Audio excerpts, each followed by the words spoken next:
Ladies and gentlemen, boys and girls, welcome to the NECC Rocket League Finals. We're kicking this off with a great friend of mine and a new addition to the booth. We have Hot Sauce sitting here beside me. Hot Sauce, it has been a long run-up of a season, and you joining on a little bit late hand, but getting to see the excitement that we have in NECC here. How you doing, man? I mean, I am tripping over my words. I'm so ready to get started.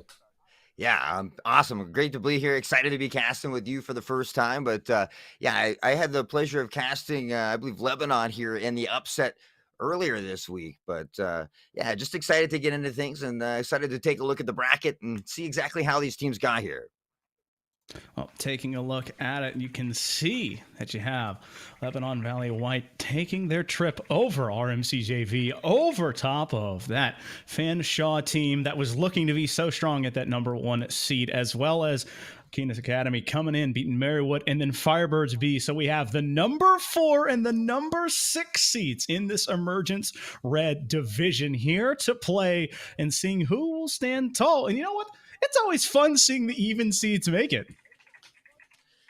Yeah, like I said, I had casting that Fanshawe game, and it was definitely it started off a close game, but really Lebanon was able to run away with it. And just speaking about these two teams, though, Lebanon and Aquinas, they did meet in week 9, and Lebanon was able to take it in a 3-2 fashion.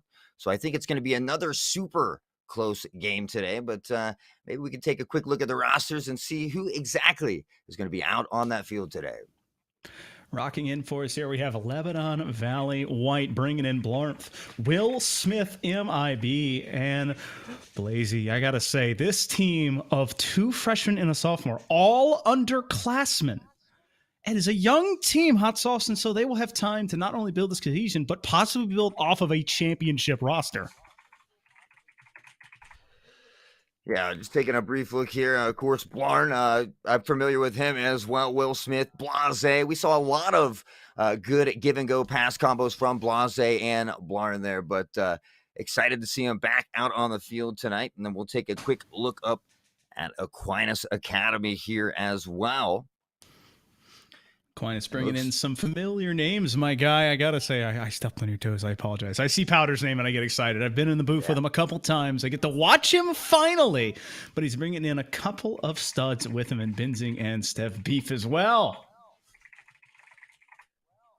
Yeah, you had mentioned, we got to talk just briefly before this had popped off, and I knew that you were excited to see Powder out there. So I guess in that case, I have to ask you, how do you feel about the matchup tonight? Are you a little bit more favoring Powder and this Aquinas team, or do you think Lebanon will be able to win again here like they did in week 9? Well, I got to say, Hot Sauce, if it was about casting, I think Aquinas would be in very steady hands. So this is all about the play, and it's going to be how you play, not only mechanically and as a player, but as a team and as a whole unit. And so with me not seeing either of these squads, all you can go off of is the tail of the tape. And that tape is only a 3-2 best of 5. And this is now a best of 7. You have to put 4 games together in any way, shape, form. All that matters is, can you reach 4 before your opponent does? Yeah, I mean, we often talk about how consistency is key, especially when you have those best of 5s or those best of 7s. So we'll see if they're able to do that here today. But nonetheless, finally out on the field. A little pressure here at midfield. We can see Powder up top trying to get the touch. Blase down, pushing back into the other direction here. And just kind of a little bit of a back and forth, maybe some pong action until both of these teams maybe settle in here in game 1.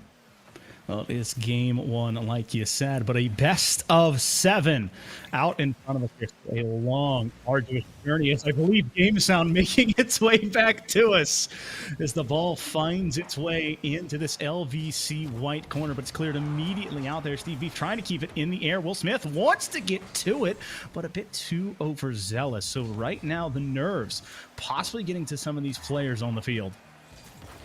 Yeah, it's that first game jitters sometimes. Got to get that first game out the way. So I think the second game here into the corner as Powder looks to push this one out across midfield. Now Stab tucks it in again. Will Smith is going to be there on the D off the back wall. Across midfield, Blase doesn't find the touch that they need. And Benzing now with the push. Will Smith is there. And both teams really just being a little bit sporadic.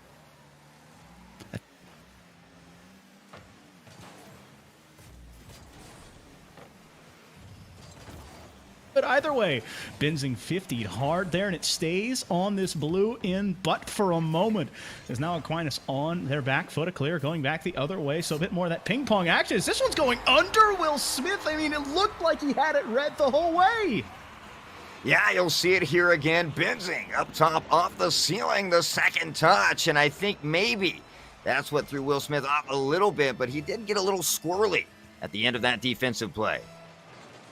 Unfortunately, not flying squirrely, as that one left him floundering in the air. And Aquinas with a 1-0 lead, a minute and a half in here, hot sauce. And so, the first goal has been scored, and the second maybe as Blase is denied as well. Aquinas doing it on offense and doing it on defense.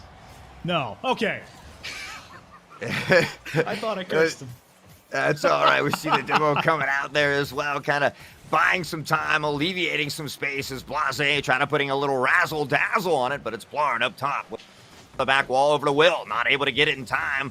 Two little fakies coming out as Benzing pushes here into that LVC territory. The demo as well, and now a little back and forth. And can LVC? No, that was a close one there. And now the pressure mounting, kind of a firing squad style coming out from Aquinas. Just the old shotgun method, throw it at the wall and see what sticks. Unfortunately, there have just been two now indentions. One on the left post and one right above the net. Powder wishing he had that one back, but they have the offense. They have the ball. They might have the boost as Benzing once again in the midfield in a very decent spot, but a bit too far forward, so no real threatening touch coming from it. The ball at midfield. Steve Beef in control for now. Wants to find a second touch. That's a pass. He's got a lead bump. It's going to open the door. It goes off of Steve Beef. No! Aquinas set it up, but they knocked it down. Yeah, the beautiful pass. The shot was there. Steve actually able to get the bump on the goalie as well. Unfortunately, not able to get out of the way, and he blocks the shot from his own team. We'll see if they can regain here. As Powder with a touch across midfield. Both teams trying to get to the ball in time, and a couple fakies coming out. Blase with a touch. The flick overhead. Can they make something happen? Will the pass off the back wall, and nearly there, but the save again. And the defense coming out strong here for Aquinas.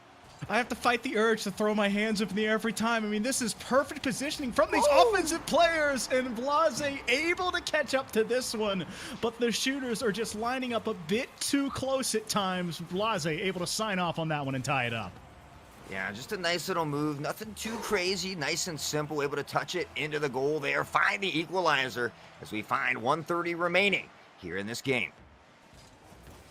90 seconds left, and we are now tied in the game, one apiece. First blood being struck by both squads. Sometimes you don't find that, as a team might struggle to get that first goal, but now dams might have been broken. That's another shot going on, and that one goes off of the post, and Benzing bending the post to make it 2-1. Yeah, you'll see it again. A pass to himself off this wall. A nice shot. Maybe a little bit of a double commit there as well, as they had the one in front. Will behind, unable to get control as well. And Aquinas finds themselves here up by one. Up by one, and now just about 70 seconds left for Aquinas to hold on to this lead, or LVC White to score, possibly two, to make it go their way. LVC in a very solid offensive possession. This is going to be Blase, who is just a hair late. Blarf looking for that far post, but there is just a swarm of yellow and orange cars around this net, making sure nothing comes of it, as LVC White continuing to watch his clock move further and further down, and they need to find an offense and find it now. Blarf had the shot, but not enough on it. Yeah, nearly there. Blase with a second chance opportunity. That one not going to fall as well as the defense is there. Will looking to go up and keep this one in that Aquinas territory. Misses the touch there just barely, though. Blarn able to keep it in here. Can he get one more? Not a pinch he needed, as it's cleared back out toward midfield, and now time ticking away for LVC White.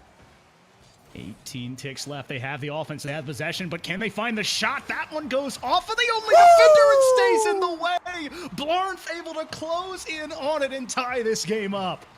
What a shot by Blarf. A near block there by Steve as well, but I just love to see it here in game one. I am just amazed right now as it stands at a 2-2 game. Deuces Wild in the first one of a possible best of 7. Both of these teams coming to play, and we already knew that these squads were going to be hotly contested with a 3-2 showing in week number 9. But now we see it on the grandest stage that NECC has, tied up in game 1, and we're going to overtime. Couldn't ask for a better finals in this first series of game 1 overtime. Both these teams fighting here. Now tooth and nail to go up by 1. Blarn with a D. The demo coming out. Powder looking for that opportunity. Maybe a little bit of a banger off the wall. Steve able to keep it in here. Another demo from Powder. Really opened up space for Aquinas, but now back into the midfield wheel looking for an opportunity here. And we'll see if this works out in LVC's favor. That was dangerous there on the side of Aquinas as they were knocking around each other, not the opposition.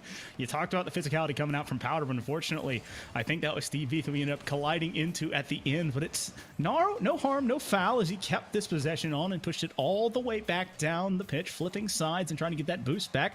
Blase had the idea but did not have the angle. That shot was there but unable to take it and firmly grasp it. Will Smith off the backboard. Blarn has 26 boosts. He's going up high. Benzing, though, standing up to that challenge and denying it.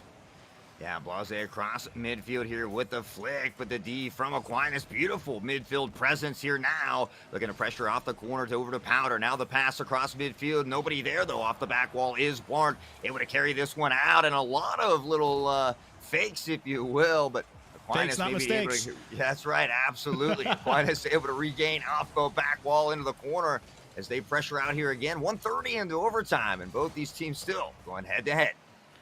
Yep, just almost at that 100-second mark here in extra game, as that's a soft touch coming over one. Powder wants to find the second, but unable to get there. Benzing another shot, but Blase quick to shut it down. The ball resting in midfield, now immediately going into this corner.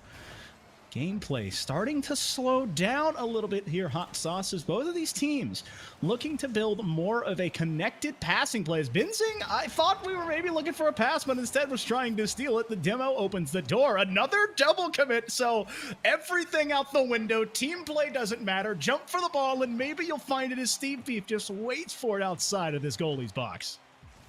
Yeah, 2:14. I can't believe here we are in this game 1 in overtime. Absolutely insane. Blarn here into the corner looking to pressure out, but it's been all Aquinas here. And the latter part of this, the pressure is theirs. Benzing looking to make something happen. And as we say it, back and forth, the battle here, Steve, now Will. And really, I don't know who is going to score this first goal. I mean, it has become a war of attrition. We're going to see Hugh either oversteps here, Hot Sauce, or makes a crucial mistake that is punished. We've seen both happen, but neither has found an answer. A big dunk there coming from Benzing, but it's not on. And so another one that these squads are going to be wanting back when they watch this VOD. Steve V putting it up high. Want to control this one, but realized 8 boost is not the number he needs, and so it's just a clear back into Aquinas' half. Powder chasing up. That's going to be a shot coming on, but Steve Beef is there. Solid rotations coming from this Aquinas side, but solid rotations won't get you free if you don't have a clear. Yeah, and here we go. Steve now trying to just kind of float around that third man position. He's been doing a great job of that here so far, really not wanting to let that last man fall and let that ball break across that plane, but Will with the flick across midfield. Now Powder has a chance to run with it. It's going to be wide and to the right. Can he get the second touch? Just to the left, and nobody able to capitalize on it. Back and forth across the goal here is Aquinas, but still not able to capitalize just yet. I mean, I feel like I'm watching both teams in a very unfavorable position here, Hot Sauce. I am a very big proprietor of playing to win instead of playing not to lose, and I feel like there's both of these teams have found themselves at points doing in this overtime is they're taking the safe route. They're trying to make sure we check all the boxes, and that's a great thing to do, but now we're at 4:03. If you continue to rest back and hope for a mistake to happen, you give that chance of it possibly being you who misses on the touches. That's a flick coming up high. That's a pass to set up Blase, but he can't get to it. Will Smith opts to pull off as well, and so Benzing, given the free space but with no boost, is shut back down. Will Smith has a near post, and it hits the post as well. We're still going. Yeah, the double touch off the wall. I thought Will was going to secure it there, but just not quite enough power on it. The angle just wasn't there, and now Aquinas banging back to the other side as LVC looks to push out again. Will Smith just high, but he has backup. And somehow LVC White literally able to dodge a bullet there. And we are 10 seconds away, folks, from having an entire second game in the first game's overtime. And it looks like we're going to be hitting that mark with some to spare as Blarnf going off the ceiling. But again, Blase diving too quickly. Will is the third man. There's no one home. Benzing, though, using too much boost to catch up to it. It's now just all mechanics, raw car control to push it midfield. Will Smith, though, able to catch back up. There's no one home. Powder pulling the trigger. Blarnf able to catch back up with that one. Another shot coming on near post, denied by Will Smith. We are walking on the razor's edge. Yeah, both of these teams really settled into their gameplay, especially here in overtime, and they are fighting this out tooth and nail. 5:30 here to go as Benzing finds the banger down to the LVC side. Off the wall across midfield. Powder can't find the touch he needs as Will Smith able to drive it down here for this LVC team. But again, back and forth midfield, a little pong action here. I'd like to see him settle down, get some more of these pass plays, some more of that mechanical action from LVC, and a near shot and a beautiful save from Aquinas. It's a beautiful save, but that first one needs to go in. There was no one in the net and unable to capitalize once again. And so both teams feeling the first game jitters, feeling the overtime pressure, perhaps feeling the crowd's eyes watching their every move, and it's just becoming more and more to bear. We're wondering who can step up and become this hero in game one, who can break this tie that has lasted almost 7 minutes, and neither team willing to step back down. I feel like I'm watching a staring contest, and someone has to blink. Yeah, you know, I kind of thought we were going to get maybe a best of 7 here. I didn't imagine a game one overtime, and your boy Powder dusting it off as he finds the back of the net here and finishes it off. Game one overtime. What was the final time on that?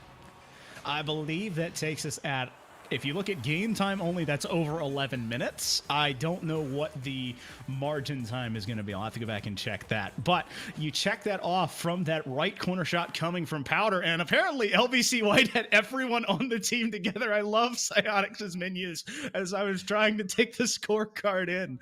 But oh my goodness, hot sauce. I was ready for a lot of things, but a 6-minute overtime was not one of them, and I am thankful for it.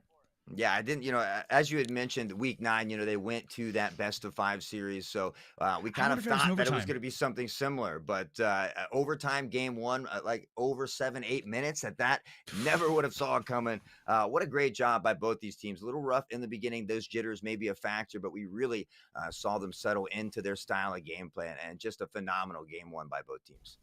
And it was a beautiful showing in the end by both defenses, I'd say, because the offenses were very disjointed at times, but very plentiful in others. And so it's just getting the consistency down, wondering who will step up first. As that's a crack shot coming on from Lebanon Valley White as they look to break through early, but 10 seconds off of this clock and no leader as a trade of shot, I believe, coming off of Steve B's car. Demo looking to open up this door. Powder off the corner, wants to take a bump, but Blase avoids it and finds the clear. Blarnf over 1, just needs to catch up to it. A soft second touch. Woo! No, it's just going in. 4:37, LVC White up on top. Yeah, Blase with a nice touch across midfield. You can kind of see the little 50 action there. It just goes in Blarnf's favor off the car, and just one of those goals you have to look at, and, you know, GG's go next. It's one, but it's early, 4:37, right? Plenty of time left here for Aquinas to do what they do best. Take a breath. That's what I have to remind myself, as both of these teams had to do that as this game started. That's another shot attempt coming on, and Will Smith's going to be wanting that one back. That could have been abusing that left corner again. 4:20 left on the clock. A soft touch coming through, but Aquinas able to stand that test for now, but they are still down that singular goal. Looking for the first one here. It's Benzing. That one goes off to the right. Powder off the wall. He's got Steve Beef midfield. This is going to be a near post shot, but denied by 2 players. Powder cleaning it up, but it goes off the crossbar. Yeah, I'm saying, and please ignore that score up top. We'll get that corrected in just a moment. Aquinas actually up by 1 here in the series. As Powder looking to do it again for his team, but unable to find that goal. Benzing with a nice touch up high here. Can he get the second one off the wall? But it's not there. Now across midfield is Blase, but Powder quick to the ball again, and he has been very fast out here on the field tonight. Near post play once again, and so that's something you'll start to see from Aquinas is they seem to attack near post spots. They look for passes on the same side, have shooters on the same side. I'm wondering if that's an actual tendency or if they're trying to build that near post dependency and make the defense lean that side so you can have those back post shots later in this series. Will Smith, though, wanting to take advantage of a 1v1. Blarmf gets bumped for his troubles. That's still on, and Aquinas needs to get something going here. Blarmf, tactical fakes as the ball finds its way back into the corner. And, you know, I just want to correct myself. I got trolled there, and hats off to them. Somebody clip it and meme it for me because I deserve every bit of that. But you got to laugh about it and just move on here as Aquinas looks to settle things down and grab their first game, though. But Steve up off that back wall now trying to pressure and not really the booming clear he wanted off the ground. Will Smith let a nice touch, but again, Powder has been all over this ball relentlessly. Offense, defense, and there again, you see another beautiful demo coming out by him. Demo opening the door, Benzing there to find a touch, but because it comes off of the LVC defender, it is hard to make good shot out of it. Powder wanting to find a second touch, but he can't get to it. Blase credited with that long clear. That's a shot coming on. Will Smith might have overstepped. He needs to get back. Blarf looking to save it, and Benzing, I think he used the post to catapult himself back into it. Yeah, I mean, when you said you might have overstepped, I think you already knew that he did. What? And oh, wow. Galaxy brain. Intentional or not, what do you think? Galaxy brain. I mean, that is, you know what? Just use the post, five head, not with the ball, but your car. Wow. All tied up at 1-1, 2:05 as Steve carries across a banger of a shot from Powder. No! But he misses the second chance opportunity somehow, and hopefully that does not come back to haunt you if you are Aquinas Academy.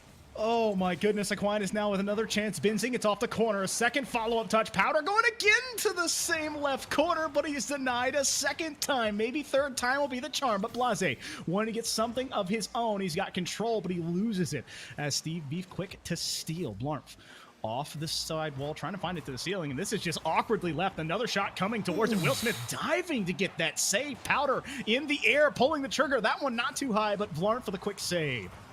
Powder has been absolutely everywhere tonight. He is all over. We're constantly saying his name, just getting touch after touch, keeping it in play down here on this LVC white. And they've got to try to maybe get a couple demos and alleviate some of this space so they can get some more pressure on that Aquinas side. Slow play by here, Powder. Wanting to catch up to it. Looking for a pass midfield, but there's no real follow. That's just been a handoff to Blase, and Blase handing it back to Steve Beef. Blarf needs to be careful here. He's the last man back for now, but no real boost means no real threat as Steve Beef can't get anything going. Powder, the last man, looking for that left post again. Third time denied, but this time, Hot Sauce, he's able to put it in. Yeah, you know, he had to make up for that little whiff earlier, and he doesn't make the same mistake here twice. Just a beautiful shot off the post, follows up nicely, and now they find themselves up by one here with 46 remaining. Less than a minute left to be played, just under 3/4 of a minute left. And so you're wondering, can Aquinas hold on to this 2-goal lead? And we found ourselves in a very similar situation last game, where LVC was able to score that equalizer and then ride a wave of momentum to almost 5 minutes into OT. Blarf needs to get to save and does. Steve Beef and company looking to put this one further out of reach. But Blase and company still holding on. Defense will put you in very good positions, but you need to have a lead with it. Blase catching it. He caught it perfectly, but Powder rotating far post, able to make the save, and now less than 10 seconds left. 7-6-5. You're wondering if LVC White can step up to make this one happen. It's off the corner. You have two players there. Blase can't get to it, and that one's cleared by Steve Thief, and Aquinas takes their second. First, remember we got trolled earlier, right? What? You said Aquinas takes their second? Is that what you said? Yeah, they did. Remember, Powder scored an OT, and so that would be one win, and this one would be 2 wins for Aquinas. Okay, well, I had said the scoreboard said LVC won up top, and so that's the only reason I was questioning that there, because up top there the scoreboard said LVC won and Aquinas 0.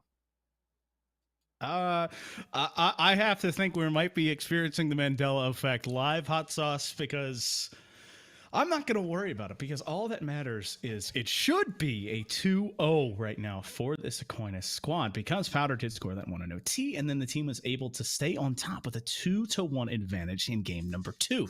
And now we move to what is usually the defining moment in a best of 5, but this is a best of 7. The third game is where it either ends the series or extends it, but here in a best of 7, it'll put you at that match point if you've won 3 so far, or it can be the decider if you are that losing team to get you back into it, as Aquinas is now sitting 2-0 in this series. All right. So I think maybe you're right about that. I don't know what I was thinking. So, anyways, here we go. Game number 3. And can LVC find their first game and look to crawl their way back into this? As Steve across midfield here again. And Ward has been absolutely phenomenal on D so far here. Steve with a big demo, though. And as again, Powder all over this ball, looks to pressure into that LVC territory. Blase with some D of his own, but again, and now the wide open goal. Blart, though, able to get there in that return across midfield, and beautiful D yet again. And awkward rotations on the offense and defensive side here coming out from Aquinas, and I'm wondering if LVC, if Lebanon Valley White can step up and find an answer, as that has just been awkward right now from Aquinas. There's another 50 gets it going. Blarnth has 100 boots. It needs to be in a 1v1 win. He gets it off the backboard, but far too far. And a miscommunication has Will Smith taking it here. Blarnth for the quick turn and a long clear as well. I want to see LVC get control of this ball and start looking for each other, not only on this end of the field, but on the defensive side as well, and build down the field and get that offensive possession that they've been missing. Yeah, I was able to cast them last week, and I saw a lot more give and goes from Blase and Blarnth. So looking to see maybe that a little more of that. Will Smith usually plays a very good third role here, so we'll see if maybe they can kind of get into that rhythm again. We see a lot of pressure now coming downfield from this LVC team. Now Blase tucking into the corner. One more touch, but can't get it. As Steve looks to push this one out here across midfield for Aquinas. Blarnth there waiting. A wide open net, and Powder capitalizes, fires into the corner, and Aquinas finds themselves up by 1 here in game 3. And once again, a first blood being struck using the corner plays. This time it's a pass from Steve Beef to set up Powder as Aquinas up on top in the game and the series. And the kickoff now, it kind of in Aquinas' favor. Powder able to get to the touch off the back wall. There's Steve, and another demo from Powder as well. And Powder always looking for that demo or that bump after he gets that initial touch. He is just an absolute juggernaut out here today. I mean, that was a golden opportunity, and the shot would not find its way. Will Smith in a dangerous spot, once again being that third man and pressing up and not finding the touch. I will say there seems to be no shortage of confidence in Will Smith if he is the third man, and I am all for it. I just need the touches to come through, because if you're that third man, you play back passively, bad things can happen, but if you play too aggressive and don't find the touch, worse things can happen. Will Smith finding in at midfield, him and Blase in a 2v1. Need to find some control here, gentlemen, as that's off the backboard. The retreat, though, will not find the offensive means, and so it stays at a 1-0 game.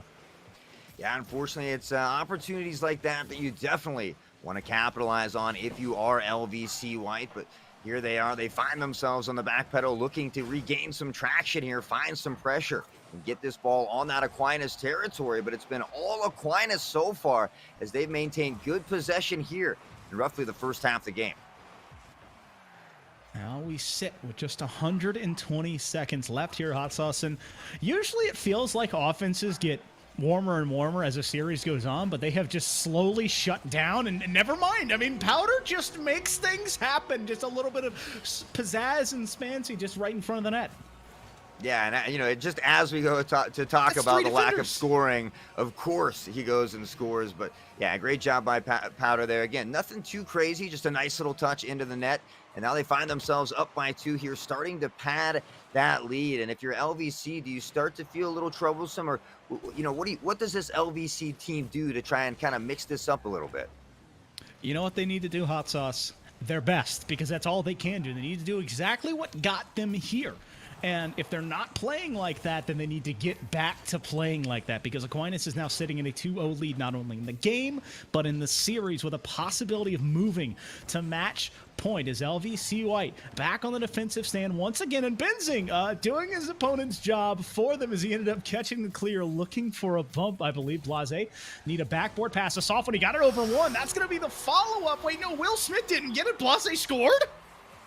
Yeah, I'm not sure if that ended up being an own goal just because they were both jumping there. I didn't get to quite see it, but that one goes in from Blase. It looked like Will touched it in the replay, though, there. I'm not sure.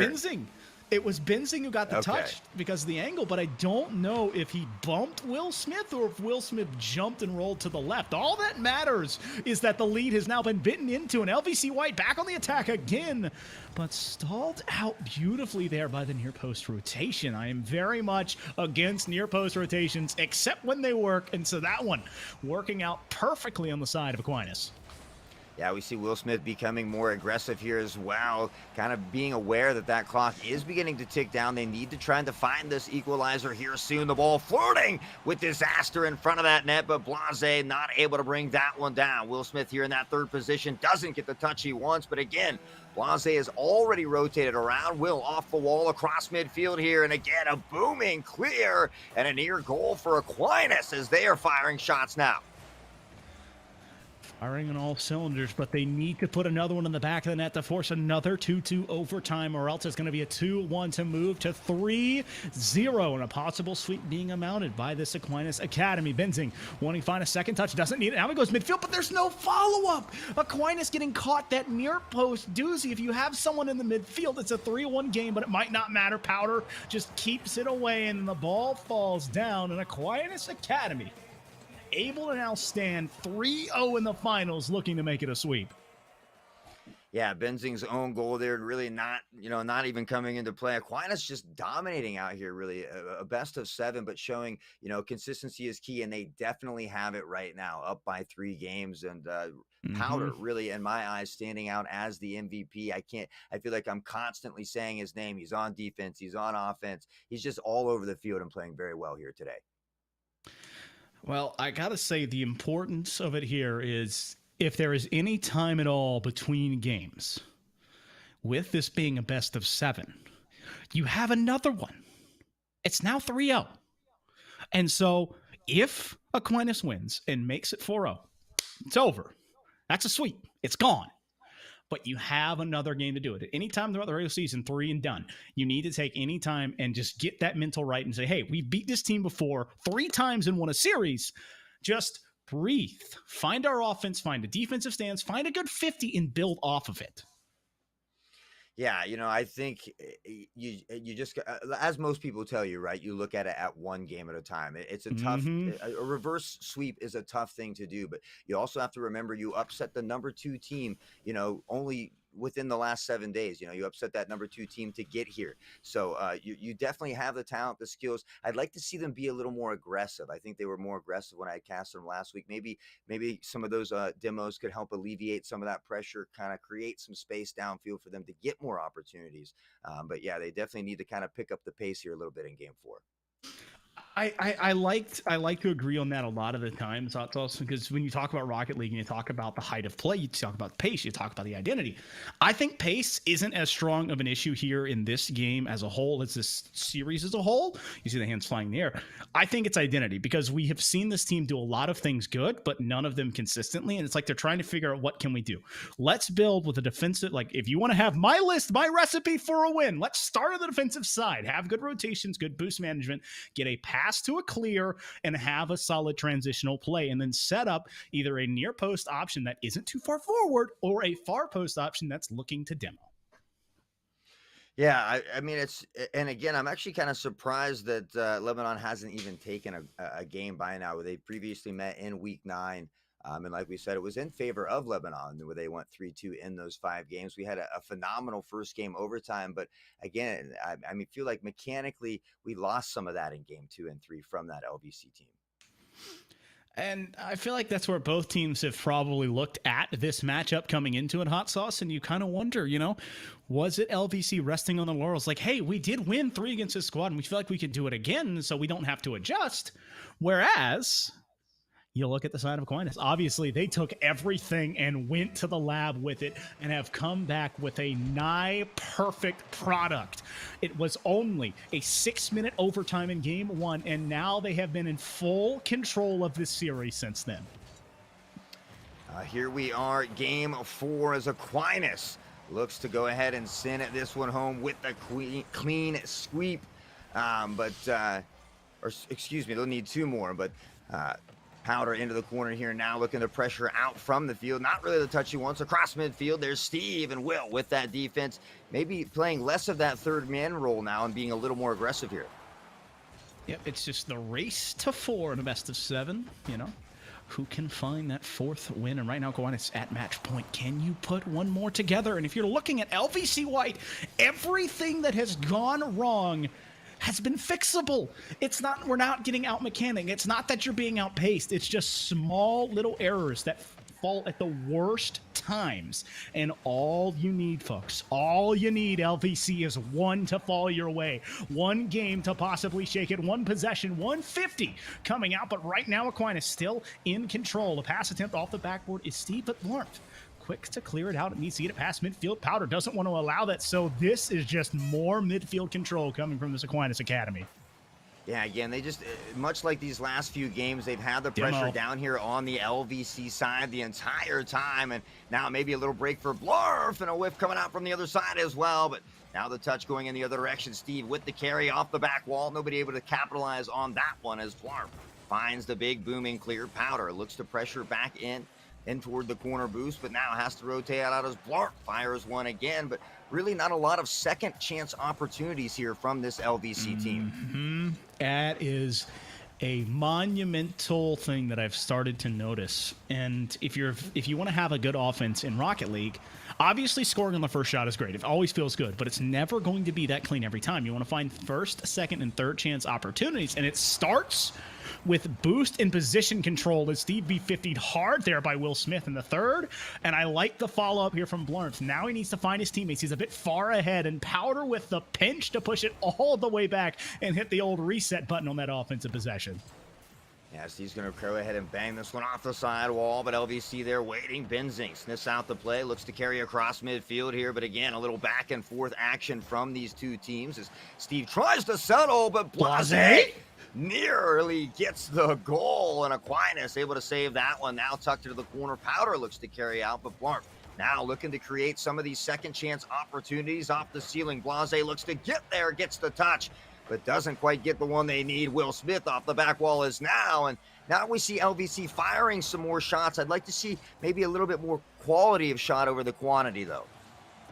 And that is always what you want as maybe a player, as a spectator, and definitely as coaches as you kind of watch a team go through this. But right now, Will Smith and company, they want it all. Give me the quantity, give me the quality, give me anything on the offensive end, because we need to find something as they continue to stay at a deficit. Currently 0-0, but it has been almost all Aquinas on the offensive end. That's a soft touch coming through. Will Smith, the third man back, and that is all 3 cards here from Lebanon Valley White in this defensive third, and very tight. Blase wants to find a clear, but he cleared it straight to Benzing. Benzing in the corner, looking for a off backboard play, but instead clearing it all the way into the corner. So just more control ball building.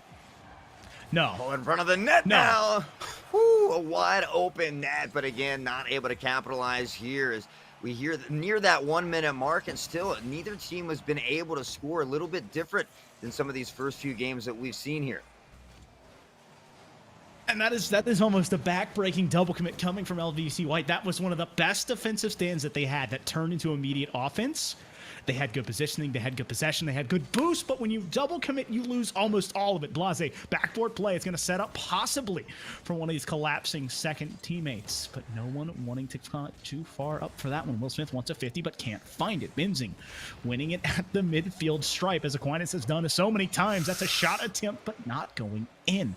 LVC White has done enough possibly to stall this one out and still have a 0-0. It's only going to take one, and Will Smith trying to distract, using his octane in front of the ball. Another one coming from Blase, but another one being sent away by Aquinas.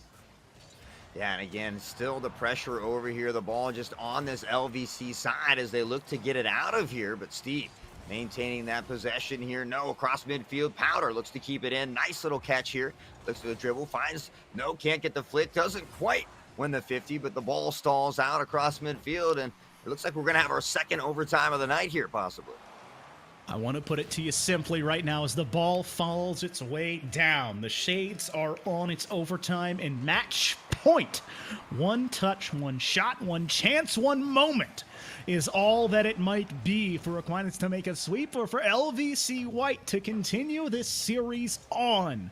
Benzing and company looking to put their stamp on this series and make it a sweep one for the 1v1. Powder, the last man back, but that's an early flick, and Powder just waiting the whole way for making that save, and now it's cleared out to midfield by Aquinas Academy. Yeah, again, I'm just excited to be here. Another overtime as they are fighting to hang on. LVC on this defensive stance yet again as the pressure coming relentlessly from Aquinas. Powder with a little touch here. Blarp able to get the clear out now downfield and looks to get something, but unable to find anything there as Blase gets the touch. Ooh. But Benzing able to win a big boomer here. Will able to grab it off the back wall. Doesn't get the pressure outward either. And over top, LVC has got to get this ball off their side. Steve Beef putting some pressure on not only with the ball, but with a bump attempt as well. But you need to be careful not to push past the ball as Will Smith is there, but doesn't have that powerful of a touch. And so Aquinas, once again, just withstanding that pressure, controlling it. They do a very good job of getting the ball, but both teams do a little bit too much of the dump and chase offense for my liking. But it's currently favoring Aquinas' side as Blase has a chance. That could be a nigh open net, and that's the perfect touch coming from Steve Beef to deny. Now back across midfield, we see the ball. Powder up top, the pass down, but LVC able to sniff this one out as, again, back here we find the ball in this blue territory. They've struggled all day other than that first game, really, to apply this for pressure to Aquinas. Steve off the back wall looks to carry it out. Does get a nice second touch and maybe putting a little flair here in this overtime. Well, coming off the ceiling, trying to change angles and change ideas as you move this defense around. But now with 120 seconds gone, as overtimes go further and further in, you're going to see rotations break down. You're going to see double commits. You're going to see possibly new plays coming out from both sides as Powder is 50 hard by Blase. Another touch coming in from this Aquinas offense, but no follow-up. Means Will Smith has a clear, but he does not get all of it. I like that one a lot more as he looked for the bang, but ended up staying with the ball. You see how much further he was able to control this one down, and you have LVC White sitting with the ball now for one of the first times in probably a minute and a half as Benzing looking to get some more control. Yeah, I mean, both Benzing, Powder, we see it a lot from the Aquinas team. After they get these touches, they're looking for that secondary bump or demo on the other team. They've done a great job of that here today as they look to pressure on. Powder off the back wall. Can get in! No, and a near miss just high off that crossbar and just a little above where he wanted to place it. But still, the pressure from Aquinas down here on the LVC side is the ball flirting with disaster here into the corner. Benzing able to push it across the middle. Wilbo with a beautiful touch carries it out and wins that. What a play, but LVC nothing to come of it as the ball finds itself at midfield and all this pressure still coming from Aquinas. Well, I do kind of feel that we are seeing some Molly Hatchet-esque play. I'm just wondering who is looking closer and closer to being in that disastrous spot as LVC White off of that side wall. This could be an open here for Blase. Blase doing the smart thing, trying to get in the air early, but got in front of the ball. Big 50 there coming from Steve Beef, and another win keeps him in front. He has to catch up and push it now out of this corner and create something. Looking for a pass midfield. He's got Powder, but the stifle coming from, I couldn't see who that was, on the LVC White side, killing that offensive possession before Picky in. Yeah, and if you look at the demos, I think there's roughly 7 demos between Aquinas. The demo numbers are much higher for this Aquinas side. They're really getting those bumps and help opening up that net as well, as we see one going missing the attempt there. But now the ball back on this LVC side, and Powder looking to make something happen. Oh, they bump into each other. Powder able to regain, fires near the corner, going to be wide as well. Will Smith looks to carry this one out. Does get the touch he needs. Can he carry it for more across midfield? Over to Blase, and that one's going to be just wide as well. And here we find ourselves at another 4.5-minute overtime. And just another war breaking out in front of us right now. As Aquinas still in control at that midfield, still in control when finding touches on the ball. Big 50 coming through, and that keeps it up in the air. And LVC White, the ball is literally in their court, on their half. They're starting to try and find something. But again, it's a dump and chase. Powder a bit too overzealous. There's no one near post. That's going to be a team bump coming through. And if Will Smith put more on it, that was the one that LVC White needed. But Lebanon Valley stays scoreless. And here they're still trying to fire this net high off the back wall. Another second touch. But again, even these second chance opportunities, they don't really have much on these shots. They're really just putting it at the net, kind of hoping it falls in at this point, as both teams just trying to find that one goal, to either clutch this series up and win that championship or extend the life for LVC. But there it is now. Finally, a little pressure from LVC, but only for moments, it seems, as Aquinas is pretty good at settling this ball down, regaining control, and pressuring the other direction. Now you need to create something here. As Aquinas says, it's been the most awkward I think I've seen them on defense this entire time, with two players waiting for the ball to fall. And so, again, I talked about it a little bit beforehand, but the reasoning now is that once you get into overtime, communications itself will start to break down as it becomes just almost instinct. And so whatever team that has practiced the most with each other or played the most with each other usually has the best outlook, as you will know where your teammates are, even if they're not communicating it.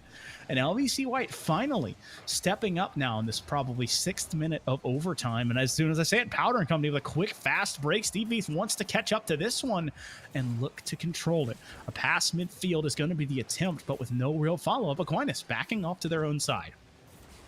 And there's Blarf going high. He is able to at least get the hit on Powder. Will looks for the flick, but not the flick he wanted. And now the 2v1 opportunity coming out for Aquinas. The ball floating high across the net. Powder with a touch, but it's not quite enough as Blase looks to carry in the other direction. And wait for freeze things frame to settle here. Steve, yeah, freeze. It was so amazing. Even the game took a second to catch up. But again, now a little pressure here coming out from LVC. I mean, it's pressure, but look how far back the second and third are. I feel like I'm looking at a spotty Wi-Fi connection because they cannot find ways to get the ball from one player to the other. Blarmf now in a 2v1. He's got to get it to his teammate midfield, but he goes for the shot instead. Use the 2v1, guys. It is now 7 minutes into OT. Take advantages when you have them. And now LVC once again trying to open up this one. Will Smith can't find it. That's going to be one for Blase. Awkward positioning here from Steve Veith, but he stands up to make the touch. A shot coming from Will Smith, and no bump on the back end means Aquinas gets out just by the skin of their teeth. Yeah, I can't believe coming through just in the nick of time as LVC was looking to take their first game. Powder for the flick, but it's not there as LVC was waiting. Benzing looks to bring this one down. Now Steve across midfield carries up towards Steve. The pass back off the back wall, looking for the double touch, but it's not there. Just a little low for Steve as the ball settles down here in front of the net again. Blarn looking to carry the other direction, but there's Powder yet again waiting. And again, both these teams really just banging this ball around, trying to find that opportunity while keeping one back, it seems. I gotta say, I think it's the best, like, most apt description we have. I mean, I feel like I'm watching two guys. It's just a home run derby. That's all they're trying for, man. They're just hitting the fence over and over and over again, and somebody is eventually just going to blast one through, as that's a shot coming from Blase, but immediately stifled again at the edge of the fence by this Aquinas defense. And that is where you've seen, in my opinion, that's where the biggest difference has been. When Aquinas has had the shots, there's been one to maybe two on that backboard to make a save, whereas LVC, if they pull the trigger, there is an entire unit waiting for them.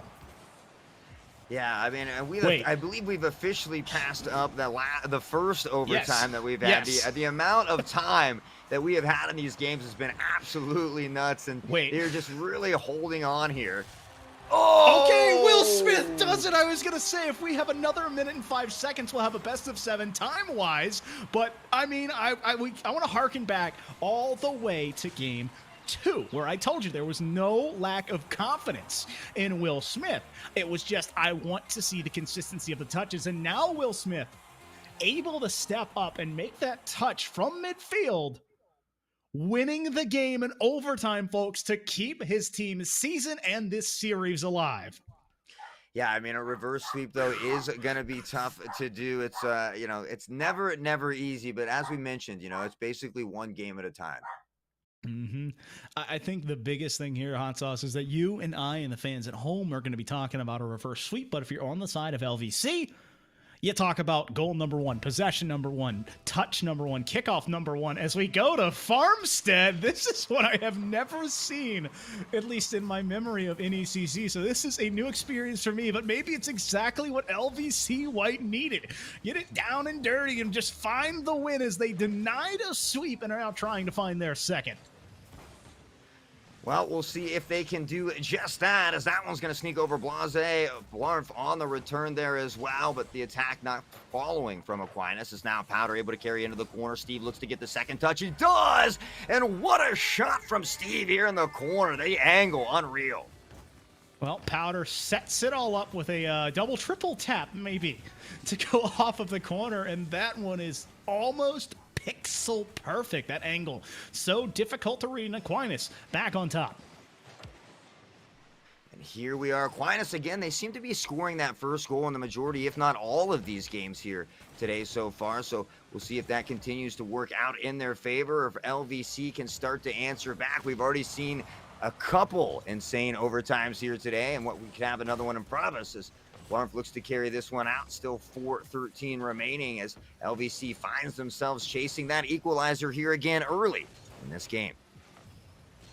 Early in this game is now the first minute goes away, and it almost looked like Queens could find their second, but they are unable to get to it. That's a backflip opening the door. Blarntown putting his own back for it, and this is just almost going bad to worse. But LVC White, like a magician, turning bad to good, good maybe to great, as Blase in a 1v1. He can't get it under. Powder, though, who sees through the literal smoke and mirrors of a demo to make that touch.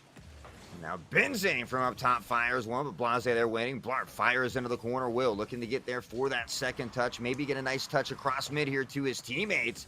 But Steve out there. Now a little bit of a double commit from Powder and Steve, but not going to come back to Hanum. Able to reset here. Will looks to carry off the wall, and Steve with a booming clear from that pinch. And now we'll see if they can settle this one down. A little fakey coming out as Blase finds a nice touch, but again, nobody forward enough to kind of capitalize on that opportunity.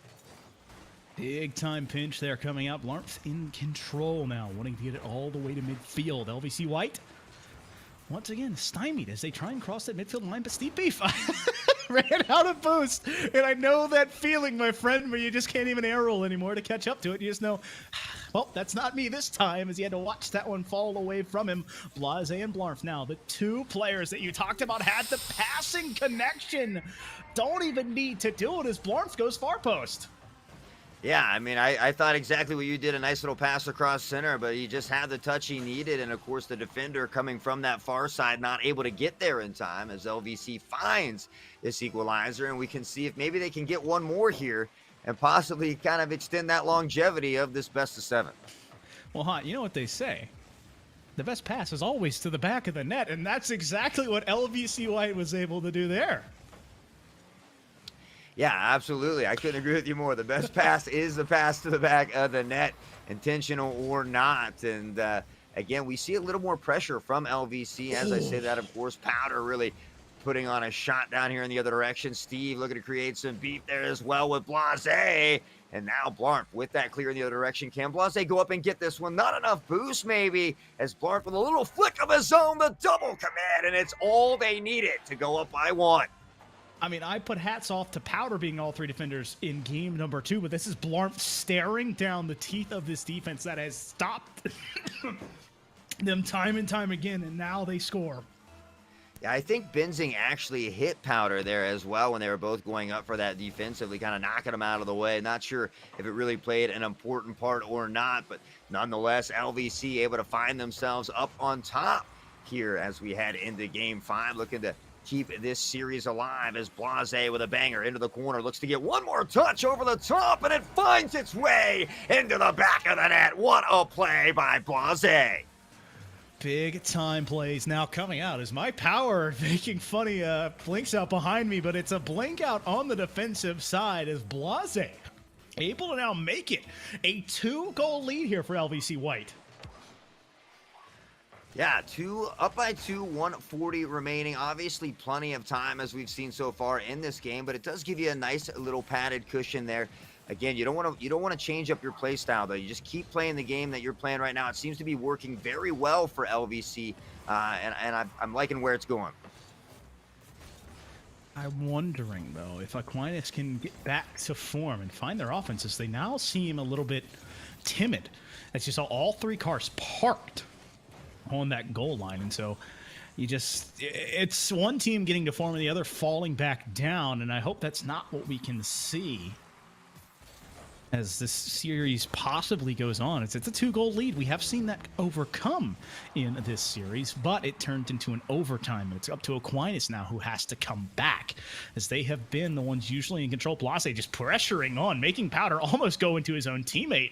And Aquinas, once the kings of the midfield and the boost control now have been stifled back into their own defensive third and find themselves with less than a minute and only one goal to overcome, as Powder able to bite into it and make it a two-goal game. Yeah, just kind of taking things in his own hands here. A nice touch up top. Will Smith just kind of cheating too far forward without being in the air there. Maybe a little miscommunication on that D side, but Aquinas finds themselves one away from that equalizer here with just 35 seconds remaining. Well, that always is my magical number. Around 25 to 30 seconds is what you want to have if you're down a single goal, because that allows you one or two very solid offensive opportunities. But LVC White, they still have offense. They can still try and put another one on, as they have all the time as well. Aquinas down one in this game and are trying to make it match point. But 8 seconds looking to say otherwise. Will Smith in control. The ball rolling back down. Powder wants to get it kick-started here. Now rolls up the sidewall. This will be the last touch when it hits the ground. Blarnf 50'd hard. Running underneath here. Steve Beef, that's going to bounce and keep it up in the air. Steve Beef with a near post play. That's double commit on the defensive side. Benzing, though, jumps and misreads it. So LVC White, Lebanon Valley College, able to find their second in a row and make it 2-3. Yeah, here we are, right? One game at a time in those trenches. Here we are. are. Lebanon Valley doing just that, crawling tooth and nail, trudging along and finding a way back into this, just one away from tying this series up. As an old meme that I won't say where it's from, but just the guy gets up all disheveled, bleeding in the mouth, beaten half to death. I ain't hear no bell. That is not what LVC has heard. They are standing up, Hot Sauce. They want to take it the distance if they have anything to say about it.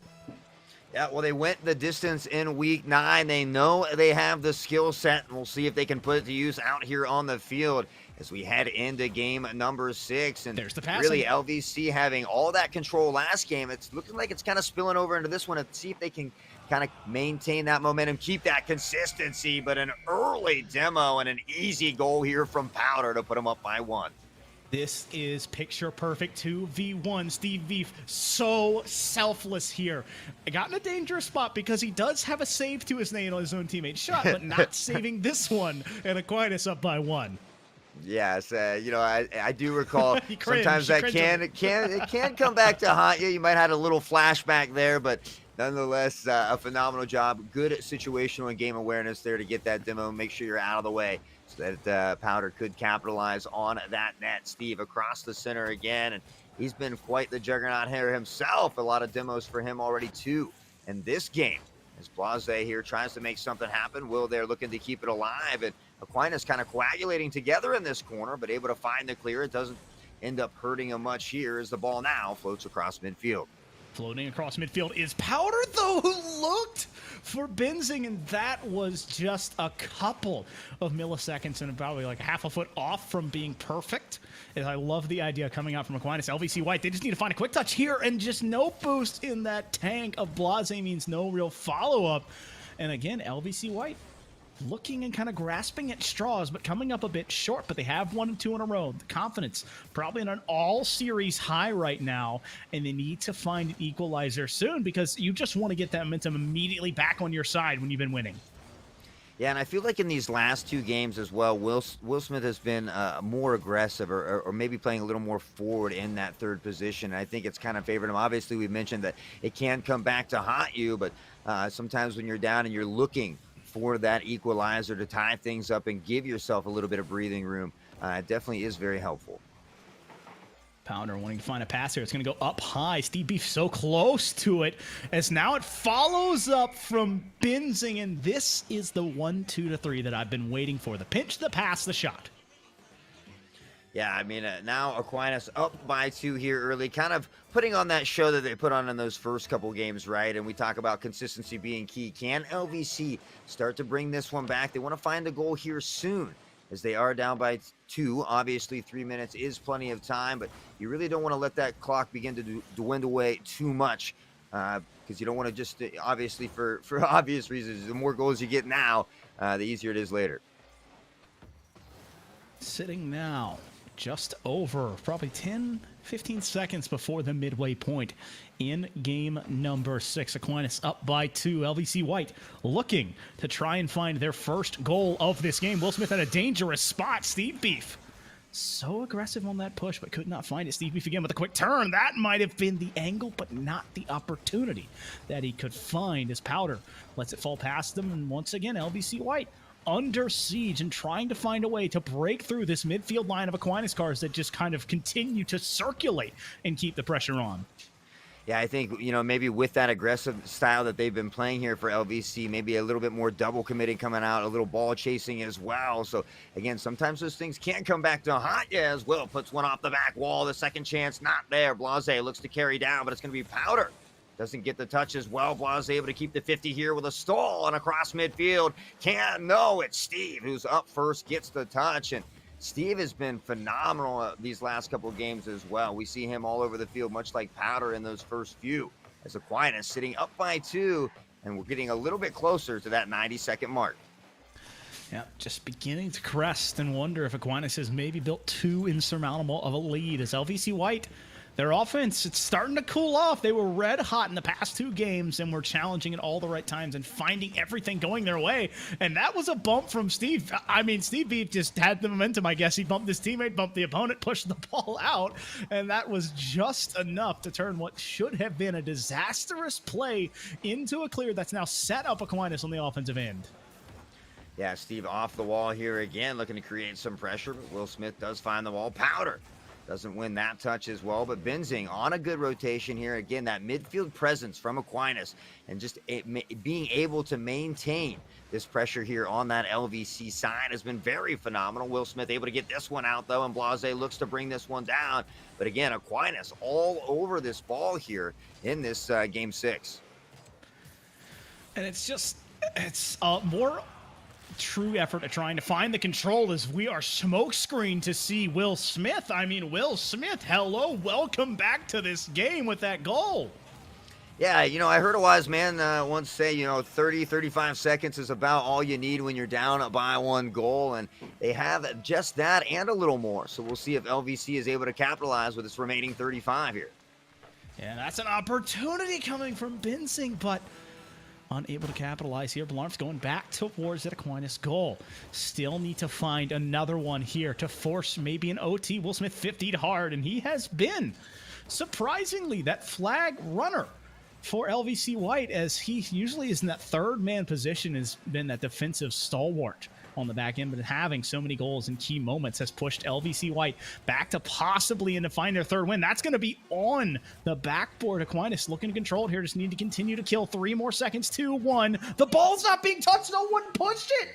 Aquinas takes the win and then takes the series, crowning themselves as champions.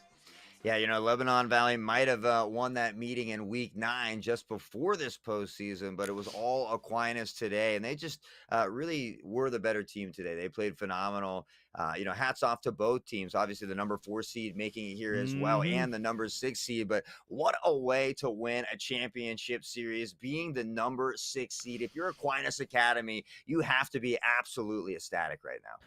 I mean, it is insane that they were able to both have these teams come from the undersides of their brackets and then make it here, Hot Sauce. And then almost, I mean, they teased us, let's be honest, with the overtimes equaling more than a best of 7 and then threatening a possible reverse sweep. It was just too tantalizing. And that's only Series 1, man.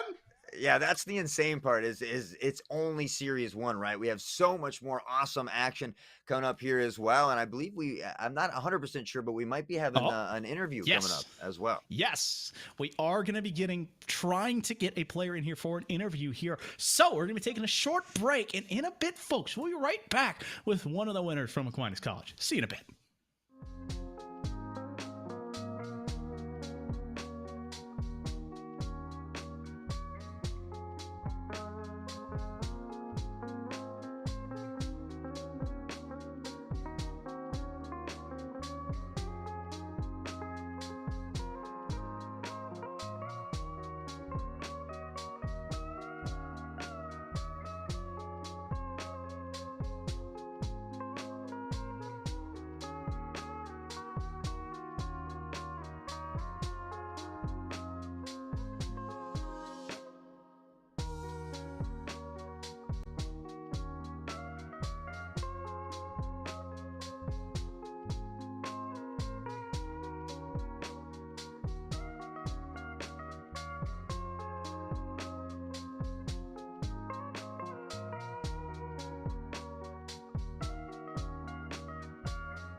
Ladies and gentlemen, welcome back to the longest 0.000 interval that you might have had to witness.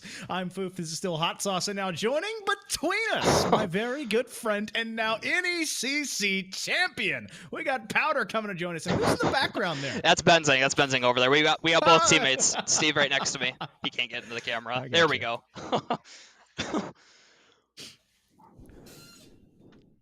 Well, I'm going to step in first. Well, obviously, congratulations, Powder. It is awesome to finally be back in a booth situation with you again, but it's so cool to finally say that I got to watch you play live. How does it feel, man, now standing up high as that 6th seed? I mean, it feels absolutely incredible. We came into this season, into NECC. This was our goal, was to win the Emergence Division. We knew we had a good shot at it. Had a rough spot in the middle of the season. One of our subs had to step in since I had to step in on another roster, but she fought hard. She played well, so shout out to Ashley for playing half the season. 100% her championship too, so it feels absolutely fantastic. Yeah, let me go ahead and congratulate you as well. And I wanted to pick your brain a little bit.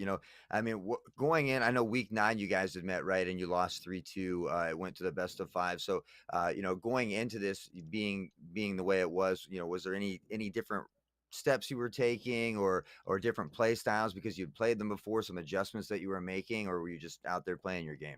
We just went out and played our game. We knew, especially coming off the streak we had in playoffs already, 2-3-1s in a row, we knew we were in the driver's seat where we wanted to be. So we just came in with that confidence and started off hot. Fell a couple games there, but still felt good and ended up taking it. So is that why you had guys you guys had to repeat there, keep the 3-1 streak alive? Yeah. Was that for the content there? Oh yeah, absolutely, of course. Well, I have to harken back. Obviously, you guys are up 3-0 and then drop 1 and then drop 2. What was the comms like? What was that to have to readjust heading into game 6? Honestly, the mental was still pretty okay. It was a little bit rough losing those, especially the one that went to 9-minute overtime. So it was a little bit mentally exhausting. But like I said, we had the confidence, so we reset immediately and we were able to take it.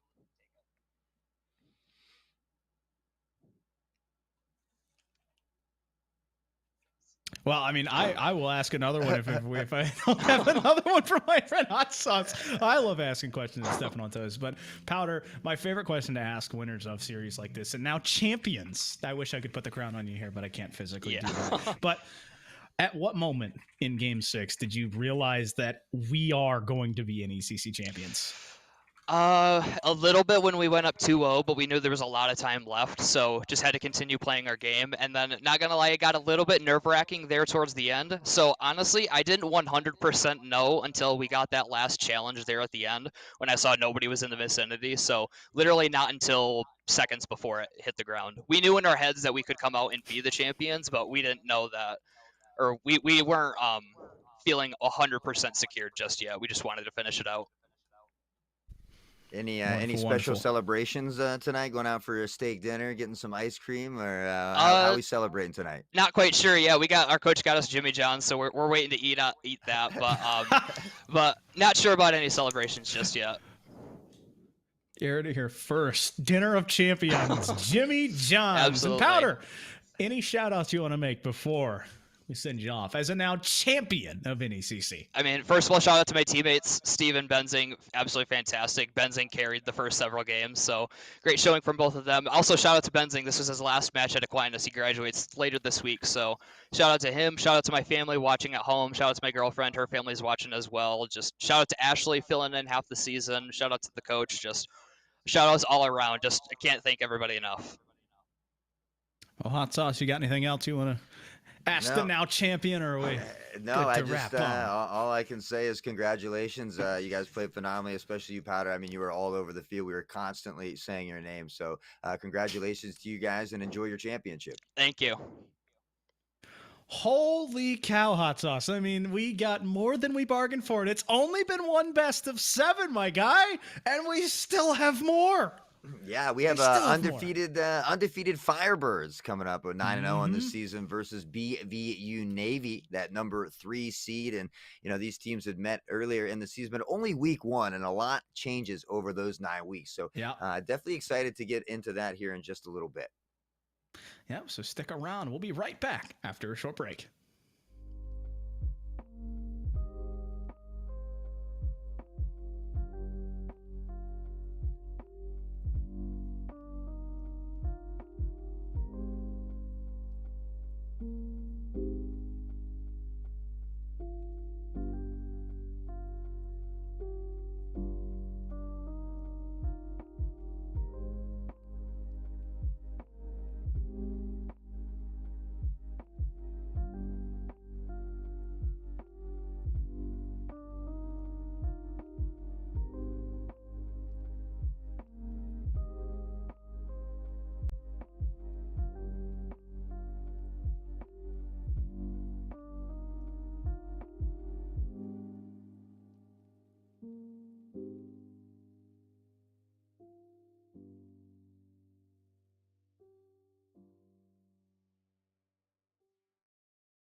Ladies and gentlemen, welcome back. And I got to say, hot sauce, another long 0-0-0 here. But we are finally staring down the barrel of another best of 7 in Rocket League. My name is Foof. This is Hot Sauce here, and we have more NECC Rocket League action coming at you.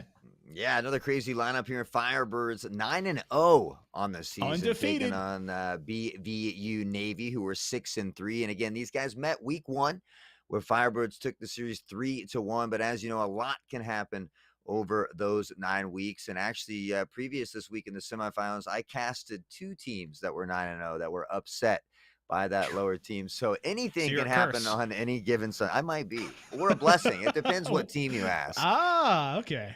Oh, so that's what we need to see. Because are you gonna stay undefeated, or are the teams? This is streak versus streak here, folks. This is high tier content. But right now, we need to delve into who these teams are bringing on. Let's run down these lineups today. Coming in first for the Firebirds, we have it's Petey, we have Nyrome, and we have I Am Westoff coming in. Powerful squad that has yet to lose a series. Yeah, Westoff looking like he's going to be in computer science and game development there as well as the juniors, so that's pretty cool. But heading over to the other roster here, we'll take a quick look at BVU Navy and their lineup tonight. And it looks like we've got Sky, who's in business accounting, a freshman. We've got, I know I'm probably going to mess this one up, Dylan, exercise science senior, and DJR02, business agriculture for a sophomore. So great lineup there as well. Gotta say, it is always interesting when you see someone replace the letter A with a letter that isn't the letter A. Mm-hmm. And so it always trips you up. At least trips me up when I'm looking at it. But up, Sky, Dylan, and DJ are an interesting squad as well. And now this is a plethora of age, having the freshman, the sophomore, and the old head in the senior. So possibly the Rocket League, quote unquote, boomer there to try and round out this squad. But number 1 versus number 3. We had the even game first, and now we have the odd teams here. 9-0 going against this BVU squad that is 6-3. And a reminder, folks, a step away from our regular season stance. This is now a best of 7, a true race to 4 wins. It's going to be seeing who will be on top and crowned kings of this emergent black division. Yeah, you know, as we often say, consistency is definitely key in these best of 7s. And much like that first series, you don't want to let a team get a big 3-game lead on you. So you definitely want to keep things in control. We'll look to see which team kind of settles into their play style first. Here is Petey with a booming corner to this BVU side. Looks to bang it across midfield, and he does have one there. Another pass fires off the top crossbar on that one. It's just a bare miss. Petey just a bit too high on that one. Wanting to find that angle, but just a bit too much pepper on it. Now, double commit coming here from Petey and Westhoff, and so maybe not calling off correctly as that's a pass midfield. But now going the other way, Petey, the last man back, able to collect it and slow it down. So at times in this very first game, the ball is going at breakneck paces, and both teams trying to see which side backs down first. That's a shot from Westhoff to find one early. Yeah, a little breakdown on the defense. I think he thought the front man was going to go up for this ball. I'm not sure if that was DJ there. He started to go up, maybe out of boost, didn't get the second jump, not sure. But nonetheless, the Firebirds able to steal away that first goal, undefeated on the season as they look to keep this postseason drive alive. And they are the first team to score here tonight in this best of 7. Yep, first blood being struck, and now the Firebirds looking to find their second goal of the series. Petey wanting to put it down and putting an exclamation point on that one. Yeah, we'll be fortunate enough to see that here again. Up top, a nice touch, redirect downward into that corner there. And really, just not much that BVU Navy could do about that one. Just find themselves in a better spot, unfortunately, is now the Firebirds fully in control. Dylan with a... I really like that touch, but a better defensive stand there from Petey. And now the Firebirds once again poised to find their third goal of this game. It's only been 95 seconds. And the Firebirds, more pressure, more shots, and almost more goals. Yeah, Sky with a nice touch, but nobody there at midfield yet. Couldn't quite get the banger across, but as Firebirds just get back to that goal just in time, that's going to be Nyrome to carry it out. Looks to touch across midfield, has more there, and Dylan doesn't get the touch he needs, but he does get the bump on the Firebirds as Nyrome quickly turns around, tries to keep it in play here for the Firebirds, and BVU Navy trying to get it clear and just trying to get a little breathing room here. So I want to take a moment to harken back, unless Firebirds will score one quickly here to make me stop. Let's think back to that 2-on-1 fast break that the Firebirds had running down this exact sidewall.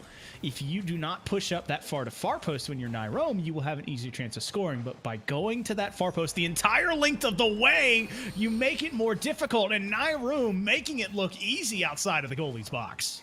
Yeah, he just fires that one in there. They have already found their third goal, and really the reaction, just not much you could do to go up and get that one. 3 goals here at 2:35, and the Firebirds looking to run away with this first game here.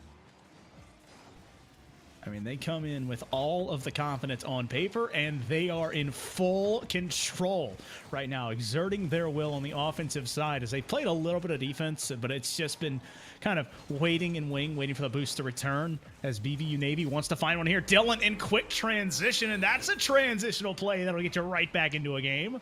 Yeah, I mean, obviously still need at least one more to get closer to that equalizer, but Dylan going up over top midfield, a nice booming shot out of the back of the net, nobody able to get back in time, and now just allowing yourself 2:16, which is plenty of time to find those 2 goals here and get back, but possibly find ourselves another game 1 overtime here.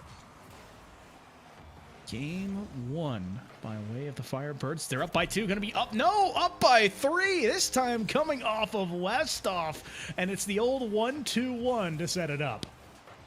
Yeah, the assist from Petey there, right back at him, and just a nice little side touch. Again, nothing spectacular. They know what they need to do to put that ball into the net, and they're just, you can tell they're really playing their game. There's really no first game jitters here for the Firebirds, it seems.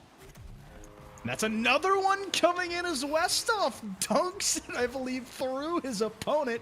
Nyrome setting it all up. Yeah, you're absolutely right. Just went right through him, straight into the back of the net, 110 kilometers per hour. And Firebirds up by 4 with 2 remaining. And what does BVU take from this game here? I mean, all they can is just take the positives, which was a beautiful transitional play, and that you still have 111 seconds to try and find something else. But their defense is being picked apart. The backboard is very vulnerable as that is a pass to another shot to a Westhoff who is taking off in this game. Yeah, just great. I mean, these second chance opportunities as well, right? You can already see Petey there in position in case that doesn't work out. He's able to turn on the ball, give a third attempt if necessary. The rotations, the columns from the Firebirds seem to be on a whole nother tier right now. And BVU needs to just maybe take a deep breath, settle, maybe get a bump or a demo here, try to create some pressure, see if they can find a goal or two here near the end of this game to create some momentum. I like the idea they're coming from Sky, making sure that that Firebird defense was where it needed to be. And sometimes you might steal a goal like that, but the Firebirds living dangerously. All three players are up, but it's the old saying, Hot Sauce, you don't have to play defense when it's in a replay. They are just absolutely relentless out here. 7-1 already, non-stop, just shooting. And obviously, the more shots, the better. You're going to find the back of the net, but really a lot of quality shots and passing plays coming out from this Firebird squad. All I gotta say is the score eluded me until I physically heard you say it. We have now taken a trip from the New England side of the North American continent down to South America on a different East Coast, and we're riding with a Brazil scoreline right now with just over a minute left in game number 1. And you want to talk about a statement game when you're coming in as an undefeated team, as a heavy favorite possibly in the finals to win possibly by 6, if not more. Yeah, I mean, they're just really putting on a great performance, a great show here in game 1, really setting the tone and the pace for what's to follow as another dangerous shot at this BVU net. Dylan now off the wall, looking to pressure out, but again, these Firebirds are there. They have great midfield placement, great rotations, a little bit of a fakie coming out. Can they find another? The ball flirting with disaster in front of the net as it's settled down and pushed back again in the other direction. Pass attempt there. I like the read here coming from DJR, but not a lot of control. Means it just finds its way back to Nyrome. Nyrome has a teammate. He wants to find it off the ceiling here. The soft touch could do it, but the double commit means no goal coming of it. But you know what? That's something you can't afford when you're up 6 with no time left. Sky letting it drop, and Firebirds A on the back of an offensive explosion by that man there, flipping and twirling on your screen. Westhoff putting his team on his back in game number 1. Yeah, and 5 shots, 4 goals. Clearly, just all the aggressor were the Firebirds, showing you why they're 9-0, why they're in the championship, and really the rotation. Everything was just on point that game. I mean, I saw little to no mistakes from the Firebird team. Really just firing on all cylinders right now. You could say they are certainly lighting fire under their tails as they stay on top of it here, and it's really all in BVC's court. What can they find to answer it? And, you know, when you have a game like that where everything doesn't go your way and the offense is just firing for another team, you have to kind of put it behind you. And it's really hard to do, especially when you know you're in a series where we have to answer in a hurry, because if you have another 2 games like this, you're now at match point. Yeah, you don't want to see another team run away with every game, right? That you want to have some close competition, stay in it, try to win a couple of these as you extend that best of 7 series, but you certainly can't allow the Firebirds to do what they did in game 1, and we'll see if Dylan can pressure this out, but it's I Am Westhoff with all the pressure here again, looking to get a second touch in the corner. Now he's going to rotate off as Firebirds already pushing in toward that net, high and dry. And can he get it? No, Petey just a little high as he tries to put it back in. He gets another touch. And this Firebird squad is, again, just all over this ball. All over this ball and all over it in midfield. Nyrome has a teammate underneath of him, but a bit too close in the positioning here from the Firebirds. I mean, no offensive, but no pressure coming from BVU Navy. I feel like they're a little bit timid as they've seen this Firebirds team time and time again and make those passing plays, make the touches off the backboard. That's a read coming from Westhoff. So the smoke and mirrors. Firebirds strike first. Yeah, this Firebird team is just so fast at getting to the ball. The cars are always in motion, and I think right now, the BVU Navy team is just struggling with that a little bit. Do I go forward? They're kind of second guessing themselves on committing as well because this Firebirds team is so quick. But I think you need to just have a little bit of confidence. Yeah, they're 9-0, but you're here in the finals for a reason. So just go out there and play your game and see if you can win some matches and just progress from there. All starts with something positive. I mean, it could be a touch, could be a clear, could be a demo, could be a shot and or goal. But right now, you just need to find something to hold on to. Your BVU Navy being down by 1 is not the best place, but you're not down by 6. And so a shot attempt coming from Sky, but immediately dissuaded by this Firebird defense. Back in this blue in once again. We go. BVU Navy on the defensive side. And Westhoff going off the backboard. And I wanted to see what he wanted to do with that.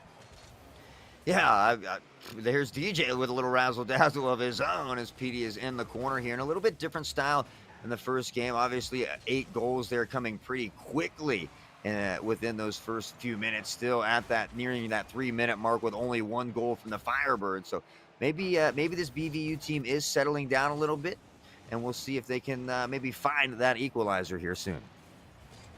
Equalizer, perhaps, but they have to get off of this defensive. Third is diving into it there. I couldn't see that name was as far as what away, but Nyrome still in possession. Still the ball waiting. The Firebirds looking for one near post, and Nyrome had to take it off his nose, but just waited patiently for it to come back.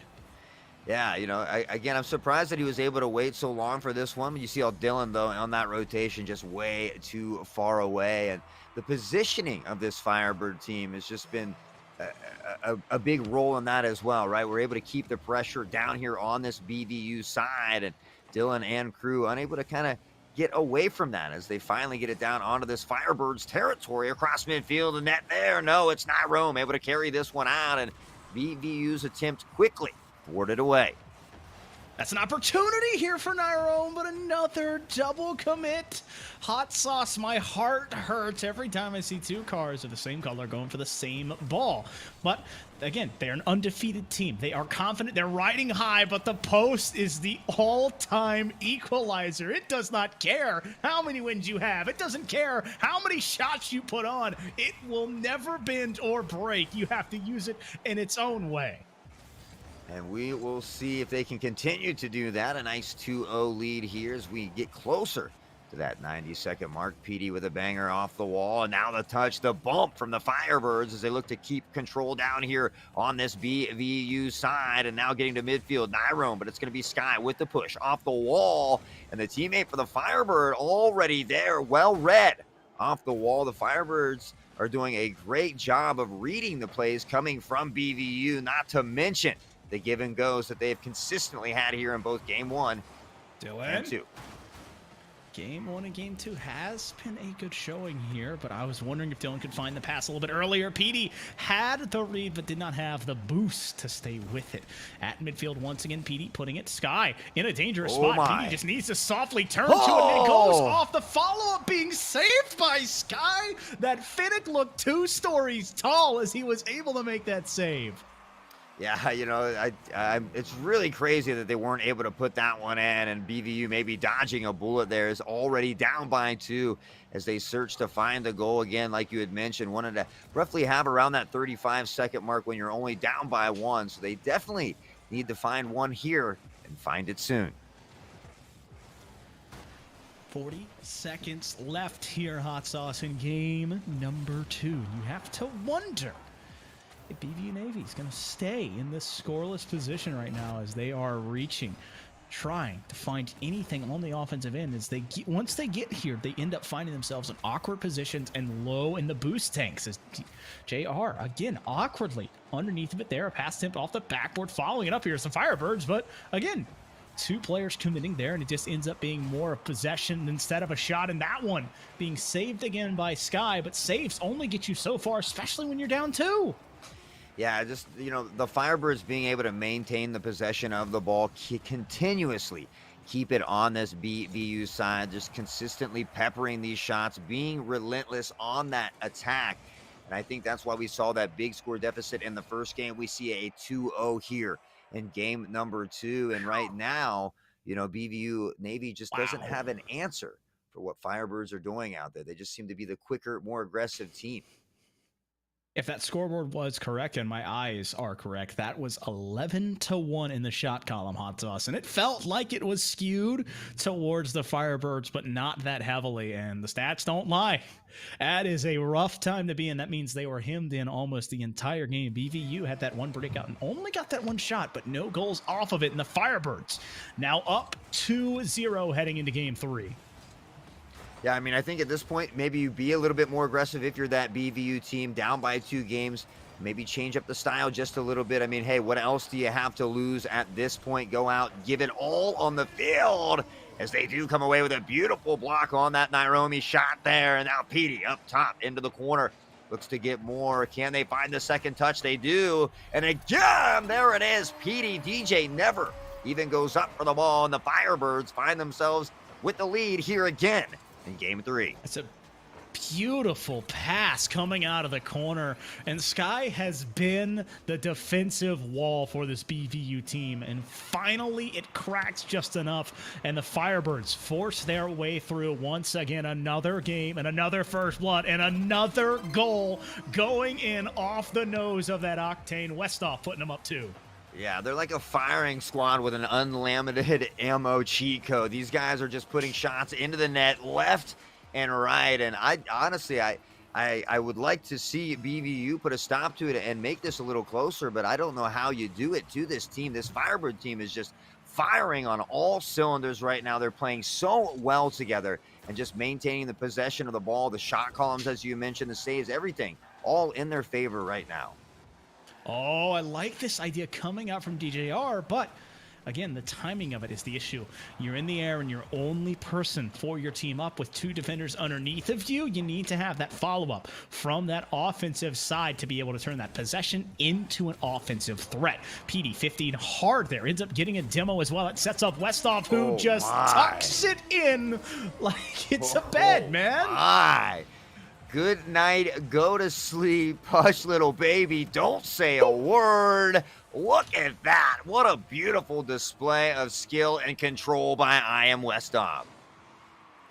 Westhoff just trying to sign off on this series. It's 3-0 in the game, and they're trying to make it 3-0 in the series. And the Firebirds want to finish this season possibly on another big win as they look to become champions of NECC. BVU Navy, though, still have a ton of time. Just need to find one, possibly. That's going to be going towards the net, and DJR able to break through and get there first on the goal.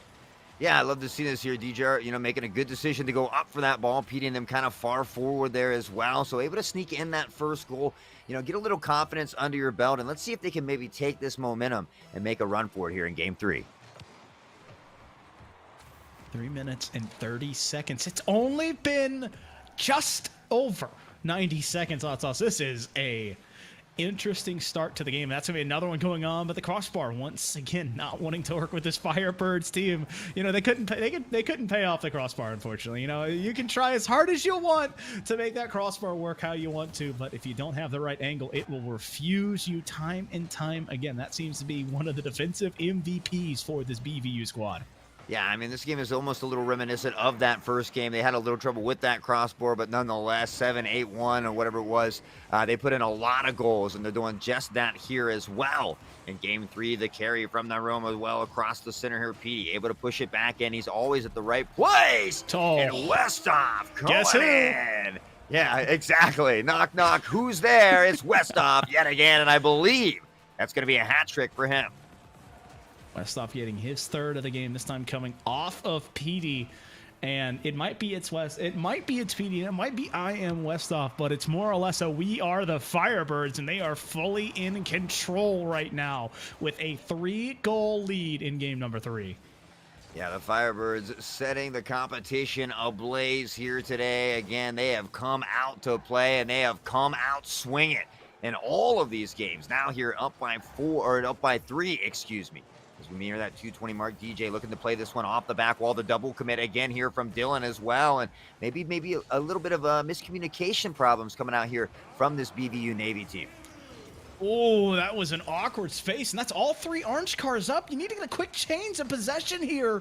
But BVU Navy, because they spent so much of that boost resource, because they spent so much time, that means the ball's still left in this corner, and that's Speedy finding what should not have been there to make it 5-1. Yeah, I mean, we'll take a quick glance again, and just, we see DJ go up for it. Sky as well. Petey just really threading it in there, but again, the Firebirds just doing what they do best. You can clearly tell they're a very good mechanical team. They've obviously played together for a while. They have good team chemistry, and, plain and simple, they've claimed to play, and they're putting on an absolute show here today. I mean, it is just insanity right now as the Firebirds are going to have to be on the defensive end for the first time, and a great save coming from it. And so they can play defense too, folks. I promise. They just haven't had to play too much of it as BVU Navy able to get a clear for now, but it's back on their own side. Nyrum looking for the pass into the corner. I like the idea. I love the touch, but it's just too flat. Firebirds still stand at 5-1. Yeah, like, BVU is stringing together a couple nice attacks here, but that midfield presence just isn't there. They're not able to keep that ball on the Firebird side, much like Firebird continues to do here as PD finds the assist to Nyrum, and they collect yet another goal to the repertoire. And it is just once again continuing to get further and further away from this BVU squad. And we have now set ourselves up, folks, for what has become lap number 2, possibly, to South America. 70 seconds left, and the Firebirds trying to make it once again a reality. Yeah, they just, maybe they felt like they didn't have enough time down there in that beautiful Brazilian beach. So, yeah, looking to get a second week's vacation paid there is the Firebirds. If they have really driven home here game 3, and BVU just trying to gain some momentum, trying to find a goal, maybe put a little confidence under their belt, but it's been all Firebirds so far here today as Dylan going up with a little move of his own. A beautiful save here. Nyrum comes in with a pressure. Westhoff right behind him. The flick from Nyrum, though, and that's going to get over too. Nobody's back, and the ball nearly just rolling in for a free walk in the park. Oh, this is dangerous, though. Sky's the last man back. And Firebirds just not in a favorable position to make advantage of it. And so BVU Navy surviving right now as the ball's awkwardly left on this end and cleared all the way down.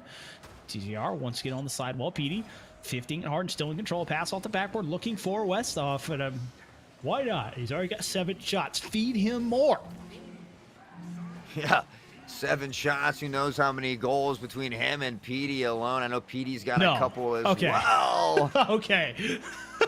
And the Firebirds able to take game number 3 as we see that scoreboard there. PD with 2. West, of course, with that hat trick. And the Firebirds are just looking, they woke up feeling dangerous today. I mean, that was 16 shots, if my math leads correct. You're not supposed to have 16 shots in a game, folks. It's not how Rocket League works. I think maybe the teams in the 8 and 6 minute overtimes might have had that many shots, but no, doing it in that 5-minute span, it was all offense all the time. And they now stand at a undefeated 3-0 in the series, protecting this undefeated streak.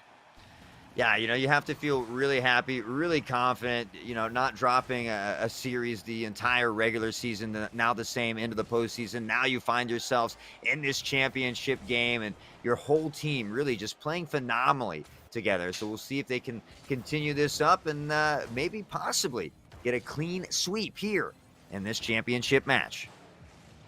Opportunity arising as the Firebirds wanting to put one more in their repertoire, another one perhaps in their trophy closet, as that's another shot coming, but being denied. PD into the corner once again, looking to find a teammate. That's off the backboard. That got past the defender in an awkward spot. Sky wanting to set DJ up for a clear, and he's got it. A follow-up from Dylan puts it off the backboard for now, but immediately going back the other way. The Firebirds with an open net opportunity, and Westhoff just walking it back. Yeah, I like BVU kind of cheating forward here. They want to be more aggressive, and I like that. But Sky just kind of out of position as he's coming forward there. The ball on the left side. Not much he can do to get back in time as Westhoff finding another goal, and he is really just putting these notches in his belt. And it's just been a continuation of last game spilling into the next game. This entire series, the Firebirds literally stepped on the right foot immediately and have not looked back since. And so game 1 started very firmly in their hands. Dylan, though, does not want to go bump into the night. A misplay there opens the door, and now we stand at a 1-1 game. Yeah, again, I feel like, BVU Navy is being more aggressive here. Obviously, it hurt them in that previous play, but here it pays off. And I like to see this. Mix it up from BVU. They don't really have anything to lose at this point. Just give it all you've got. We'll see if it works out in their favor as they're able to find that equalizer with plenty of time. Petey looking for a little fancy play himself as Nyrum looks to push it back in. The D from BVU. There is West. That one's going to go over him, sailing across midfield here as Nyrum looks to get one. And again, a booming clear from Sky, and that one's going to go in as well. BVU up on top, not wanting to go silently into the night. So this is the time to play dump and chase. When you have all three players in that offensive third, you see how it just gets away from the man Westhoff, who cannot get to it to make the save, which allows BVU Navy their first lead of the series in game number 4. Yeah, and I think maybe Firebirds just going out there having a little fun with it too. They probably feel pretty comfortable, pretty confident with that 3-game lead. It's not Rome showing you just what he's capable of there up top.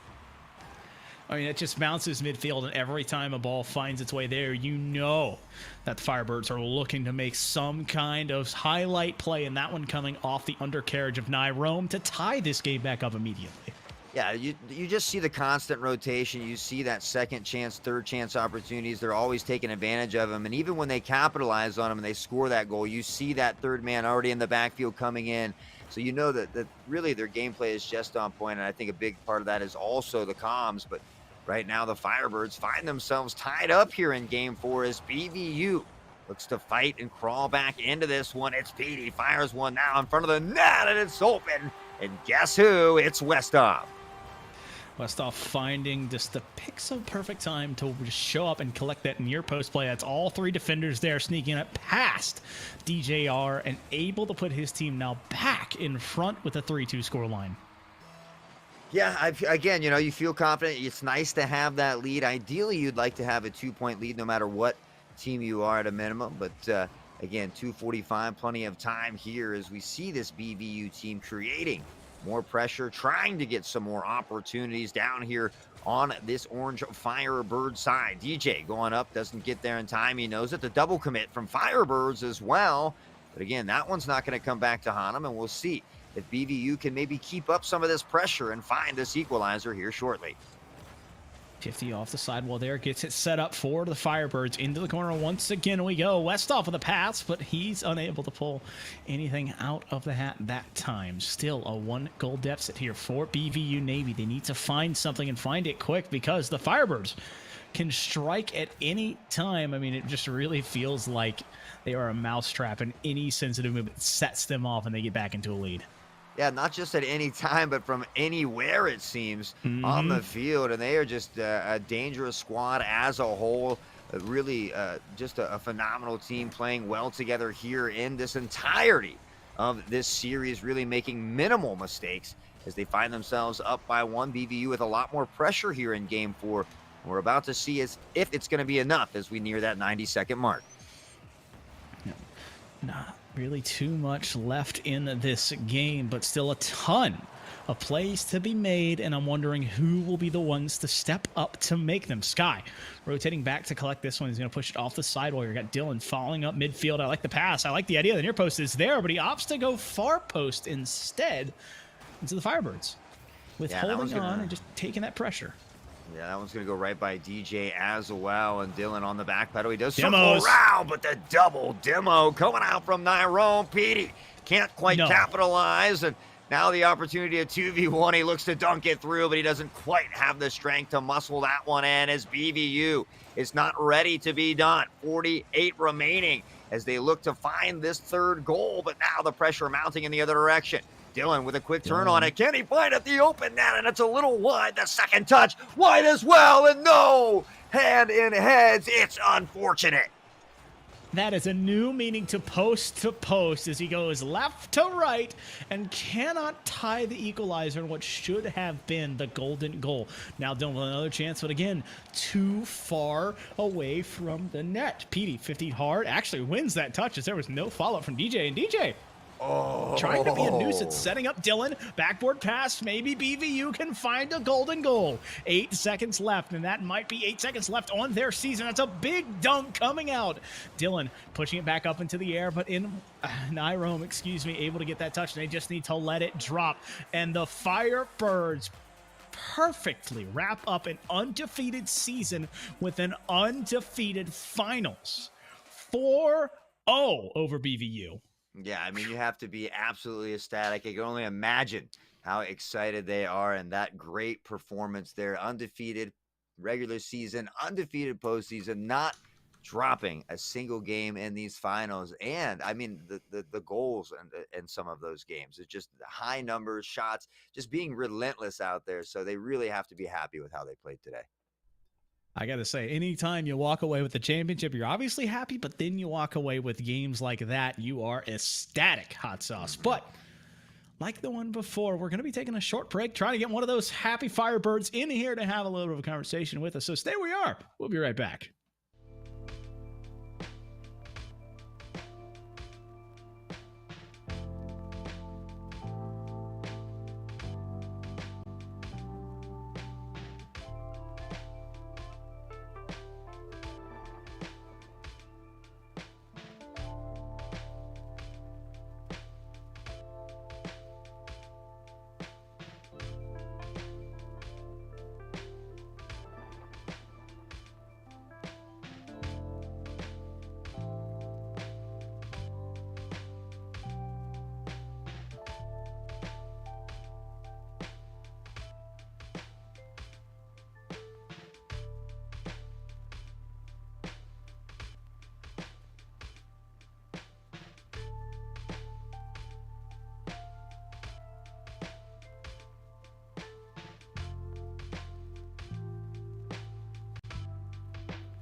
Ladies and gentlemen, welcome back. And joining us in the booth today is NECC Emergent Champion Westhoff. Westhoff, congratulations, my good sir. Thank you. Thank you. I really appreciate it. Well, I got to start by saying, obviously, an undefeated season. We talked about it a little bit in this pre-production meeting, but how does it feel now that you're standing at the top of the mountain, actually, without dropping a single game? You know, honestly, it feels a little unreal. Like starting from what we were, just a brand new program, and coming to what we are now, it really feels like a dream come true, honestly. And I didn't get to catch your earlier games, but did you guys sweep all the way through, or were there any teams, I guess is the real question, in this postseason that gave you guys a run for your money? Are you talking about in terms of the playoffs or just in general? We could just go with in general. Yeah, that's Well, in fine. general, yeah, there were a few games that we had that were pretty close. I think we had one game that went 3-2, but overall, I think we had a pretty solid season. We kept it strong. Well, I got to say, coming into this one, I expected fireworks, and you guys did not disappoint. So, Westhoff, you found yourself in kind of a second man position almost the entirety of the game. Is that something that was planned, or was that just opportunistic that allowed you to get so many shots and goals today? Recently, that's kind of been the game plan. When we first started our general season, I felt I had to fulfill the role of third man, but I guess as time went on, as we practiced more, it kind of just evolved into this. So we kind of just we play off the game. Each game goes a little bit differently, and guess this how this one turned out. And now, you and Petey are both juniors. Of course, Nyrome's a freshman. So, are you excited to keep this alive next year and run it back a following season? Are we looking to be undefeated again, or That is I sure the see hope. you're awesome, awesome. That's great to hear. Well, I got to ask you, Westhoff, before we give you a send off, is there any shout outs you want to say before we officially crown you as an NECC champion? I just want to say shout out to everyone who actually came out to support and watch, and shout out to my two teammates that are over here next to me. I couldn't do it without them, and the rest of the Firebirds teams. Thank you, thank you. Well, Holy congratulations cow. on your championship today. And sorry, I didn't mean to step on you there, Oh, Foof, you're but good. just wanted to congratulate him, and also let everybody know that the next couple games that we're going to have are unfortunately going to be played off stream. So we do have a little bit of a couple hour wait, but Little we bit of will break. be back here. At 6 p.m. I think Foof is going to depart us. We'll be back here with Nelhad nonetheless, but it's been a great time with Foof, and we'll let him bid his farewell if you would like. Bid his adieu. Well, I gotta say, Westhoff, thank you for joining us, and thank you, Twitch chat, for joining us as well. And like my wonderful co-fort said here, we are going to be having a short break. Well, short break in a cosmic sort of sense, but it's going to be a bit of time. We'll be back at 6 p.m. Eastern, and so thank you guys for joining us. This has been NECC, and we have more Rocket League coming in a bit.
Ladies and gentlemen, welcome back to the NECC Challengers Cyan Championship Series here between UCSB and UBCO Blue. And I am joined by the legendary, the man, the Mr. Automatic Drip over here. Look at this flash, this style, Nelhad. How you doing? Glad to be casting with you here for the first time in the booth. Hey man, I am good. I've been away from the NECC for too long. You can't call me Mr. Instant Droop with that unicorn on your chest. Hello? I was talking to this man in the Discord call for a good 15 minutes, chopping up. He said, yeah, I got like this little unicorn hoodie on. It's not a big deal. First of all, he left out the expertly combed mustache. Do you see that? That is a conditioned mustache if I have ever seen one. You got the streak of blonde hair there. He kept it interesting. You go, all right, all right, all right. Oh, what's that? All right, all right. This man brought it all today, and that's just before we even get into the cast. All right, so you know he's bringing everything else. But as you said, Gauchos taking on the Heat, Santa Barbara taking on British Columbia, Okanagan. This is our grand finals. We are set for a good one. Two teams that have blazed their way through the playoffs. Yeah, on our first series earlier today, we've seen a lot of overtimes and going to game 7, we saw a clean sweep in a following series. Here, we have two very similar teams. University of California, Santa Barbara, 6-2, just like the Heat down there, 6-2. However, Santa Barbara is currently seeded number 1 in week 2. Both of these teams met, and it was a 3-1 series, however, going in the way of Heat. So even though they are that lower seed, I think we're definitely going to have a very exciting match here in front of us tonight. And you love that coming in, knowing that these teams have seen each other before. There's some film to review going into this game, so you know that VOD has been living on loop since they knew they'd be playing each other in this game. So I'm really excited to see adjustments made from that game to this one. Can the Heat be just as successful as they were?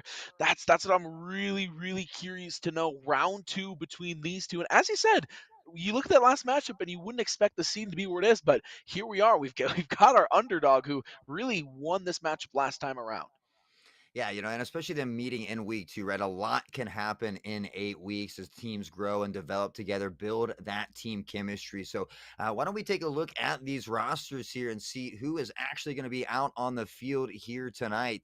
For UBCO, the Serpents, we can see PC, Geography Junior there, Caden is a freshman in psychology, and Choco Thunder, the freshman in biochem. Going to be a great lineup for you here tonight. Meanwhile, Noah, let's take a look up at the Gauchos over there.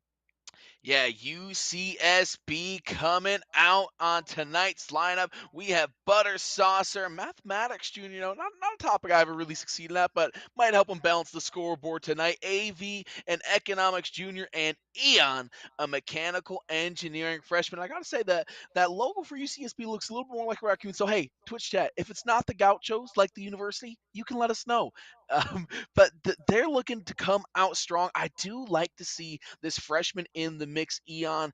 See how the communication goes with that. But Butter Saucer, AV looking to lead the way as the upperclassmen on this Santa Barbara squad. Yeah, we'll see if Eon can use some of that mechanical engineering to get mechanical on the field. I do love that icon, by the way. But yeah, I believe UCSB, excuse me, has a strong lineup. A little bit. It looks like there was a couple juniors and a freshman on the other lineup. I think there was 2 freshmen, so maybe a little bit of a younger squad out there. But as we all know, it really makes no difference any given Sunday in this best of 7. I think consistency, as always, is going to be very key here. Yeah, definitely looking for consistency, especially at this collegiate level. I mean, you're talking about teams that are getting together, they're practicing together, and learning your teammates' tendencies is so big at this level. Going up here, going up on the wall here as we're getting game number 1 underway. Our grand championship here kicking off at 6 o'clock in the NECC. And here we go. Getting it underway is Choco. Looking to make things happen early now off the backboard, and the defense kind of dissipates there. But Pacey able to find that third man position well. Reads the jump nicely. Can't find one more on the touches. Oh, what a shot. But Choco Thunder just wide and to the left. And already UBCO Blue putting on some significant amounts of pressure. Yeah, and you like to see those shots here early from UBCO Blue. Big demo right there. AV trying to find some of the PC on the defense end saying no, no, no. Eon playing it off the wall. Good opportunity for Blue here, but they're not going to be able to find it. Eon chasing this one up. Butter Saucer can't find the touch, and there is Caden on the defensive end. Both of these teams, Challenger Cyan Division, so they're similar level of competition. We're seeing it right here, trading offense here in the early going. Yeah, I think a lot of times in game one, we see a little bit more of that sporadic play, that pong play, just kind of getting those jitters out of the way, kind of settling into that gameplay that you're used to. We'll see who is that first team to do just that, as both teams searching for that first goal, and AV up high, off the backboard, and Butter Saucer feeling buttery, slips it right in for the first one, UCSB. We talked about tendencies. We talked about knowing teammates. Look at the pass. Butter Saucer able to sneak it by 2 defenders. That's a great way to kick things off here, Hot Sauce. Yeah, being that number 1 seed, but they did lose to UBCO, so maybe coming out looking for a little bit revenge. And you got to like how they start off a first early goal here, 3:30 remaining. Plenty of time, however, for UBCO Blue to get things in action. We see Choco looking to grab it off the ceiling, can't quite get the touch he needs. Caden there with the second chance opportunity, and what a play Nell had. Can you believe it? I want to let this one breathe. I don't want to talk over. Let's just soak it in.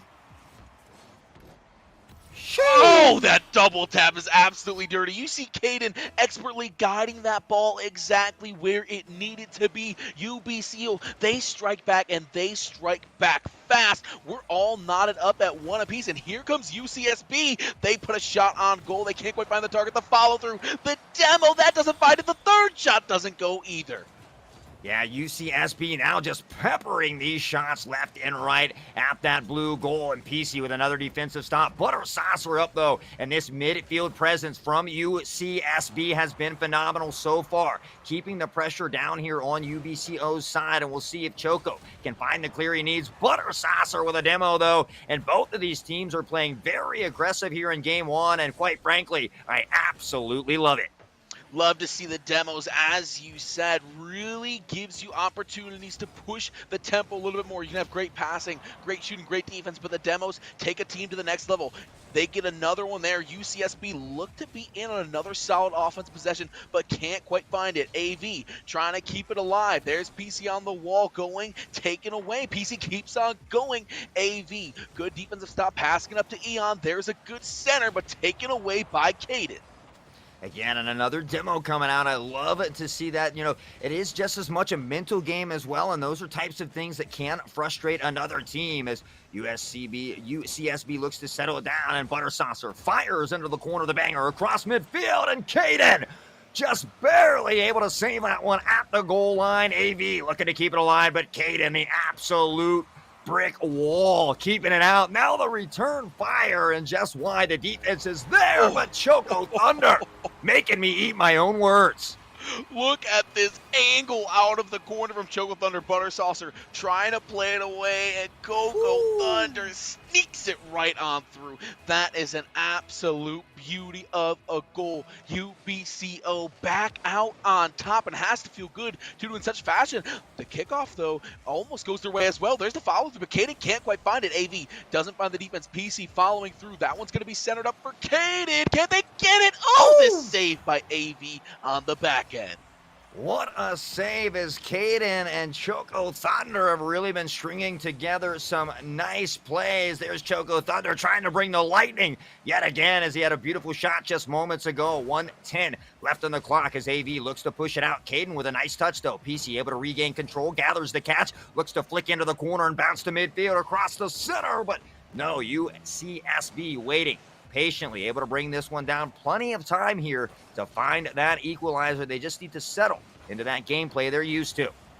Oh, and that was nearly a beautiful goal. The passing was perfect, but UBCO just can't quite finish it off. 45 on the clock. Like you said, a lot of time left, but not a lot of time. You've given another goal. A 2-goal deficit's a lot different, and that one gets blocked by PC. Beautiful piece of defense right there. Caden trying to clear this one off the far wall. AV taking it away in the 50, but Caden regaining possession, fighting in the corner. Looks for the center, and that one goes a little bit long. PC takes it. 20 seconds on the clock. 20 seconds, enough time to find that equalizer. We're going to have to find an opportunity or a second chance. Rather is Choco Thunder looking to keep it out. A nice touch from Caden there, and a near goal just high and to the right. But PC piecing them together, able to find what could be most likely the nail in the coffin. This touch from Caden was an absolute masterpiece, and PC, well, they find themselves with an easy goal. The ball basically just dropping inches from being scored. 9 on the clock. UCSB, they're going to need a miracle, and they don't find it. They're on the kickoff with 5 to go. This one is in the books. Game 1 going the way of UBCO Blue. Yeah, just a phenomenal job by them. You know, it's a much closer game, I think, than the score really looks right there, 3-1, right? But I think both teams fought really hard in that first game. Both teams played well. They had good transitions. They had good rotations. But I think they're maybe in that last minute or so, you know, is kind of where it began to fall apart, and UBCO really took control there. Yeah, and I think UBCO pushed that lead to 2-goal lead. I mean, obviously that was the nail in the coffin, but I think it really happened because UCSB, they got a little down on themselves. Their rotations got a little bit looser.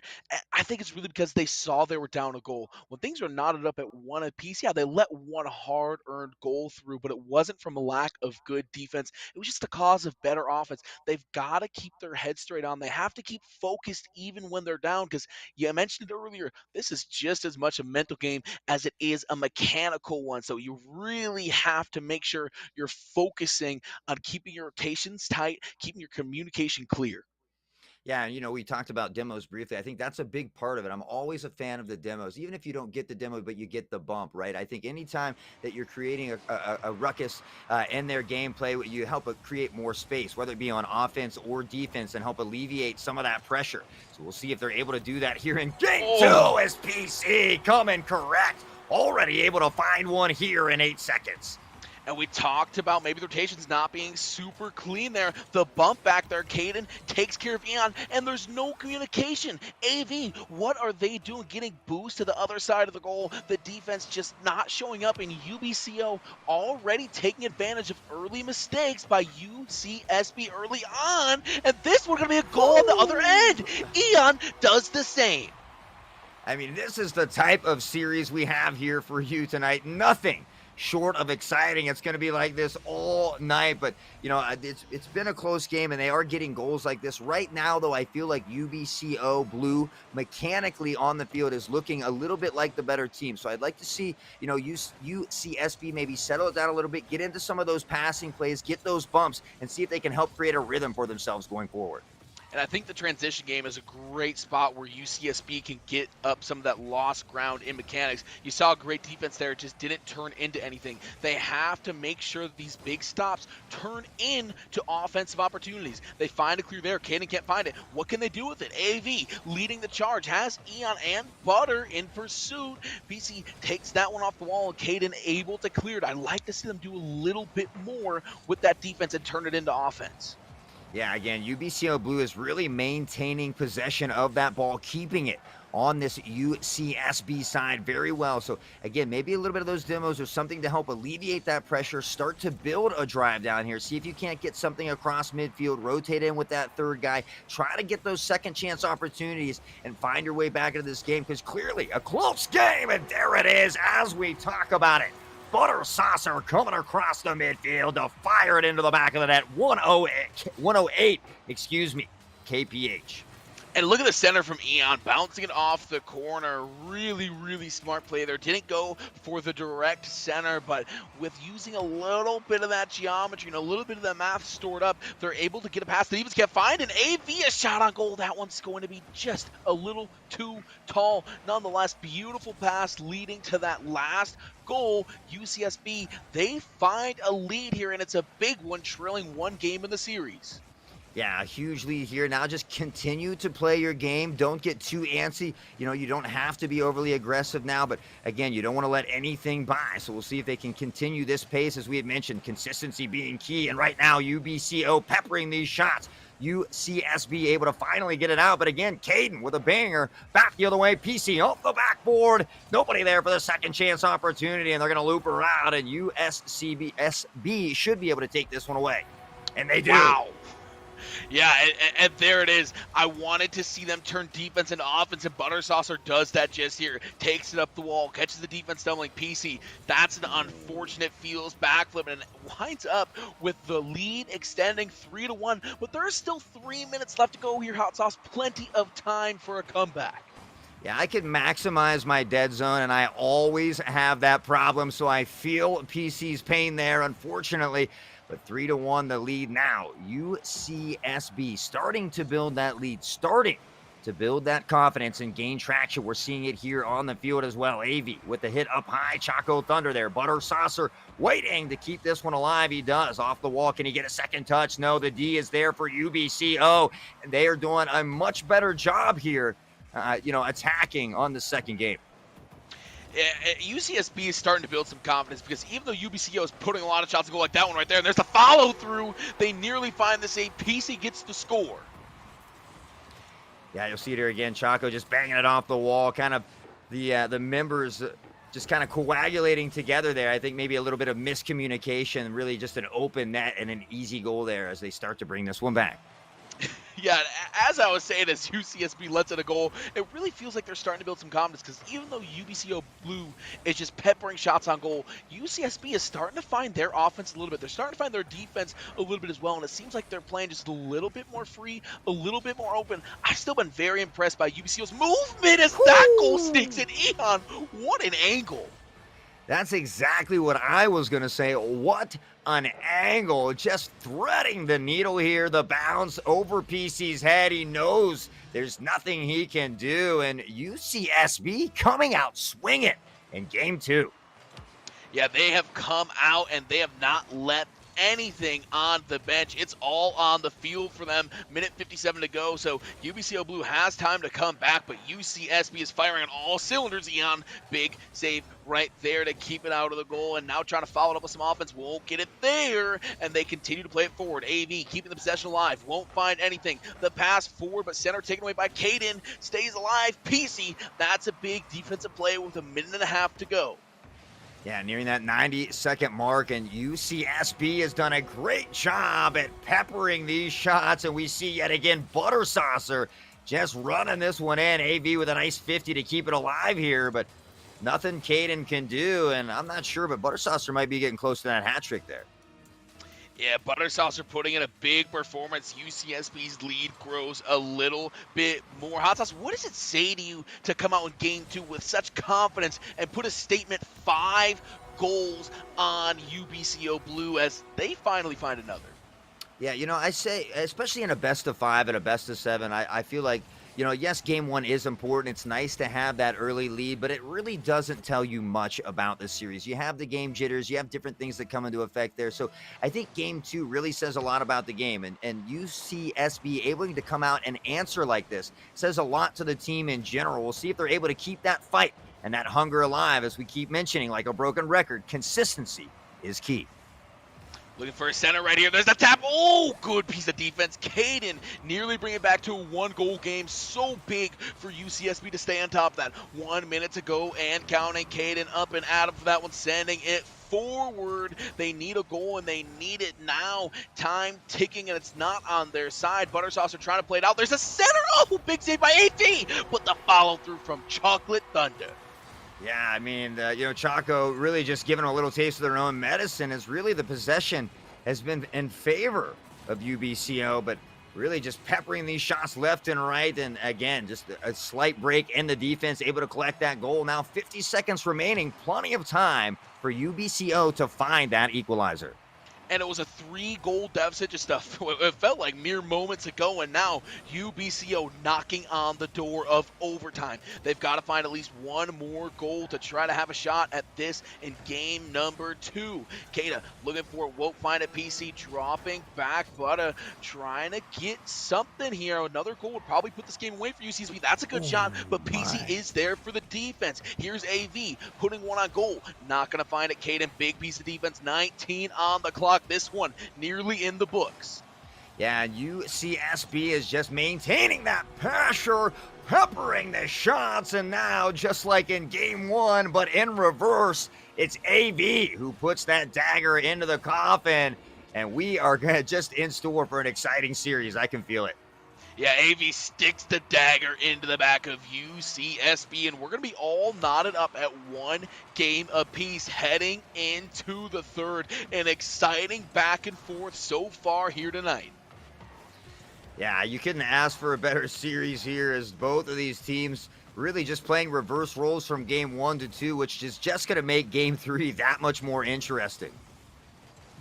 Yeah, definitely excited heading into game 3 to see how these teams adjust. You know, Rocket League a lot of times feels like a heavyweight boxing match where round 1, round 2, you're kind of feeling out your opponent. You're not throwing your haymakers. You're kind of seeing what works. You're feeling out their blocking scheme, their structure, and that's when things get really, really exciting. That's when the Rocket League gets really intense. Rotations, they get tight. Everyone's playing clean. So I'm excited for game 3 and beyond as we move on in the series.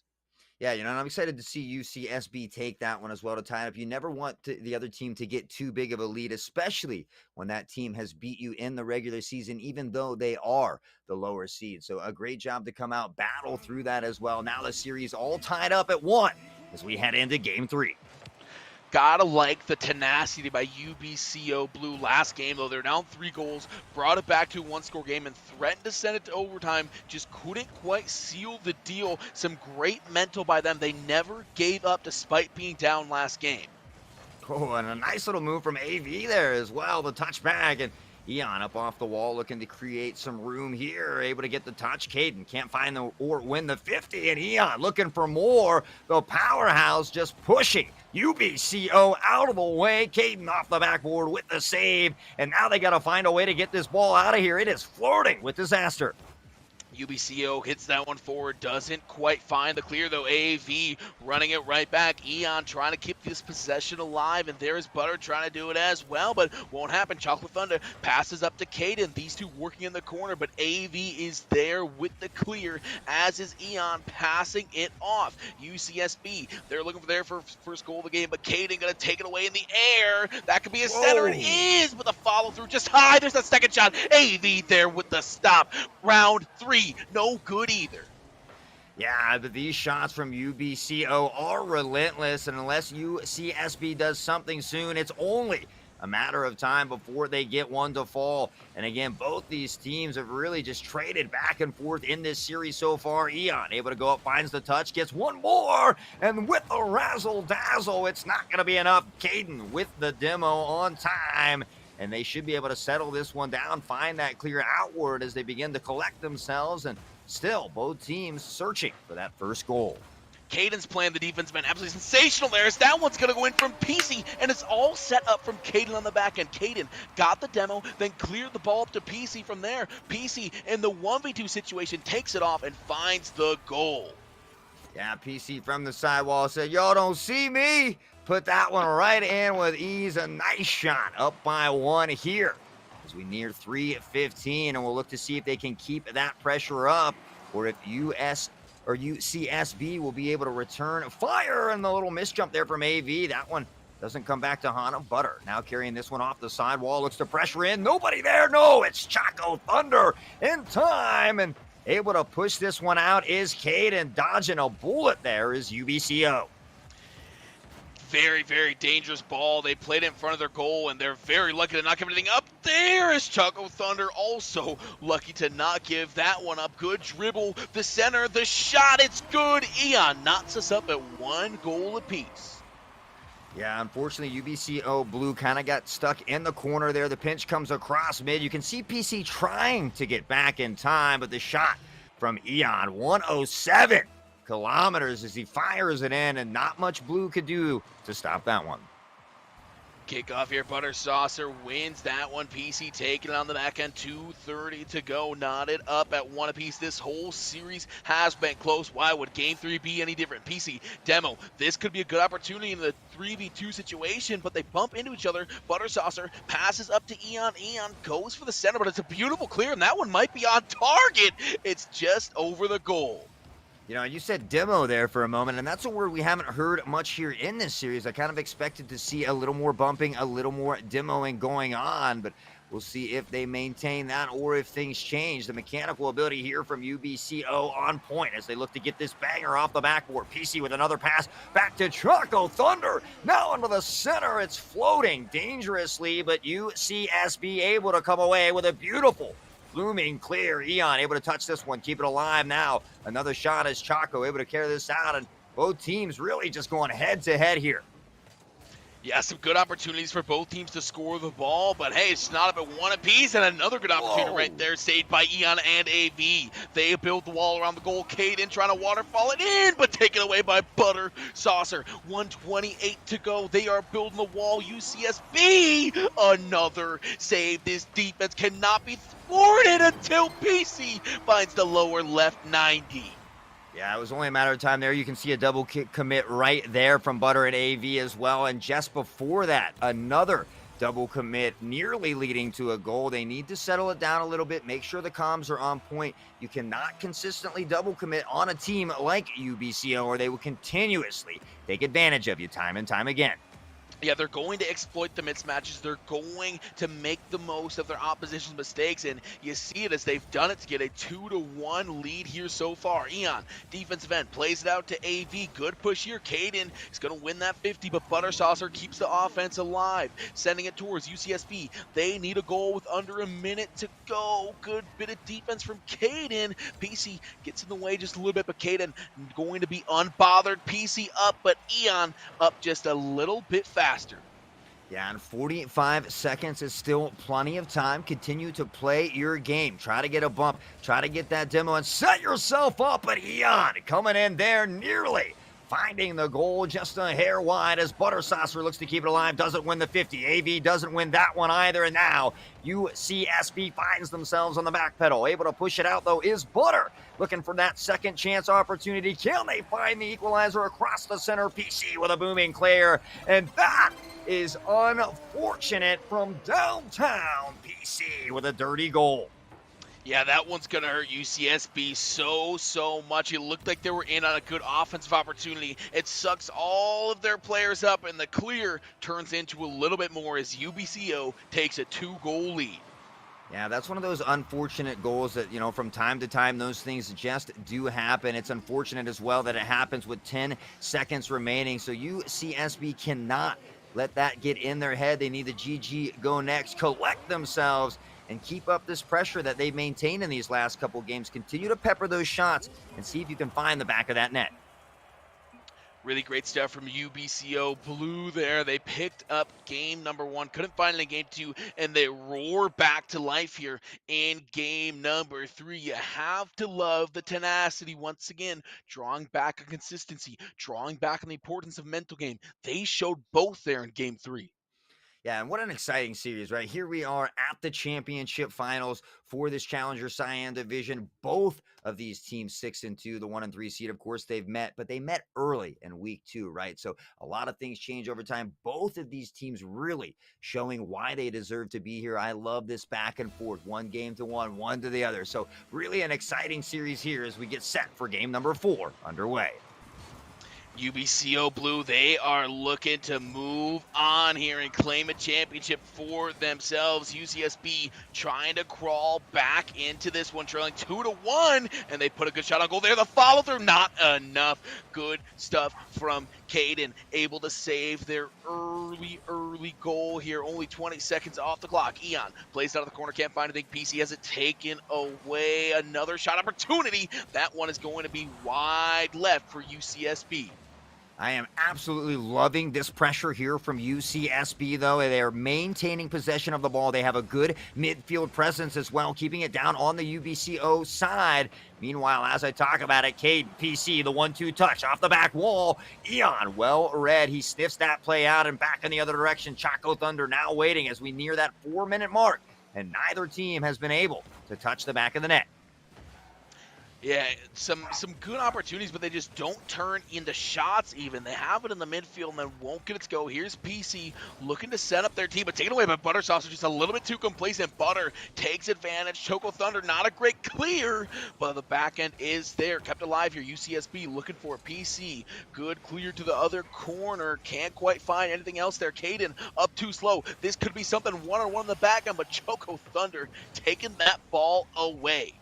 Yeah, I really thought Butter Saucer was about to drive that one home, but Choco Thunder coming out of nowhere with the thunderstorm. The defense able to stop that one. AV now on the push over to Eon, not there. Choco Thunder rather, able to find that one across midfield again, and UCSB has really picked up the pace, but it's not quite enough as PC able to sneak that one in from the side as well.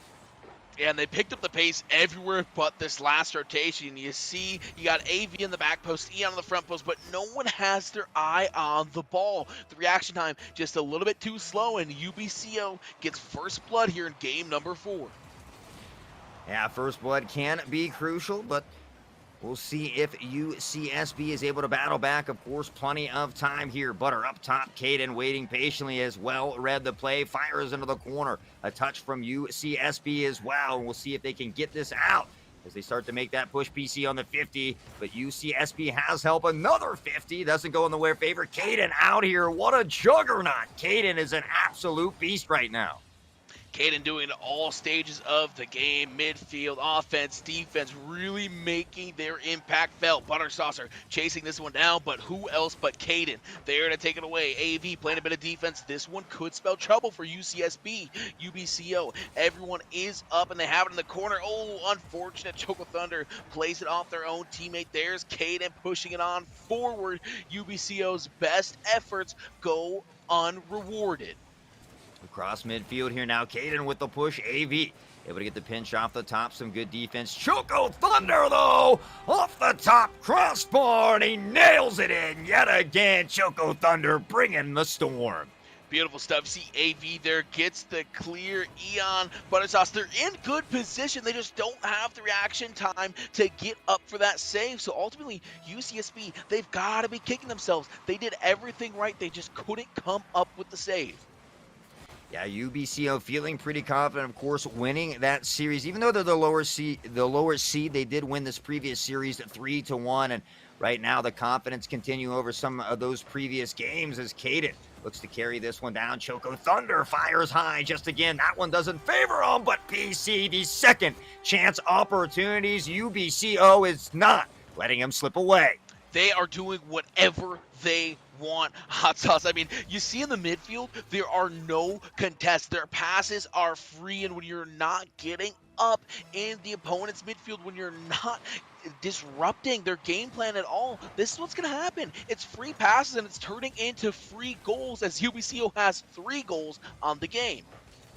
Yeah, I think the fast pace of this UBCO team is kind of catching UCSB a little bit off guard. We're seeing a lot of double commits from them as well, and I think it's due to that high pace action. The cars from UBCO are never stopped, always in motion, and really putting on a performance here in Game 3 as they have this 3-goal lead. Can UCSB battle back with 1:15 remaining?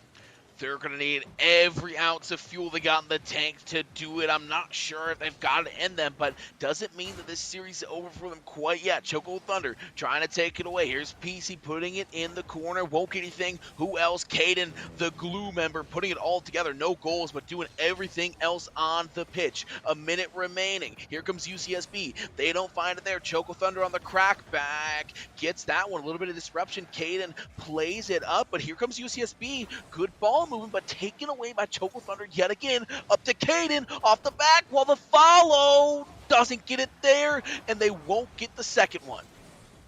Yeah, the ability of UBCO to maintain pressure and keep it down on that UCSB side has been absolutely unreal and relentless here in Game 4. And really, UCSB has put up a good fight, but it has been all UBCO in Game 4. The mechanic ability, the pressure, everything, and the defense, as we see right there, as UCSB is just looking to get 1 goal here in Game 4. Yeah, UBCO, they are cleaning things up, and they're going to take a commanding 3-1 lead into the fourth. A second on the clock. Can they get one for the road? A little bit of a confidence booster. AV plays it up to Eon. Doesn't find it there. PC, it's up. Ball still in the air. Like I said, UCSB, they're just looking for one goal for the road for a little bit of confidence. It's going to hit the floor, and game 4 goes the way of UBCO Blue. Yeah, I see UCSB out there on the field, especially like the first half of the game. They're very aggressive. They're putting in the pressure. They're getting a lot of shots. They're peppering off the wall, and they look a lot like this UBCO Blue team. But somewhere around that halfway mark, it seems like they can't quite consistently keep up that pace. Things start to kind of break apart for them. I'd like to see them maybe take a deep breath and reset on that. They definitely have the skill set to be here. They can definitely push this to a game 7. But man, UBCO Blue is looking very strong right now. Yeah, and through the 3 lost games, I've still been very impressed with UCSB's communication. Like I said, they've got the skill to be here. It's more of a pace issue. The game's just coming a little bit faster than they can read it as they come up with a little speed of their own. And there's a shot on goal, and AV says, hold on just a second. We've got accelerators in our car, too. Yeah, and this is exactly what we talked about, what we want to see from this team here. That quick early pressure. They find an early goal. They give themselves a little bit of a cushion, but don't let up. Don't play softer because you have that lead, right? Keep doing what's working for you. Be that aggressor team. Hit those demos or those bumps and keep forcing it down the gut of UBCO and see if you can collect another game. Butter saucer to AV. That was a good opportunity. Couldn't quite find the finish. Here's PC attempting to clear. Eon, good touch. Caden taking it away. 4:30 to go. The game is young, but UCSB's already found the back of the net. Something they failed to do a ton here today, so good to see them get going. Butter saucer looking for a little bit of offense, trying to get their second goal. Choco Thunder. Here's the clear taken away by Butter on the other end. The follow through. PC misses it. This could be dangerous for UBCO Blue, but PC able to find a little bit of a clear, a little bit of action in the midfield for them. Yeah, and even right there, though, I still saw Butters and one other go up for that double kit at midfield. Luckily, it didn't come back to haunt them, but again, they have to be careful with these double commits because when you're playing a team like UBCO and they see something like that, if the opportunity is there, 9 times out of 10, they're going to capitalize on that. So I would like to see UCSB maybe slow that down a little bit, make sure they're communicating properly, make sure they're not double committing because they are still certainly in this championship series. AV trying to find something there, can't quite get it to go. Here is Caden up, taken away on the other end. PC plays it out of the corner. Choco Thunder, they're looking for their first goal of the game, taken away by Eon. Good stuff, aided by a demo. Eon on the crackback. Caden takes it away, playing it into the corner. Choco Thunder plays it back to Caden. AV, the last line of defense, plays it into the wall. Choco Thunder, that one's going to be way wide left. Yeah, and again, UBCO Blue starting to pick up the pace a little bit here themselves, but the pressure from UCSB starting to be relentless here in Game 5. You'll love to see it, and as I say it, though, Caden blows one by. Butter sauce with the touch, not the one he wanted. PC goes up. Eon there with the defense. Now the ball again, floating dangerously in front of that UCSB net as UBCO is all pressure here in the latter half, and I had mentioned about how things start to fall apart around halfway for UCSB. They need to make sure they can hold on to this. Big demo there, might open up the field a little bit for UCSB. AV trying to find something, can't quite get it to go. PC is right there. I love the intensity, as you mentioned, the peppering of the shots from UBCO Blue. They just couldn't find the back of the net, and right there, Butter, a big reason why. Takeaways like that. PC playing into the corner. Here's Eon battling for, bumped around. Caden, they can't get the clear they're looking for. There's Chocolate Thunder. Beautiful rotations on UBCO's side. Just wave after wave of defender coming to clear that ball. Good bump. PC takes it out. There's Eon stopping it out in the midfield, playing it into the corner here. 2 minutes to go on the clock. PC should have a good shot at a clear there, but AV able to take it away. You can clearly tell that both of these teams are incredibly hungry for a goal. Of course, UBCO wanting to tie it up, but UCSB wanting to extend the longevity of their championship run, needing a game here to do it. The pressure mounting now. Butter Saucer with a nice touch into the corner. Eon doesn't get the second touch he wants, but Butter able to get there. Now the hit as well. The nice backflip, the bicycle kick. But again, Caden, the rotations from this UBCO Blue team has just been on point. and that puts them why they're here. And they're just an inch off. You see that passing play from UBCO? That was absolutely ridiculous. They're going to pay for it on the back end. Eon able to find an easy goal, but this UBCO team is so close to having so many amazing plays, and when they're just a little bit off, this is the result, a goal on the other end. Yeah, I mean, much like it, I think it was game 3 where we saw that happen in PC's favor. Now we see it come back the other way, that long rolling goal, and UCSB finds themselves up by 2, which is a nice lead. But with 1:08 left, there is plenty of time for this UBCO team. Very talented, as they've been relentless here like a firing squad. And we'll see as they begin to mount some pressure here. Butter Saucer looking to get the booming clear, jumps over the hit as well. And a nice play from him, the razzle dazzle, and it's not enough as he was trying to look a little bit like Lionel Messi out there. Definitely looking to play some hero ball. There's a good center. It's going to find the back of that. Pacey make sure that UBCO Blue has a fighting shot in this game. Yeah, I mean, a nice touch from AV, but just an even better touch from Caden over to his teammate, waiting there for that pass. A nice shot on net. And again, you know, that's really just boils down to taking advantage of your opportunities, not letting those simple mistakes affect you. And, you know, overall, UBCO has just been slightly better at that here tonight. Absolutely. UBCO's mechanics have looked so clean. They've been a well-oiled machine. They just haven't found the back of the net more than once here in game number 5. Can they send us to overtime? AV taking away an absolute stalwart in the midfield. 24 seconds on the clock. PC, the last line of defense, and they hold strong. They need a goal. Just playing defense isn't enough. Butter Saucer trying to put the dagger in. They can't get it. AV, they can't find it either. It's up. 10 on the clock. Does UBCO Blue have a miracle in their back pocket with 5 to go? As long as the ball's in the air, they have a shot, but it's going to be in the air just a second longer. Choco Thunder keeps it alive, and with the ground pound, it is over. UCSB strikes back and takes game 5. Yeah, you know, UCSB not ready to be done here tonight, and Eon with 5 saves that game. A phenomenal performance from him on that D side, really allowing them to clutch this game up. And I mean, here we are heading into a game 6. We very well could see a game 7 or an overtime.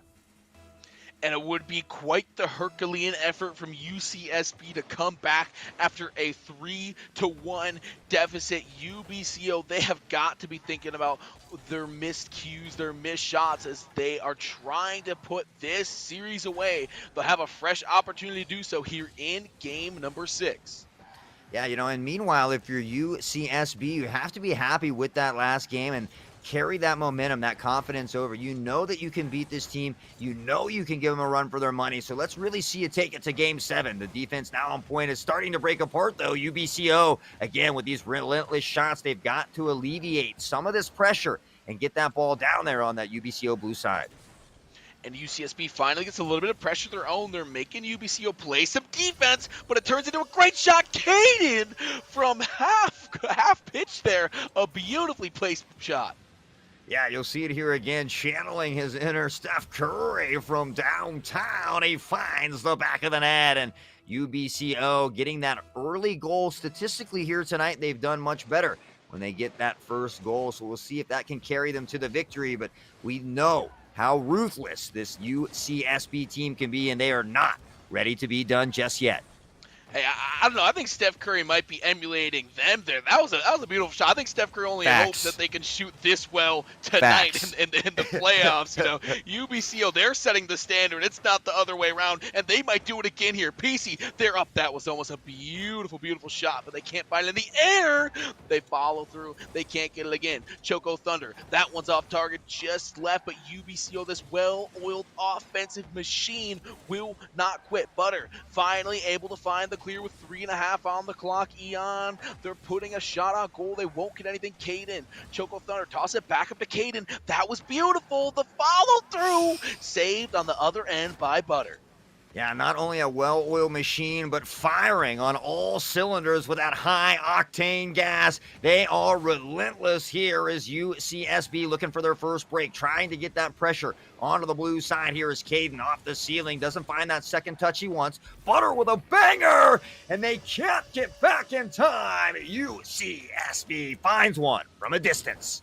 Caden thought they had it. They lost the handle on the ball. Butter says, thank you very much, and they find the huge equalizer with 3 minutes to go here. Hot Sauce UCSB, their tournament life is on the line. This is really their last chance to dance here in the finals, and they are making the most of it.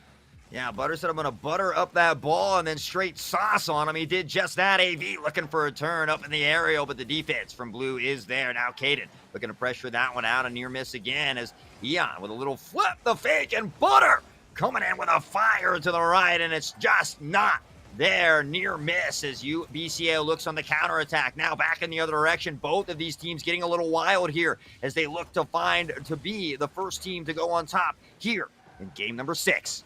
Things are getting a little loose. Both teams playing with a little bit more reckless abandon. Their tight rotations being let go of in favor of these fast-paced offensive shots. We'll see if that continues. Choco Thunder here in the midfield going to have to cut off AV. Does just that, but the ball is played up. Could be a good opportunity for UCSB. They can't find it. Caden takes away, but Butter Saucer soaring in, setting it up, played down. UCSB, they still can't get the contact that they're looking for. Caden up and Adam looking to guide it in. That's a good opportunity, but AV takes it away on the ground as we're just under 2 minutes to play.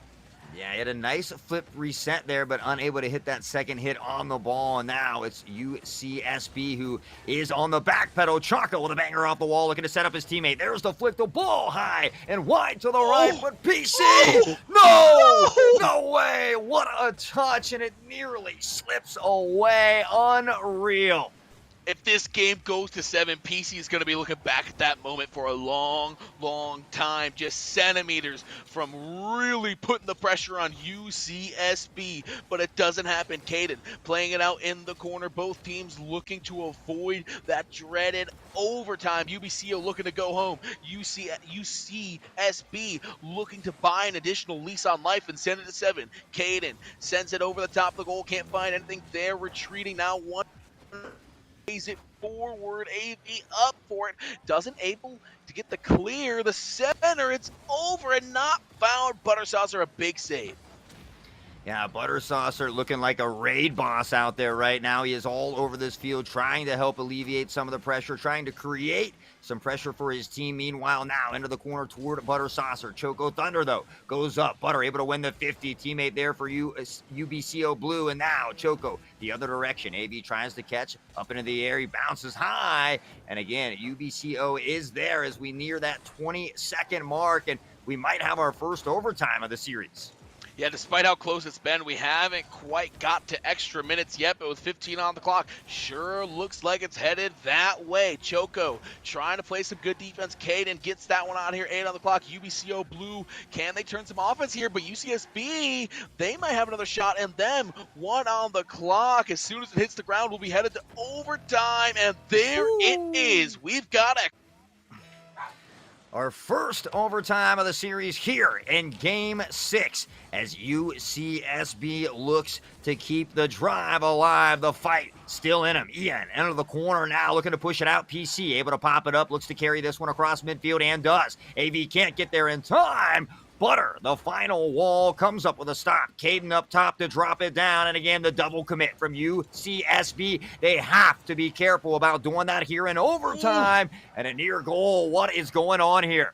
UBCO is going on. That's what is up as Caden tries to find it. This offense has looked great the whole series, and they just have to find one more goal, and they can claim the crown. This one played to Caden. Beautifully passed to the corner. PC sends it back up to Caden, and that is going to do it. This game is over. This series is over. Your Challenger Scion champions will be UBCO Blue.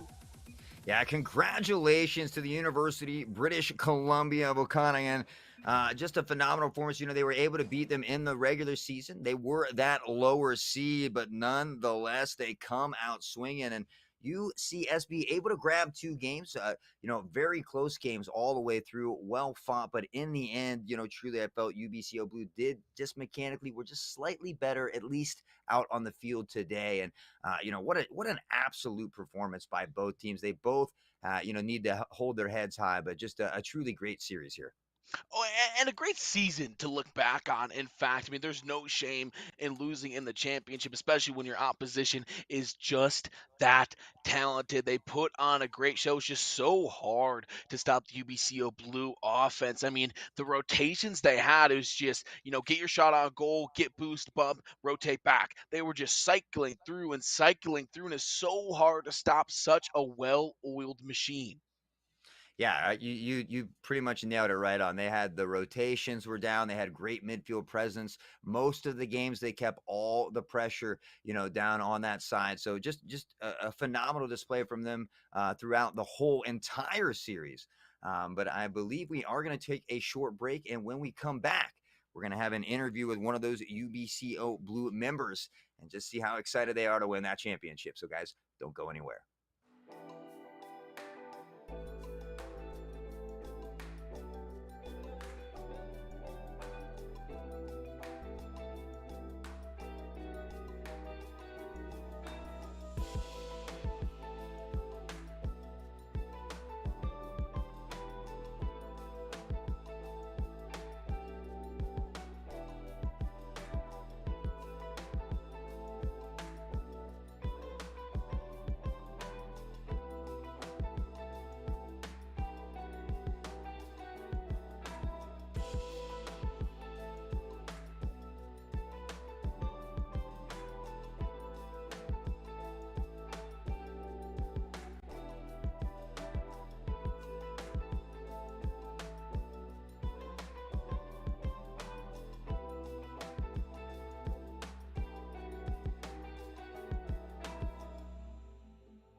All right, we are back with your NECC Challenger Cyan Champions. PC, the legend, putting in work out there. I like to see the mustache as well. How are we doing today, and how does it feel to be a champion?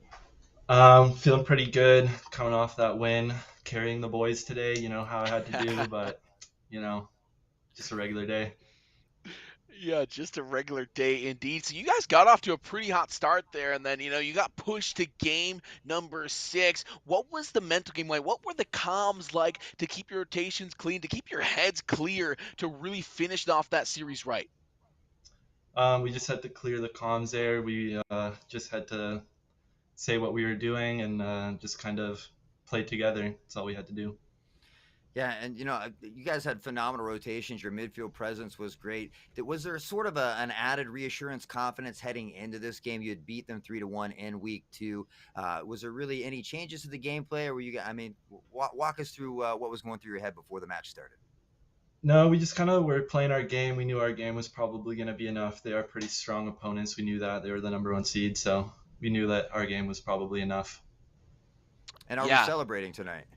Oh, yeah. Huge celebrations all around. Hot Sauce stole that. I was gonna go off script and ask a second question. That's how you're celebrating. So I'm glad he stuck that one in there.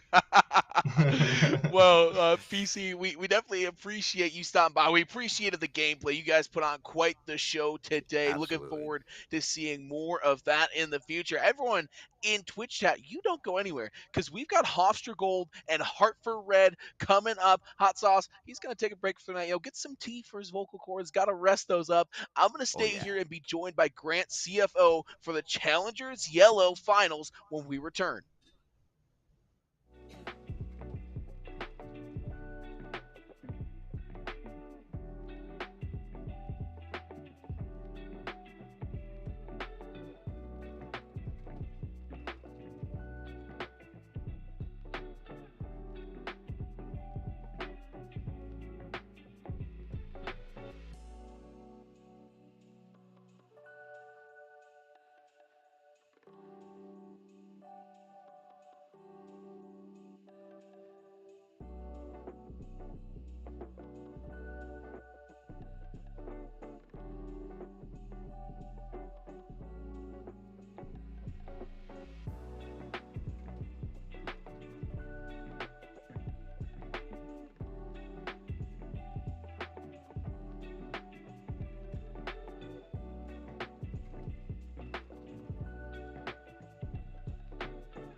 Welcome back here to the NECC. A little bit of a change of schedule here, folks, as we do have a forfeit. Hofstra Gold has forfeited their championship match against Hartford Red. So Hartford Red are your NECC Challengers Yellow Champion. Congratulations to them. Congrats on a fantastic season. This will mean we're going to have a little bit of a wait as we're going to continue on our past schedule. That means Adrian College and SIUC Maroon are coming your way at about 8 o'clock. Going to be cast by Noventa and Captain Atsoka. It's going to be one heck of a matchup. So you've got this time, take a little bit of a breath, relax, maybe take a nap, because we've had some fantastic Rocket League. I know it's a little hard to stare at such greatness for hours on end. Personally, I'm going to go get some sour gummy worms, maybe a little bit of caffeine. I'm going to reload up so I can pop in Twitch chat and watch the next games. But once again, that is a forfeit, meaning that Hoster Gold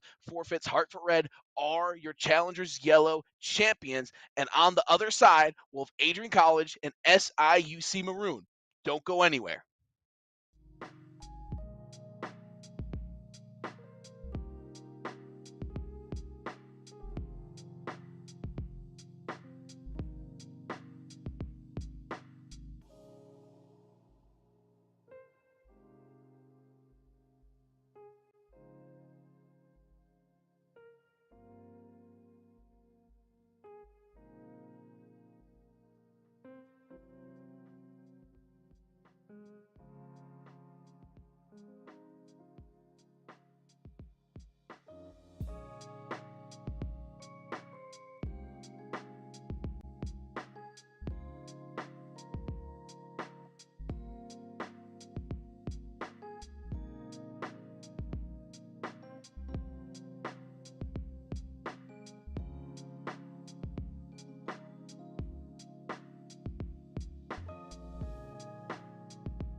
Welcome back to the NECC. We've got our Emergence Navy Championship headed your way. Adrian College taking on SIUC Maroon, and we've got a dog fight brewing as the SIUC Saluki look to take on the Adrian Bulldogs. And hey, if you don't know what a Saluki is, open Google, second tab, SALUKI, and feast your eyes on that beautiful, beautiful dog. My name is Ethan Dolan, probably better known as Nelhead, and today I'm joined by Grant. How are we feeling?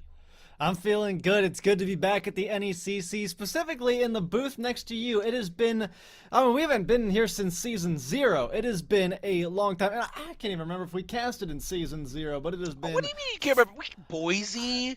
Come Yeah, on, Grant. I can't Alabama, remember the season Huntsville? numbers. I can't remember Oh the season my numbers. gosh. All right, look, caster math This is guy. hard. We covered This this guy. yesterday. It is a hard thing. Numbers are hard to keep track of. But what's not so hard to keep track of is when the records are being kept track of for you.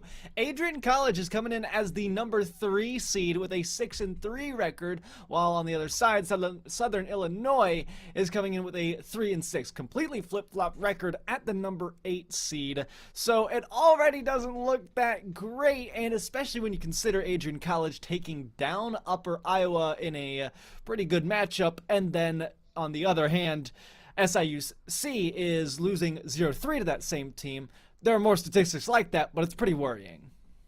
Yeah, definitely worrying, but you know what? That gives SIUC just a little bit more to play for. They know they're the underdogs. Like we said, they already know that they're the Bulldogs. They got some, or no, excuse me, the Saluki. They got that dog in them, so that they're the dogs, Grant.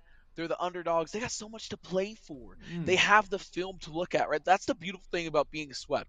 All that film is profitable for you. All of it is great for teaching. You can look back and say, man, we screwed up there, and there. Where if you're Adrian, you can't really look at that film. You look at it like, oh yeah, we killed it. There's not much to learn from. We already played well. So that's the big takeaway. I would say SIUC Maroon has a lot to prove tonight, Grant. They definitely do, and they better start off with a Game 1 victory. But I say we look at the rosters coming up. Who is going to be taking the pitch tonight? It is going to be on the first side. Let's take a look at the Adrian College Bulldogs. XP Agent 1, who is majoring in computer science as a freshman, echoes another freshman, exercise science, and of course, another freshman. Ole Hides is going to be a stacked lineup for the Adrian College Bulldogs. I'm excited to see what the freshmen can do. A bunch of young legends here for Adrian College, Grants. Over on SIUC side, once again, the Saluki, they got some dog in them. We've got No Ments, who's a radio, TV, and digital media freshman, but that's where the inexperience ends, Grant. It's Lurk Jr., IT, Lolo Folo, Biochem Jr., so a little bit of experience coming out from the SIU side. I think that's going to help them a little bit weather the storm. We always talk about how Rocket League is equal parts mental and mechanical. Well, hey, I think your mental gets a little bit better as the years get on. I would say so. If there's any hope for SIU, it is having those juniors on the team, because obviously more experience, but that doesn't necessarily mean more experience in Rocket League. More school experience, more potential experience for being on a team, but we don't really know the history, and if they have been on the Rocket League team for long enough to form that bond, or that biochemical bond, if we'll go there for SIUC, this could be a complete toss-up. That it could, Grant. We're here into game number 1. Adrian, SIUC, our Emergence Navy Championships should be a good one. Once again, SIUC, the big underdogs, 3-6 regular season record. Not often that record qualifies for the playoffs. Not often that record gets you into the championship. That's exactly what I was thinking. I was like, how did a 3-6 record make it all the way here? It means there's got to be something special about them. Unfortunately, unable to pounce on some early opportunities given to them, instantly punished by XP Agent. XP Agent, beautiful play here. Look, just taken away in the midfield, a little dink to get the job done. Midfield play turning into an easy goal for Adrian. What was a little bit more difficult to see off that POV replay is he actually pinched it off the defending car and might have another opportunity. He will. We're pinching off cars and going off walls.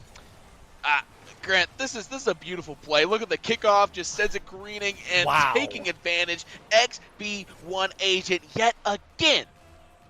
You can't read the ball more perfectly than that. Maybe jump a little earlier, but you didn't need to. Right on the ball, right on time, and it was just quicker to beat out the other team. You got Lolo Folo on the ball this time. A 50 down low forces it out to the orange half, where SIUC have to make the move on it. No, continuing their carry. This has been the story, is using that back wall, but oftentimes it's too powerful, bounces off and out, and we just go back the other way. Yeah, Lolofolo trying to find something here. Adrian really bullying SIUC. Look, it's not even leaving. SIUC's have another shot on goal. That one going to be batted away. Lolofolo keeping it alive, trying to find the angle. Good bit of defense there. XB Agent taking it away. This one played to the middle. Lolofolo not going to find it there again. SIUC, they're trying to get on their first goal, but it won't happen. XB1 Agent finally gets the clear. Oh, looks like we might have lost out on a little bit, but we're back here. Echoes off of that corner. It does go under the defending car. Not a very good thing to see if you're SIUC, but I do like the 50s, at least progressing them forward in the field. XB Agent with their first whiff of the game. This one's continued out for Echoes. Difficult save, blocked to the side by Lolo. Continuing underneath, over and out. This is where Adrian College start to shine through that midfield. It's why they've had a bit more of the majority of the offensive pressure. The rotations are looking good. They've got everything down to a T at the moment, except for some more shots on goal. Yeah, you know, they came out strong. 2 big goals from XP1 Agent, who's trying to find this in the corner, but they've cooled off a lot, and I'm going to credit SIUC for that. They've tightened up their rotation, they've tightened up their defense and midfield play, and it's allowed them to get a few opportunities like this one. Lolo Folo, nothing going to come of it, but just looking so much better than they did in the first minute or two of this game. I think SIU Maroon has a lot to be proud of as they get another solid opportunity there. Right, but I think they're a little hesitant to push forward into that offensive zone. When they've got the time and space, they just need the pressure to add on top of that. They're not so quick to jump on those opportunities. Now they've got a bit of a 3-on-1 scenario. That touch crucial from Agent. Lolo firing a shot off to the far post and back across. Looking for each other again. Nobody to be found except for a defender. Great control by XB Agent, who I'm going to just put a star on him right now as that standout player for Adrian College. Definitely stealing the show here early on. Looking for it there. Lurg not going to find an XB1 Agent. Who else? Getting a good defensive play. Good piece of dribbling over the side in the corner, but handled well by SIUC Maroon. They have to make a move here at some point, Grant. Just a minute 30 on the clock. They're trailing 2 goals. A lot of time left as it is in Rocket League, but they haven't shown a ton of life. And XB1 Agent, taken away by Lurg. I was going to say, I thought life was going to come to an end there, but Lurk making that last second stop to push it back out. SIUC, like you said, they need to make a move. They're just getting smothered from all ends of the pitch, though. Forced to jump out in front of each other are Adrian College. There's no counterattack in sight. No clear in sight either from SIUC. Now making their move down, but so quick to leave. Boost game wearing thin, and they just can't get it out of their corner. No, they're just treading water back here. XP1 Agent looking for another goal. Can't quite find the hat trick. Echoes keeping it alive, keeping SIUC under pressure. No, Mens looking for something there. Been a bit quiet despite the 2-0 lead. Lurk should be able to take care of this. Good play, but they won't find anything. It doesn't matter. Adrian's still holding that 2-goal lead, and SIUC Maroons still can't really clear this ball out of their own half, Grant. At this point, it is do or die. Go big, go home for SIUC. They've got an air dribble. Now they've got offense. Needing a goal probably within the next 5 seconds. It is lingering in front. Lurk tries for it, falling short. 8 seconds to go. They need to get this in front of the net immediately. It goes over one. Nobody's really there except the defense to block it away. And Adrian College will be taking away this game. SIUC may not be able to get even a consolation prize at the end of it. It drops in front, and they fall on that opportunity too. Adrian College with the win. Hides with a big piece of defense there at the end to ensure the shutout. XB1 Agent really put the team on the back early on, but Grant, we can't underestimate the Adrian defenses. They really just allow a donut to be scored. I mean, that's obviously the case. They've blocked everything that has come forward and into their box. Not even into their net. They don't have to worry about the net at all. They've got the rotation solid. They use each other effectively. They're taking possession has been another big thing. While SIUC may get some clears full court or full pitch rather, they're not really taking control of those. And then when they're not taking control of those opportunities, they're just leaning back into their own half. They're not pushing forward. It's no wonder why there's no offense being put up.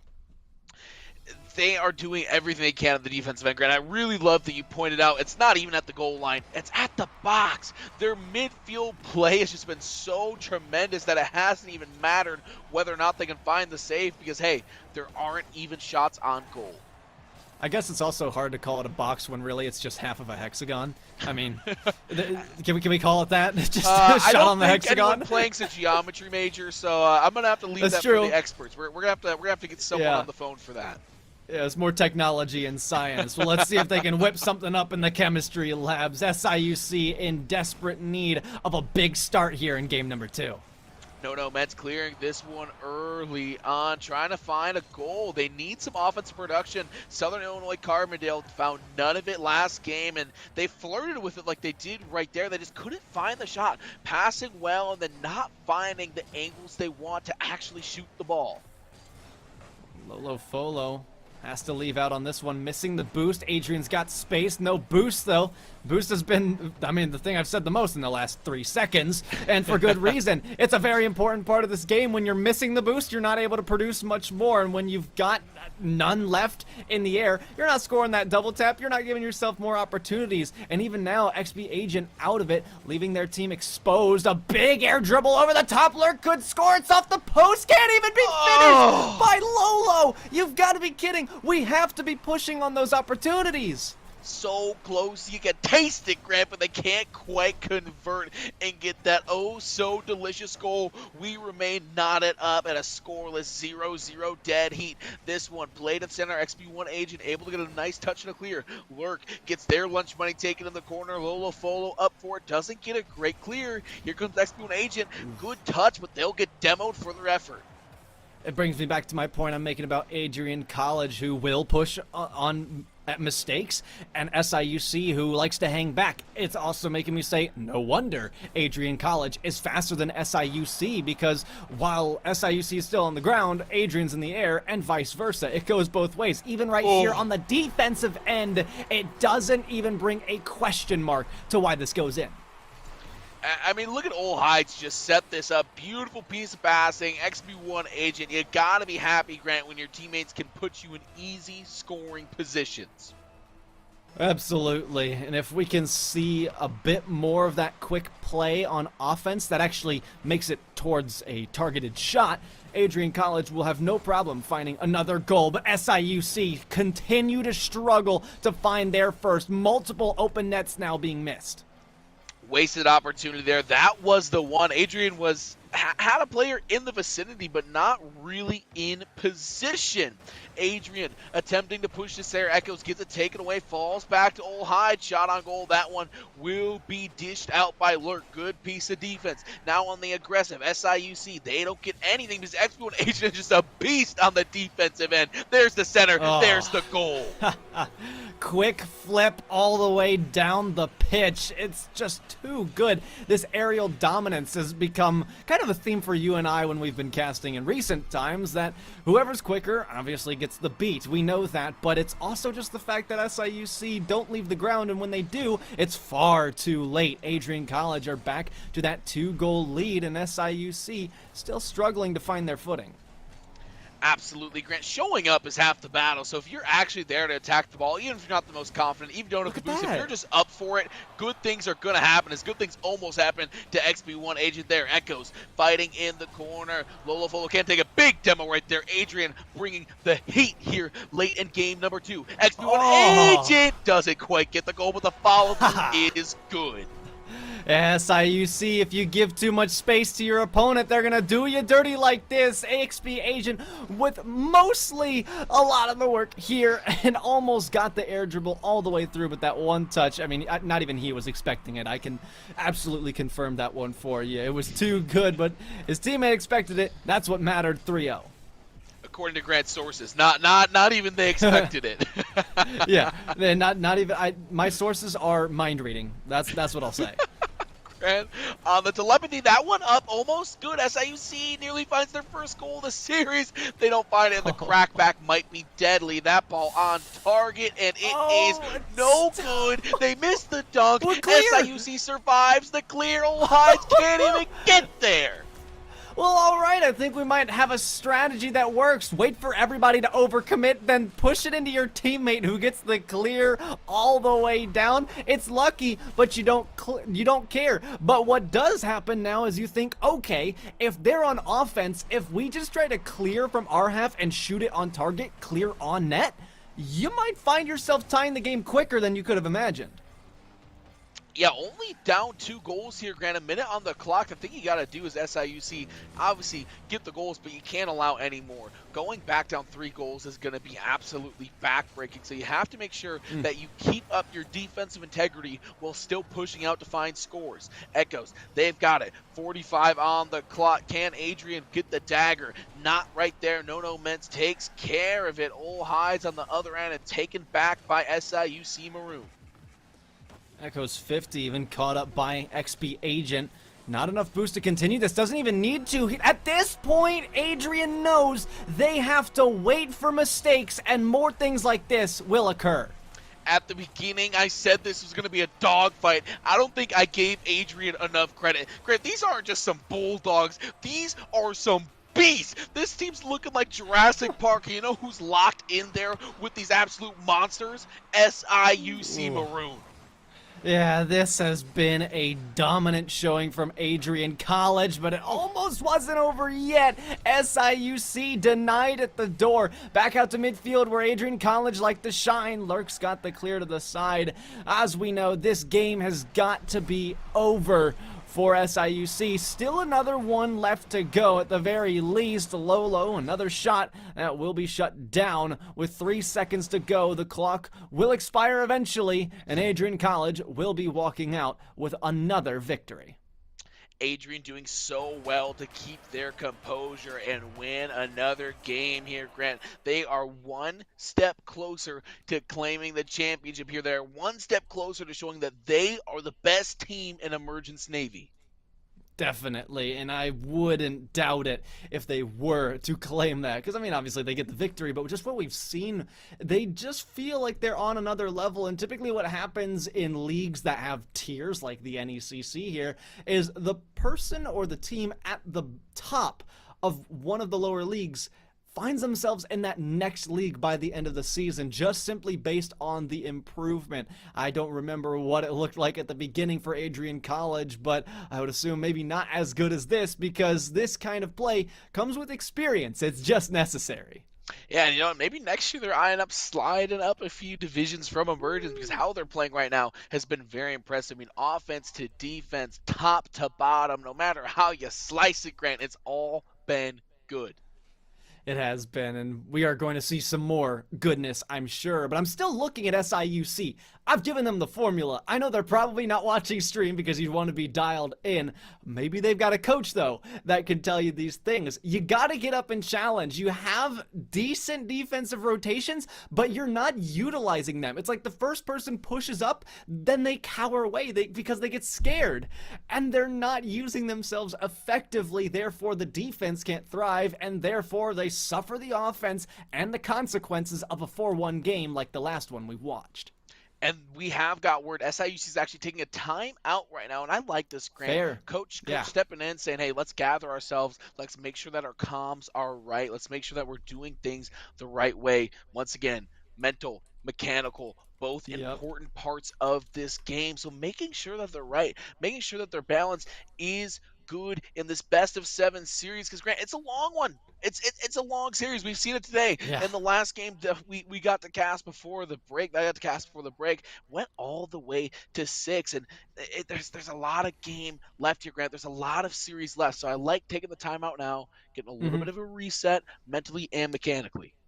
When you go down 2-0, I think the timeout is perfect there, at least for a best of 7, because you don't want to call a timeout when you're about to attempt a reverse sweep, because that's a really tough mental state to put yourself into, to say that, okay, yeah, we lost, but now let's try to do better.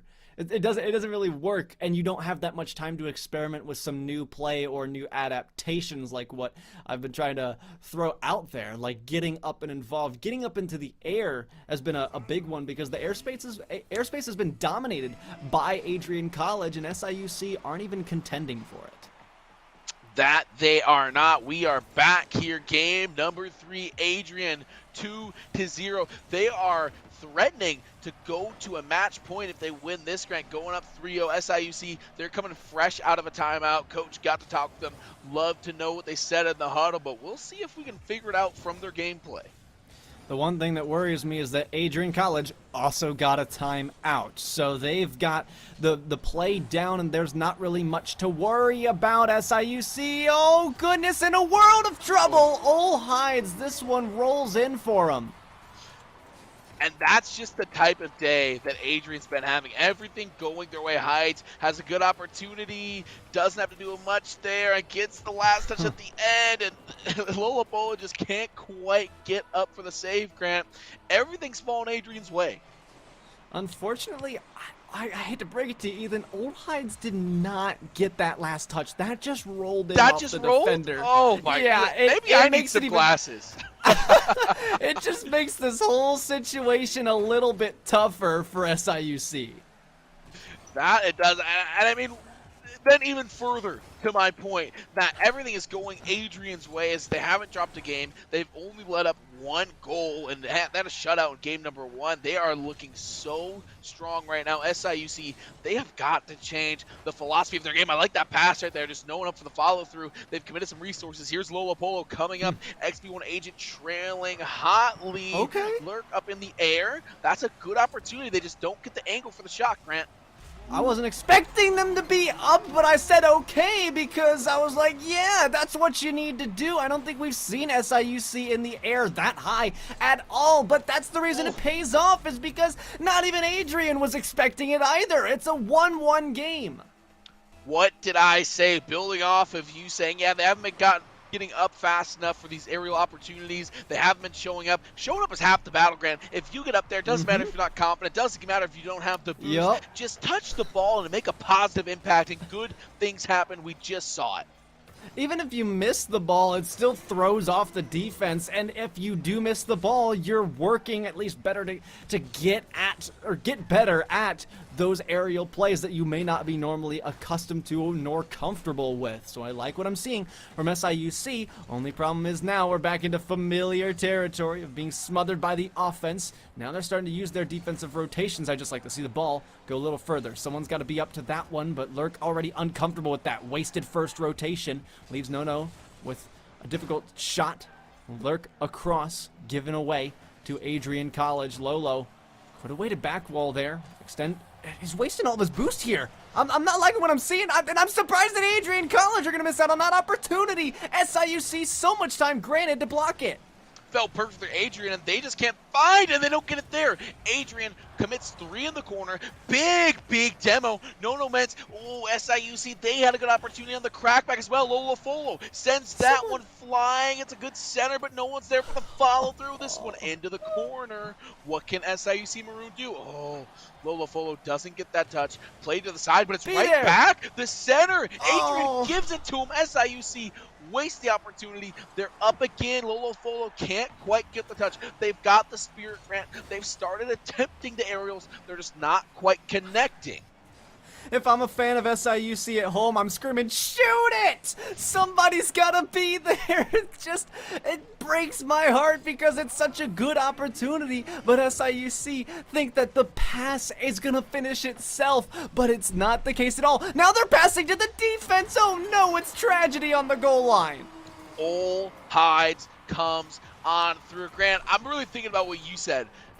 Even though SIUC called the timeout, both sides get the benefit. You know, Grant, this reminds me a lot. In 2013, if we can all rock the clocks back, in the Super Bowl, the lights went out. Both teams got an extended halftime. San Francisco came out on fire. SIUC came out. They looked a lot better. They got that goal. But ultimately, Baltimore had time too, and they stabilized. That's what I just saw. SIUC, they came out. They got that goal after the timeout. Adrian, they played it cool, calm, and collected. They knew they got the same time. They got the same pep talk, and they waited their time out, and they took the lead here.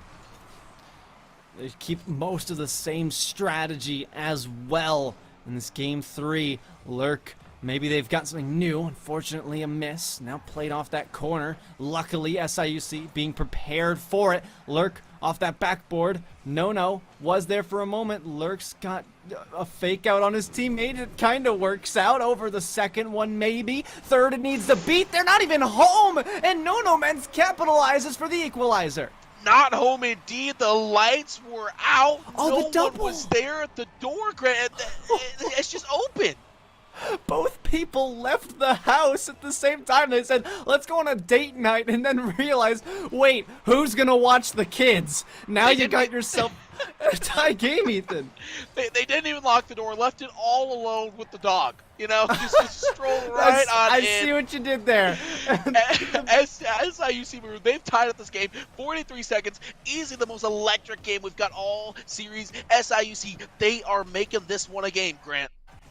Definitely, and hopefully they've got what it takes this time to break out with their first lead. That's what the next goal for SIUC would mean. They've got the pressure, can't beat one though. Adrian Collins, that's their effectiveness on the side of defense, being able to use individuals to make those rotations work out. It's been the criticism of SIUC, and now they need to do that more than ever. They've got the counterattack, flip out play to the transition. Echoes is there. Lurk needs to touch this. Got beat with the 50-50 from XB. Around the back, we could be looking at our first overtime of the series, and that's exactly what we've got. Next goal wins this game.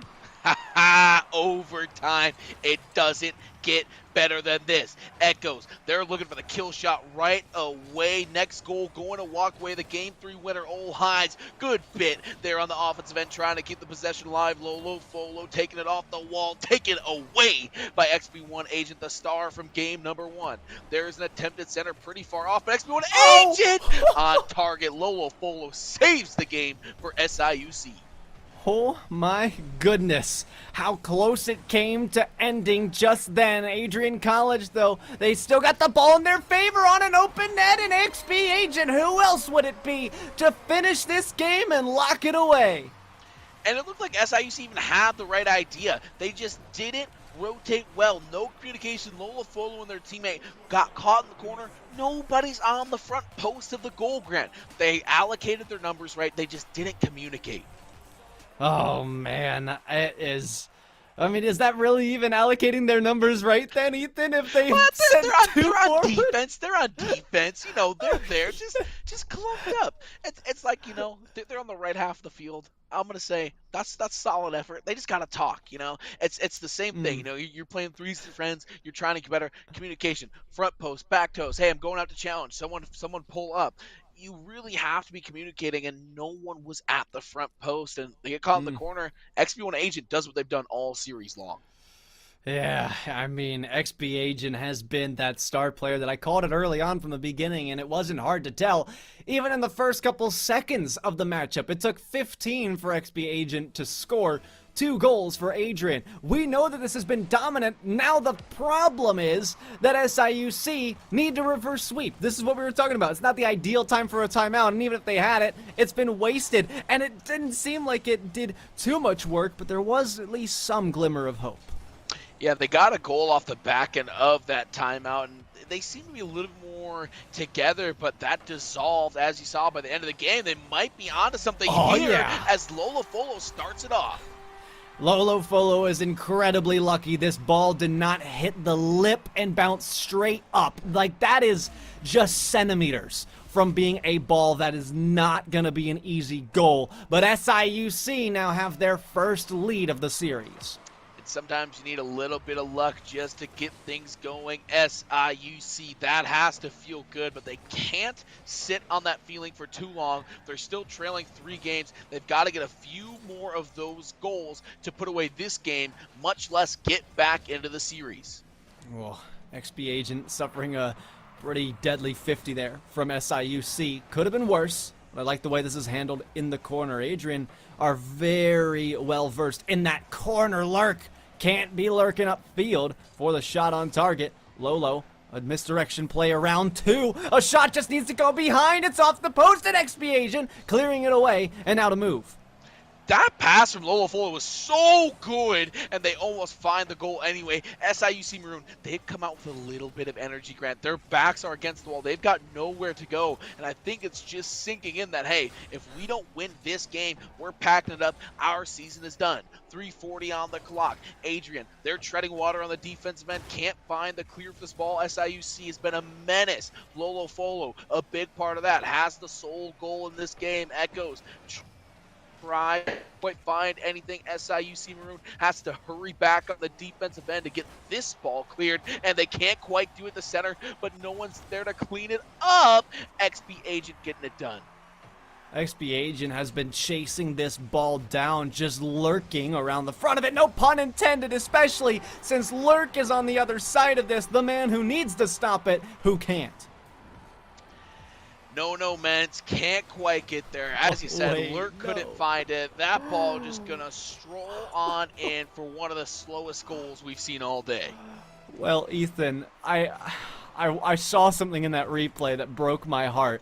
That was actually an own goal that could not be further out of control for SIUC. It grazed off the nose of an SIUC player and skyrocketed all the way back to their net, and that's why no one was able to read it. Truly a modern tragedy of Romeo and Juliet proportions there, Grant. The own goal, always a killer, especially when it equalizes the game in what could be your last game of the season. Oh, now it's just an uphill climb for SIUC when they thought they at least had a chance, and then to have their own brother unintentionally turn against them, they're like looking down at their hands. They're like, what did I do? I didn't mean it, but it happened, and they can't make up for it either. That they can't unless they score a goal to get back out on top. XP Agent nearly has one of their own right there. 2 minutes on the clock. SIUC fighting for their lives. Adrian, if they win, it's all over, and they will be your champions. SIUC trying to prevent that from happening. Here's Adrian. Nice opportunity on goal. Good defense from SIUC.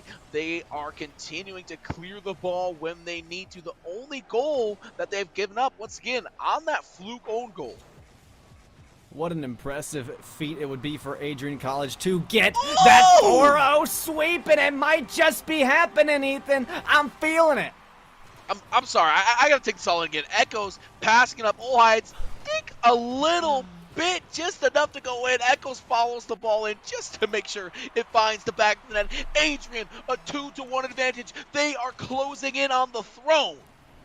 This mountain just became higher for SIUC. It could even grow in height, but it's just low, hitting that floor, allowing another chance for Southern Illinois. Old Hides, another fake-out chance. XP Agent takes it up for the backboard. This time they've got the double. Wait a minute! How did that get out of there? I have no idea if it was a save or off the woodwork. Either way, SIUC surviving. Some way, somehow, SIUC, they are sticking around this 1 goal deficit, 1 minute on the clock. They have got to do it, and do it quick here. This one, a good opportunity. XP Agent misses it. Can they get the follow through? SIUC out of the corner. They can't quite find the angle here, Grant. They find it back. Lola Folo. Stonewalled at the goal. It's a lack of trust at this point for Southern Illinois. They don't trust that the third man is going to be able to make up for any mistake or any overcommit that they might make of themselves. Lurk's got a dribble destroyed and thrown back into their half. They actually get the demo on one of their opponents. That shot's on target off the post. Luckily, thank the heavens, this clear across midfield. Finding No, back to midfield. Lurk, not quick enough. Expiation, the savior of this game, the star player, and everything in between, could be looking to finish it. Pass over the head of their teammate. Lurk trying that clear on target strategy that we mentioned earlier. It's 10 seconds to go. SIUC needing this immediately. The Adrian College defense straightening up though. 5 seconds. A great touch back the other way. Put further into territory. Now you've got a whole Walmart parking lot to go. A catch down low. Keep carrying it. XP Agent could put it down, and it will reach the floor. The 4-0 sweep goes to Adrian College, and the Bulldogs are your champions. Emergence Navy has a new king on the throne, and man, does the Bulldog look good in a crown. Adrian, congratulations on your championship. It was an impressive showing from those boys. I can't even believe that they were able to come out with that. I mean, I actually thought for a minute that SIUC were starting to pick things up when they took that timeout, got the goal that at least tied the game. They showed that we can score. We can compete against this Bulldog roster. And then in the next game when they came out with the lead, there was hope. Only problem was that they just couldn't turn it into something that lasted longer than a minute. They couldn't keep it together, Grant. Like you said, it was just hope. It never became anything concrete. It was all up here. We didn't see it materialize out on the pitch. We're going to take a quick break here, Grant. We're going to come back with an interview because I would love to hear how elated they are to be champions in that manner. So stick around. We'll be right back.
welcome back to the NECC. We're here with XP Agent, the newly named Emergence Navy champion. Let me ask you, how does it feel to be an NECC champion? Ah, damn. Honestly, I'm kind of lost for words right now because it's been a tough year for us, being a first year esports for us for college. And honestly, winning this our first year, it's just a huge confidence booster for us in general. I would imagine so. I mean, you say first year as a program, and you also mentioned it being tough. Is there anything else that made it tough? Like, how was the season coming in with what I would assume to be a brand new team, and what was kind of the work that led you guys to this point? Um, yeah. So at first, beginning of the year, it was kind of difficult trying to find some teammates. But overall, after we found our teammates, it was mostly just getting over like getting our chemistry together, being first year program. So all we had to work on was getting good chemistry in, so that we can be able to win the championship like just right now. Absolutely. One more question for me here. You talk about how it's hard to get here. I mean, you guys made it look easy in the finals with that big sweep. What are the expectations for next year? So you've got a bit of a foundation here to build on. First year, first championship. What are we looking at on the horizon for Adrian?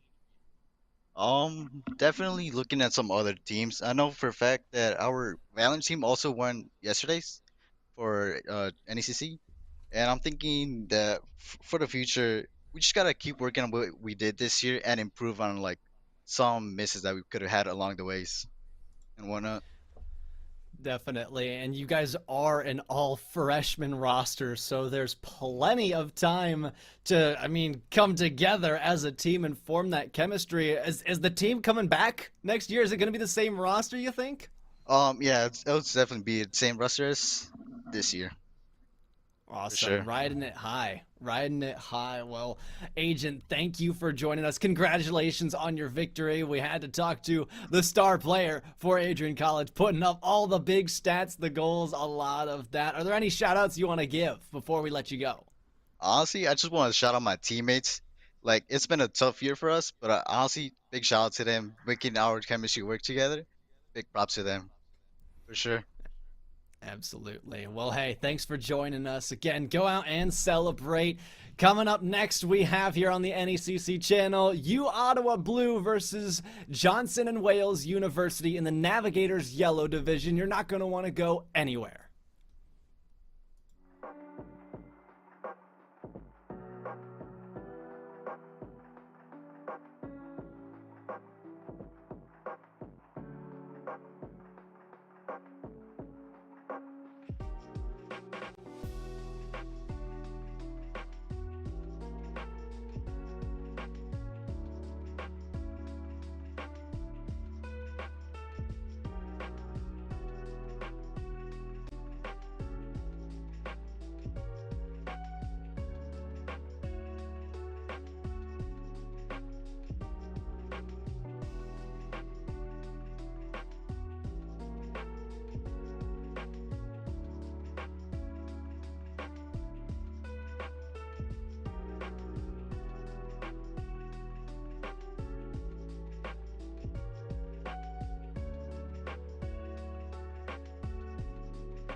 Welcome back, everybody, to the NECC. It is time for Navigator's Yellow Division with University of Ottawa versus Johnson and Wales University. My name is Grant, CFO, and joining me for the first time in ages is the one and only illustrious Novanta. My man, it feels good to be back. Oh, I'm so glad to be here. Are you recording an underwater jazz album there, Grant? But either way, I'm honored to be next to you here. NECC Final Day. It's going to be a bang on the 1st of May. How did you know about the underwater album? I didn't tell anybody about that. People don't know that I'm releasing music this summer. Be quiet over there, Novanta. Giving out secrets. Goodness gracious. Well, hey, there's no secrets today. This one's going to be an absolute heater. Two teams coming together with the same record, and they just only difference really is that they had a number 5 and a number 6. And that's what was ordered on the menu for tonight. Oh, yeah, 5v6 is going to be a tight one. In the backstage, we're thinking of a Game 6 or a Game 7 series. I have met head-to-head in Week 1 with JW White getting the advantage, but you, Ottawa Blue, has a chance to upset the apple cart. Do they do it tonight? Only time will tell. Only time indeed. Well, hey, let's not waste too much time. Let's get into the rosters and check out who is going to be taken on the pitch. Let's look at University of Ottawa. It's the GGs. Today, it will be Joy Boy, Zylu, and Tomahawker. All sophomore rosters. We just witnessed what a all-freshman roster can do. Is there something about the chemistry in ages? I'm not quite sure, but it sure was something to witness, and they ended up coming out with the champions, Novanta. Well, I had the pleasure of casting this roster the other day. JW White has an answer for the GGs, if you will. You have that put up on the screen just momentarily. They're fielding the trio of Jack Blocks, Empty Realm, and Speedy. This right here is a different kind of attack that we're used to. A little unorthodox on the way they approach the net, but when they do, it's just buckets and buckets and buckets of goals.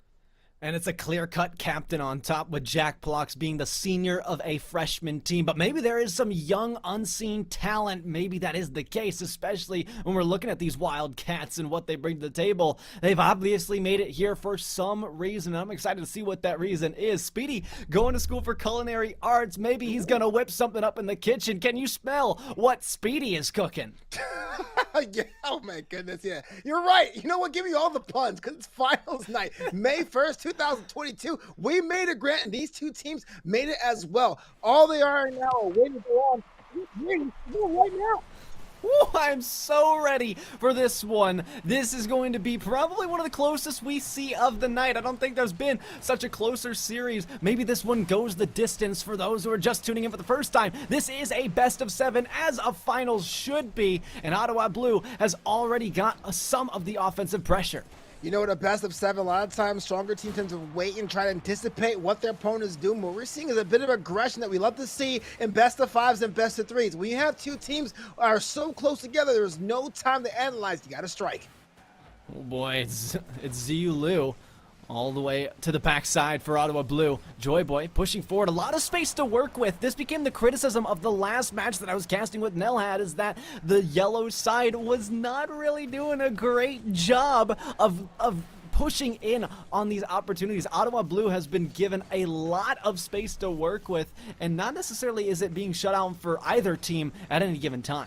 Oh, wow, a Nelhad flex. Okay, let's keep rubbing it in and have the chance to cast with Nelhad, but you're absolutely right. Space would be the name of the game here because of how equal these teams are. Who's going to be the one to challenge and who's going to be on the wait and hesitate on the back foot? Those are questions that are going to be answers very soon.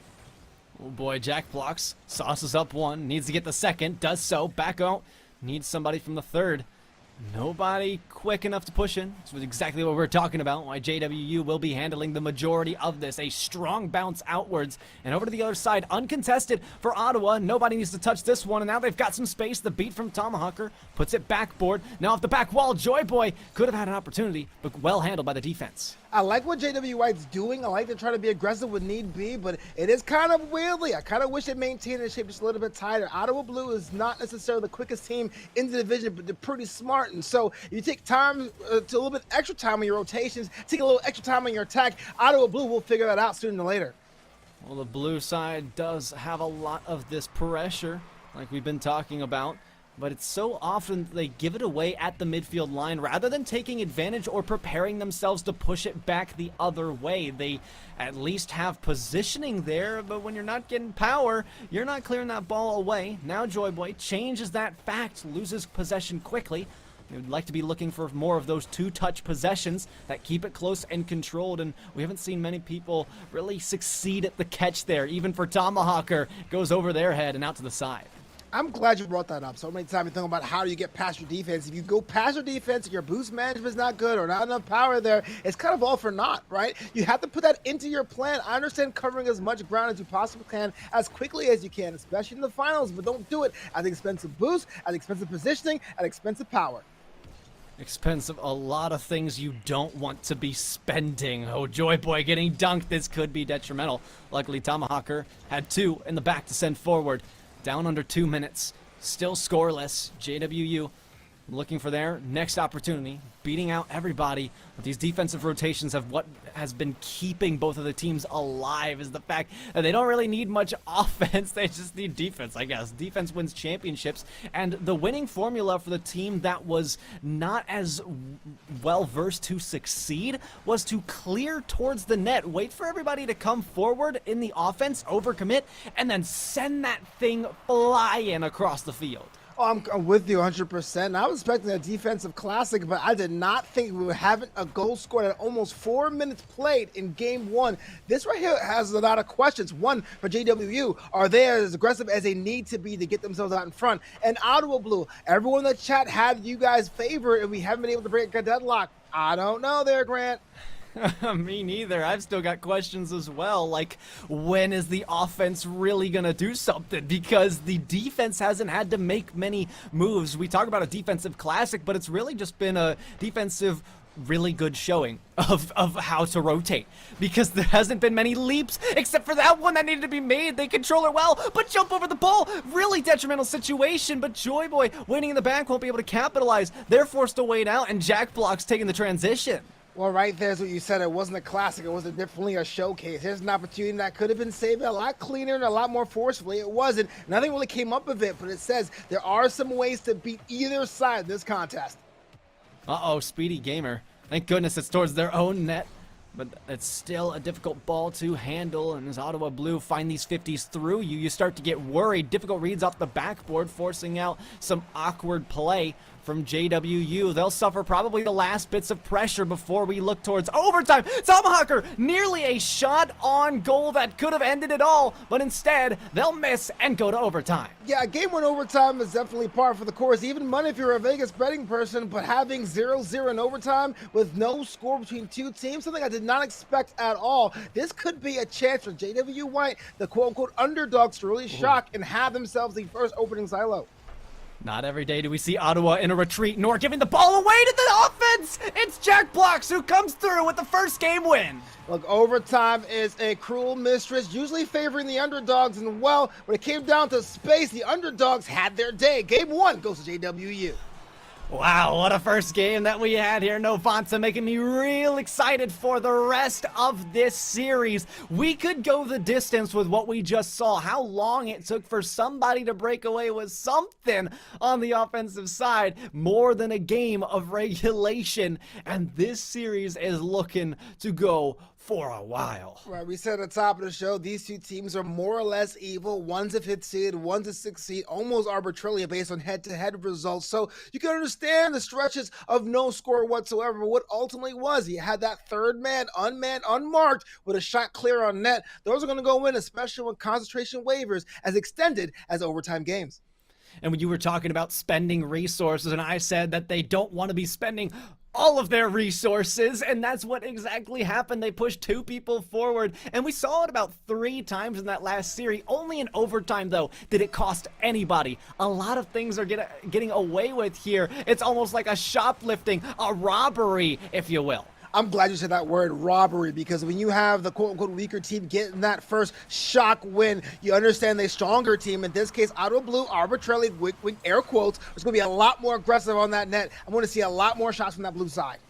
There are weak points in the security system for both sides, and only JWU was able to come out on top in that end of regulation situation. How about this? Rather than coming out on top, how about we strike from up top? Well, here I'm talking about. You can wait 7 minutes or 6 minutes to score, or you can do something in regulation. JWU, a little bit of a reprise, an encore, if you will, from that Game 1 performance. They lead 1-0. Didn't know that these guys could fly. I have never seen something like a Wildcat flying, and I hope to never have to see that in my lifetime, but I will take some more goals. Well, when I said that Ottawa's going to be the aggressive or have more shots on the net, Caster, Curse, go the other way. JWU, a little bit of circumstance, a little bit of luck. Doesn't matter. All goals count the same. 2-0. You know, one of the reasons this game has been so close is you look at the past results for both of these teams. Everybody has faced at least somebody difficult, and what should have been, hold on a second, up and clear here, turning into more shots, and it's more chaos on the goal line. Well, how about a goal that feels like a loss? That should have gone in the first time or even the second time with that ball being beat. Finally, to cut that lead in half, Ottawa's on the board after about 7 minutes or 6 minutes and change of not scoring at all. Maybe this may set the tie for them, but JWU still has the advantage.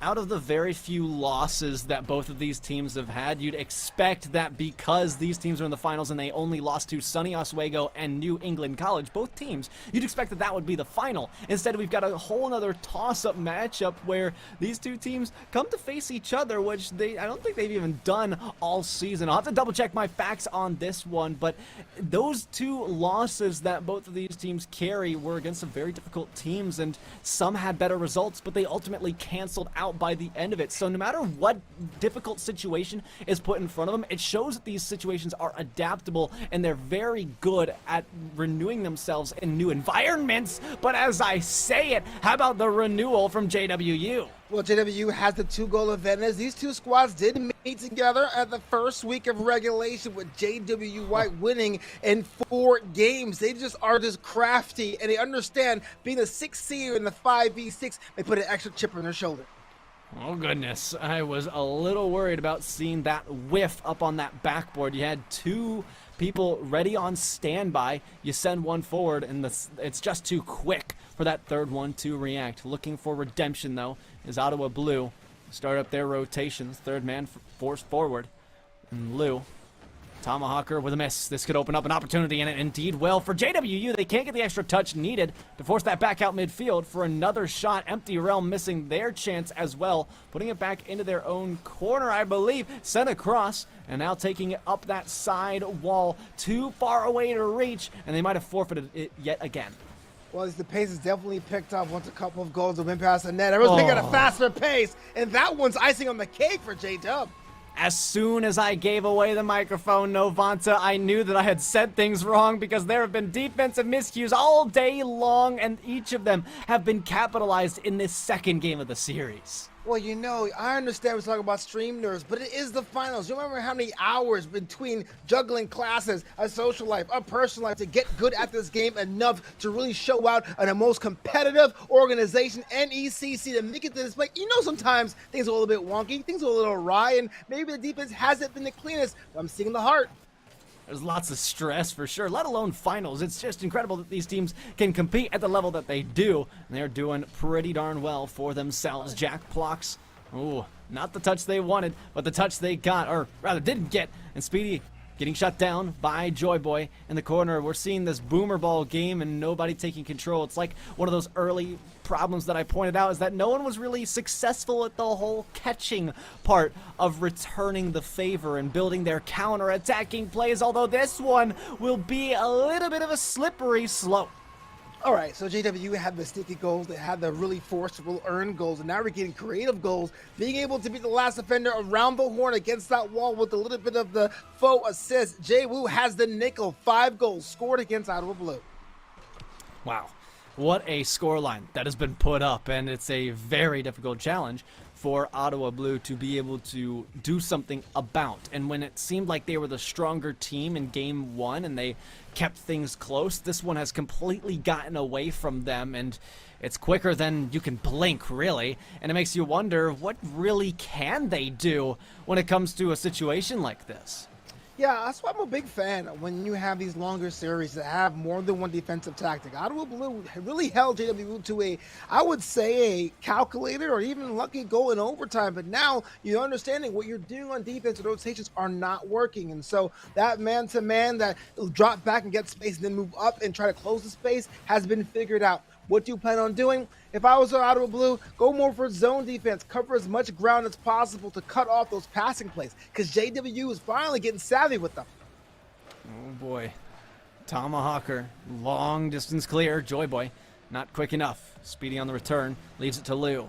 Thrown over their head, 60 seconds to go. They're looking for anything that they can get at this point. The defense retreated too soon, and that was too early for Tomahawker to strike on that ball, hence why they missed out on that opportunity. Now empty realm, lots of misdirection play off of the defensive miscues as well that Ottawa have been having all game. It seems like they have been poisoned at this point, and they just keep bleeding. They can't find the Band-Aids, and whoever that Band-Aid is, they better find it quick, or this series could be over before we even say go.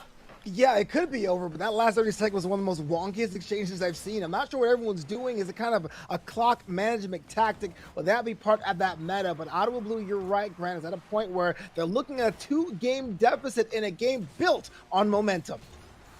10 seconds to go. They look for one more. At least they can get it. It's Tomahawker off of a reception from a pass. I'm not a big fan of calling these consolation goals or goals for the road, but it does make you feel good because Tomahawker had an opportunity at net and it was knocked away. Has to get your confidence back. Definitely, although you still look at that scoreboard and feel intimidated by JWU. Johnson and Wales have had a lot going for them in the series, specifically speed, positioning, and passing. That's been the main source of their success, and like I said, could they cook something up? I think that's exactly what's happening. Like I mentioned the last time you asked me that question there, Grant, I get the aggression of getting in the face of your opponent. Smash Mouth Rocket League works until it doesn't. I'm saying you occupy those left and right flanks on your side of the net to shut down any opportunity for passing plays. What did we saw in JW's attack? Top down, right mid, left mid, on the post. If you're using angles, cut off those angles. Absolutely. I mean, when you have a rotation, you've got people to go for those balls. And what's happening is they're not necessarily sending the first person forward as they should. This is just a common mistake at these lower level of competitions, although it doesn't even feel that way. But when we look at it, it's a common mistake between a large and vast majority of the fan base, the player base of Rocket League. They don't really like to send people forward, and it's why I scream all the time in ranked, is because when I'm getting screwed over because no one's going forward for the ball, Novanta. Okay, well, it's just a game, Grant. You can always disconnect, go for a walk, it's fine. But JWY has a 2-game advantage, and Ottawa is trying to get themselves on the board. Oh, goodness. Oh, no. As we're talking about things unfortunate, Novanta. Yeah, this is kind of like a mix of just luck, happenstance, and serendipity, just a doink going the other direction. And then you have yourselves, unfortunate as it is, you want to be Tomahawker in that case. Because the goal counts, but it kind of doesn't in my mind. Yeah, I mean, I think we're on the same page as probably the players are. I mean, at least it goes in favor of Ottawa. When JW are coming off of a pretty impressive victory from game number 2, it doesn't affect them far too much because it happens so quickly. You're like, well, okay then. Well, let's just keep going and do what we do because we know what we do and we're good at it.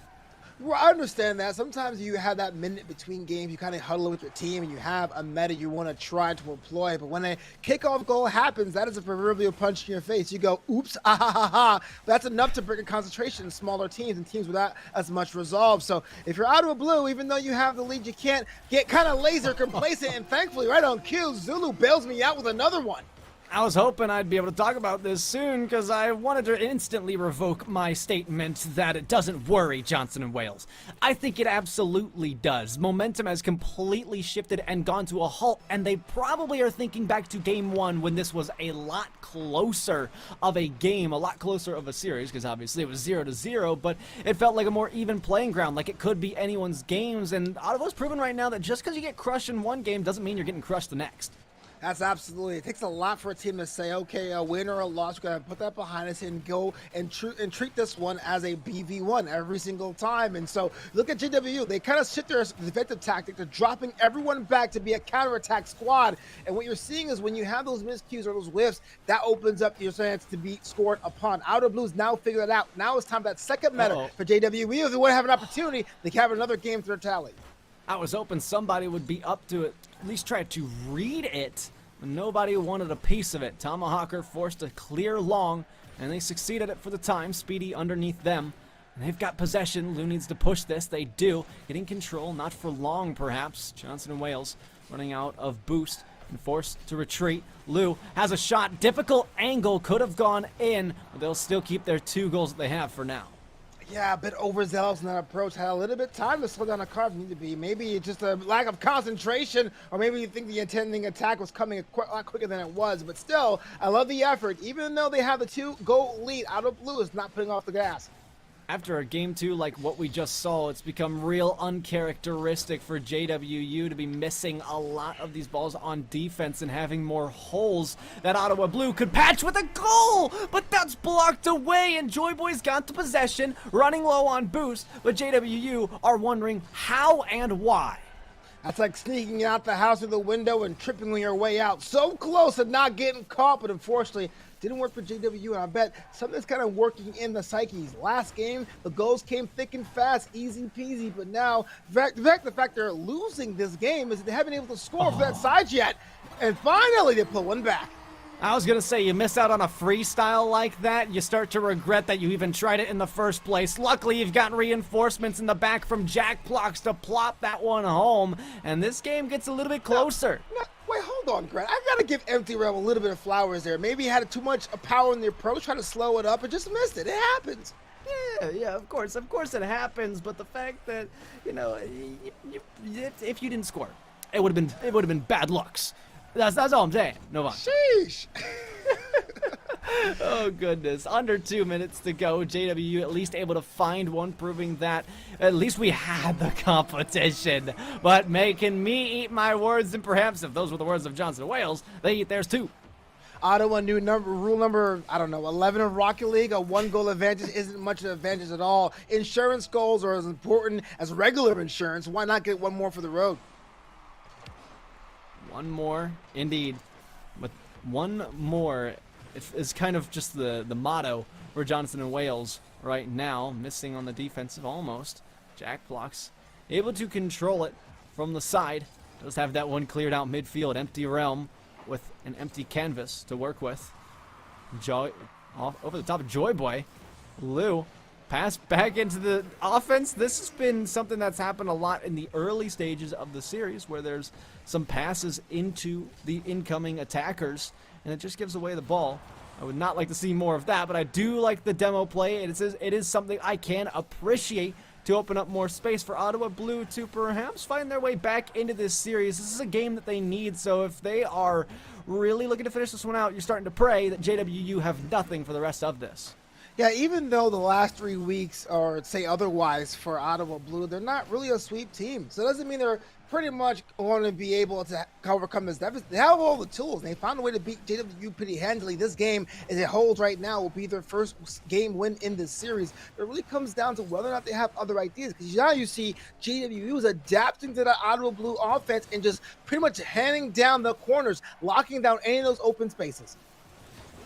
Not sure I want to see, more of, I know we're talking about those posts, but when you're eager to get involved on the opposite side, when you're attacking onto those near posts and you just try to, for a really cheeky angle, not all the time is it going to work out. This one was sent all the way to the other side of the field where what we just saw unfolded. Sometimes you get a catch like that, you think you have an extra second to clear it away, just that life comes at you fast, and Rocket League does too. For sure, Jack Blocks almost had the exact same situation. They didn't even make contact, though, so we don't have to worry about history repeating itself. Back over to the other side. JWU, 14 seconds to go. Looks like Ottawa Blue will be finding their way back into this series. And you look towards the next one. We've seen one game go completely to the side of Johnson and Wales, and one go completely to the GGs on Ottawa Blue. And we've also seen one kind of dead even till overtime. Does the series wrap back around? Does it get closer, or does it keep going the way it's going? The short answer is I don't have an answer, but the long answer is it's really up to Ottawa's destiny. They found a way to take GWU and make them play their pace. That last game, even the game they dropped, it was really Ottawa's place that they got caught and punished on. They have to decide what they want to do. Are they want to stifle out that offensive attack of GWU, or they want to go and get their rewards themselves? I'm a fan of the latter. I know defense wins championships, but get the goals you can. Yeah, I'm one of those guys who just wants to score all the goals, be that star player. It's something that's appealing to me, whereas other people, they like to be the team player, and, that's okay, too, as long as the team is jiving, as long as it's working together. I mean, Novant, I see you pointing to yourself over there. I mean, it's why we would probably play some good Rocket League together, so it's those things that work together. It's teamwork. Yeah, I'm a fiend for that Playmaker medal. I get so excited for that because that says not only do you know about winning the game, you know and you care about your teammates as well, and that's a very rare trait to have, especially in Rocket League. And especially if you're a captain as well, where we saw some leadership in a senior on one of the sides of, I believe it was Ottawa Blue, where they've got some work cut out for them, bringing in a double freshman roster, I believe is what happened. Or maybe it was the other side. Yeah, it was the other side. It was not Ottawa, it was Johnson and Wales who have that leadership. And if I were to guess right now, either we're going into the game into a couple seconds or there's been a timeout pulled. Well, here's the thing about being a freshman in college and being an e-athlete. That's like the equivalent of varsity. It's almost the opposite of traditional sports because when you get enrolled to a school, your first year, you're taking a lot of core classes and you're only going to choose your majors, which is even more time dedicated to your academics, and you have to make those grades, and you have to show out for a team. So you have 3 freshmen on your team. This is a squad that can lock in when needed, and all it comes down to actually doing the dang thing. You know what I'm saying? Well, how about doing the goals for Johnson and Wales? We come deep into this first game. What am I talking about? Game 4 with the first goal going to JWU courtesy of Speedy. Yeah, I love a little bit of the control there. Back to the corners, the quicksand of the pitch, but why not? If you're able to man that corner and say, look, this is our territory in JWU's case, go for it. That was interesting. JWU have gotten a little careless in the air. I think I saw a couple pre-jump passes. It's good to have trust, but not so good to get that deep into, I guess freestyling, for lack of better terms.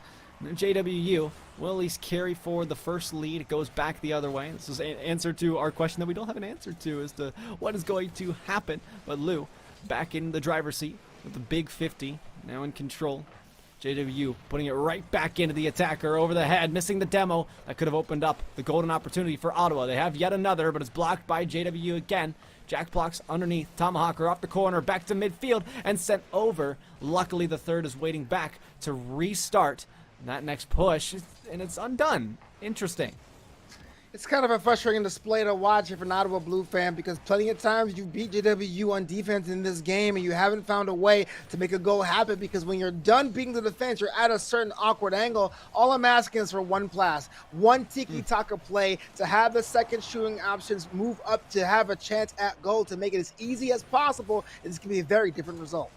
Novanta, ever since I heard tiki-taka from you all that time ago, I've been waiting exactly for that. I've been a sucker for it. How about a tiki-taka to yourself with a double tap from Zilu? Actually, hold on, no, that was mid-air tiki-taka. How about that? Double what we're asking for. This is what I'm talking about. That shot was going to be missing the right post, but guess what? Partner, second scoring option makes that goal a guarantee. Pep Guardiola is blushing. We have ourselves a tie game. Looking back, I just wish I had a better set of eyeballs to realize just how truly insane that was in the moment. Even on the replay, I wasn't able to catch it. It's that subtle teamwork that works really well for Ottawa Blue, and it is one heck of a way to restart yourself in this game. That's gotta be some heavy momentum, some heavy renewing of the mindset for the Blue side. We always talk about Rocket League being car and car soccer, but a lot of ways when it comes to movement of the ball, it's like basketball. Teams that can find a way to be fluid and find their teammates and occupying new spaces on the events tend to have more opportunity to score. And if you have more opportunity to score, even if your average isn't that great, you can get something for your team. Bang! Yes, sir. Bang, or how about a thud as the tomahawk hits the wood off the post and in. Just a beautiful display of power and offense. Well, we were asking about you out of blue, what they have to do. I think they figured it out now. They are just occupying the angles of the corners around the net and trusting their teammates finally. This is the new secret sauce. Does JWU have an antidote? Well, I mean, I'm wondering about the disease, though. It doesn't seem like they need that antidote quite yet. We have talked about it, though. I guess there is that poison, but I think they might. You know what? I just did a whole backflip there in my cognitive thinking, and you're absolutely right. There is something new. They do seem to have an antidote, especially looking at the scoreboard.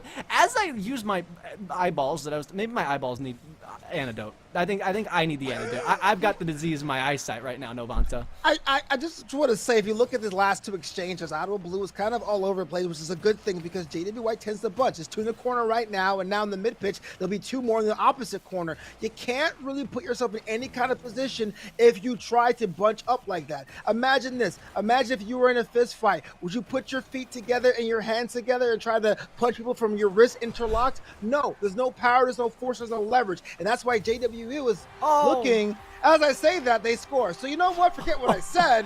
What do I know about casting? Good day, sirs.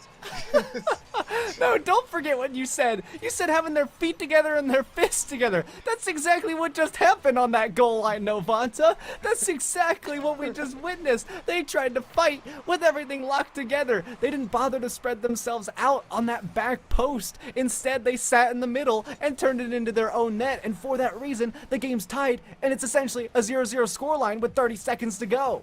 Well, we already know that in an overtime situation, which is very possible and probable, JWU has the advantage. If you're out of blue, there is a clock inside of the clock now to put something past that net as soon as possible. They look to start it up right now with 20 seconds to go. Time wears thin. You don't necessarily need to overcommit anything, but if an opportunity presents itself, you gotta be there. How about Tomahawker? They get shut down though. Joy Boy, one more around the corner, sending it midfield, blocked away. JWU so quick to pounce. That's the quickness of the Wildcats thinking on their feet. They've got one more to block though. It's a miss. Joy Boy can't get there, and the disruption from the defense will force us into the second overtime. Ottawa looking to turn things around. A lot of times you have that overtime period, just having the ball reset really shifts the dynamic and energy. And I wonder if we're going to see a different kind of goal here, having that breather between the regulation and the overtime period. Joy Boy there, touch off the ceiling, giving way to JWU, who won't really push in quite yet. Off the corner, Joy Boy, difficult read. It almost costed them, but just enough put on it. Just enough sauce from Tomahawker to keep it away. Joy Boy has their second chance. They miss out as well. They are forfeiting a ton of offense to the JWU side, and this could favor them. And, I mean, this could be the second loss in overtime, and indeed it will be for Ottawa Blue. We're headed to match point. Yeah, those situations when you have the quote-unquote weaker team, and I always use quotes when I say that because they found a way, JWU, to really show out in overtime, not once but twice, using that to tip the scales. They are at series point. Oh, goodness. This is not looking great for Ottawa. They had that last game.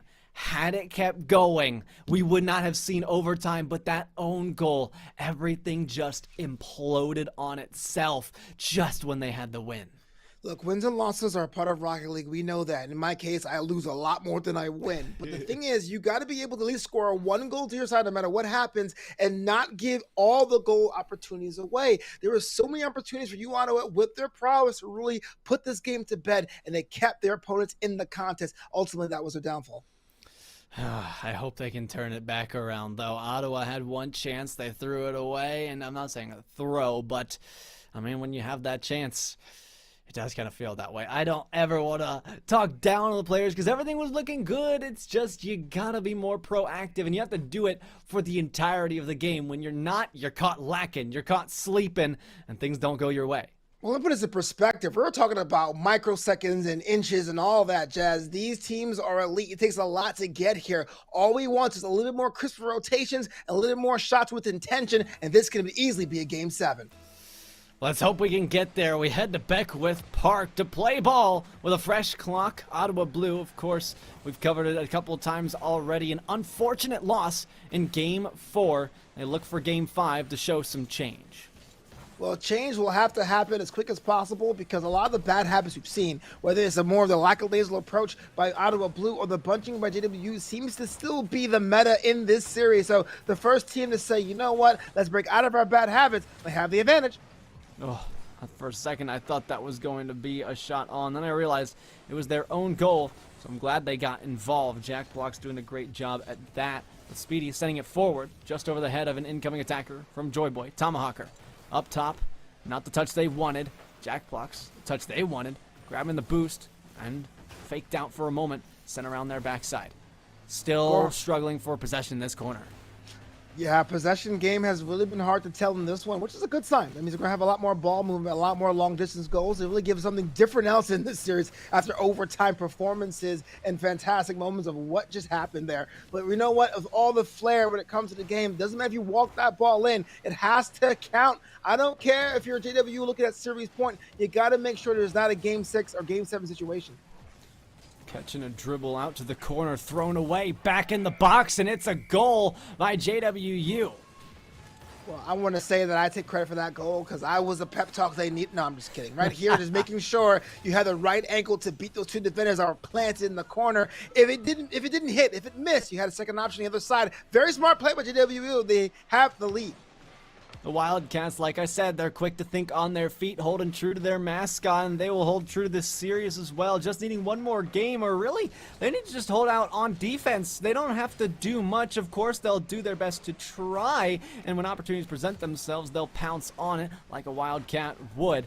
Meanwhile, you look to the GGs of Ottawa Blue and what they can do. It seems like right now they're a little lost as to where to be on defense. And we've seen two games be a little bit closer in play, so where it seems like this series should be a tied game, and we know it should be, but we almost see that same fate play out for Tomahawker on the defensive side. They make up for it this game. Let's just see if they can put a goal away.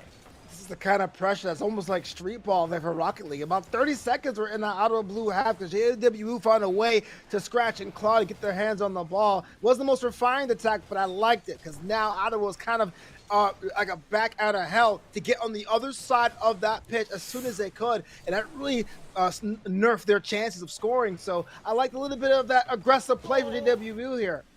Oh goodness, they're struggling to be effective on the defensive end. We've seen a couple of times that problem of the first man not able to make themselves effective and productive, forcing that second person, that second resource to go forward, and then they're in a whole world of trouble because guess what? Johnson Wales, they've been taking your boost too. You're being run out of resources. They're taking everything off of the shelves and they're ready to check out with it. More passes, more shots to come for Johnson Wales. Well, that's the other disadvantage of being so close to your teammates. There's less boost to go around, and both teams felt it for a bit, but you're right. The boost game has been an unspoken aspect of this game, and probably the reason why the scoreline is what it is right now. Goodness, pinch off the side wall. Lou over the top. Has a carry, out of boost though. Still space to work with. Drop down, barely blocked by Jack Block. Still in the box. Joy Boy had a touch. Tomahawker back to the back wall, trying to shoot. Falling short. Joy Boy has their next opportunity over the head of one towards the net. Third can't make it, and we're tied up. Oh, that's straight cash money. That is clutch. Hits the witching hour, almost 90 seconds to go with the sky hook. I'm not sure what you call that, but still, beating 1.5 defenders on the line. We have ourselves a tie game. Either way, keep feeding Joy Boy the ball. They need their change on this. It may be a game of street basketball. I mean, think about it. We're in a park. Yes, it's grass. Ball don't bounce on grass. Wait, okay, that's a good question. How is this ball bouncing? What? Physics, bro. How have I never thought of this, Novanta? This is something that is breaking all bounds of reality for me. Well, all the fields and pitches in Rocket League have grass on them, except for Wasteland. I mean, or Farmstead. I mean, Champions Field is grass, and well, that's not the point. We're still tied at one apiece between JW White and Ottawa Blue. JW White is looking to find a way to end this game in that minute, but they have to act soon because Ottawa Blue seems like a different team entirely. Definitely. Jack Blocks with some 50s in the midfield. We've seen a struggle all night for what team can really hold possession of that ball in the halfway mark.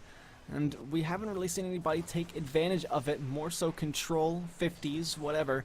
I think everybody recognizes the importance, and luckily it hasn't been dominated. So overall, it's a good thing, just not for Ottawa Blue. They'd love to have some sort of advantage. They've got to be more aggressive, though. Keep firing those shots, but maybe not from midfield where there's a defender in net. It's never going to work, but at least it's some pressure, and I think that's the mindset. Final 30 seconds here. You know Ottawa doesn't want to go to a two-way overtime period, but JW White would possibly the one that would tips the scales. Look at this one here, Grant. Kind of cheeky, kind of unique. Popped up in the corner, bringing it home. Ottawa doesn't want to go to overtime, you're right, but they would also prefer if it was in their favor for the reason they don't go to overtime. Unfortunately, that's not the case. Johnson and Wales are up by 1, and like you said, that could be the one that does it. This could be the dagger. Everything on the line here. The finals, the championship is ready to go. Jonathan Wales loading up the caddy, and it is gonna be a 3rd goal. Well, we're worried about whether or not a goal with a dagger. There's another one. Okay, JW, you pop off the weirdest times, but yes, barring something miraculous, and there's still time for Ottawa to do that miraculous. 15 seconds, they are down by 2 here in Game 5. Probably going to need a strong kickoff goal to go in their favor. They get the possession around the second. Won't be able to get by. That 50 unsuccessful. 10 seconds ticking away. Everything being thrown. You got to include the kitchen sink. Maybe the whole house at this point. Pinch off. This needs to be shot. It just will not be. Ball is dead. And Johnson and Wales are your champions. Navigators Yellow should be honored of the resolve of JWU coming to Beckwith, walking away with the proverbial championship. Well, what a series it was. We thought it was going to be much closer, and it really was at times where that could have been a tight series. Maybe we could have had an extra match, but hindsight's 2020. You know what you need to do, and now you've got a whole offseason to think about what those strategies are. But either way, still a great team, and I believe a young one as well. All sophomores from the side of Ottawa, so they've got some time to work things out together. Yeah, absolutely. You know what? That was a fantastic series for 2 different reasons. We got some good Rocket League exchanges, and we saw how teams can shift and adapt their attack and defense to find a way to beat their opponent where it counts on the big stage. Well, all right, Novanto, we have an interview coming up. We're going to take a short break, and we'll be right back with that after this.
Welcome back, everybody, to the NECC. My name's Grant, CFO, and of course I'm joined by Novanta, but this time special guest, Jack Plux from the winning Johnson & Wales squad. They're now your champions. Jack Plux, how are you feeling? I'm feeling buzzing. Everyone's here. Just having a good time, honestly. It was such a good game.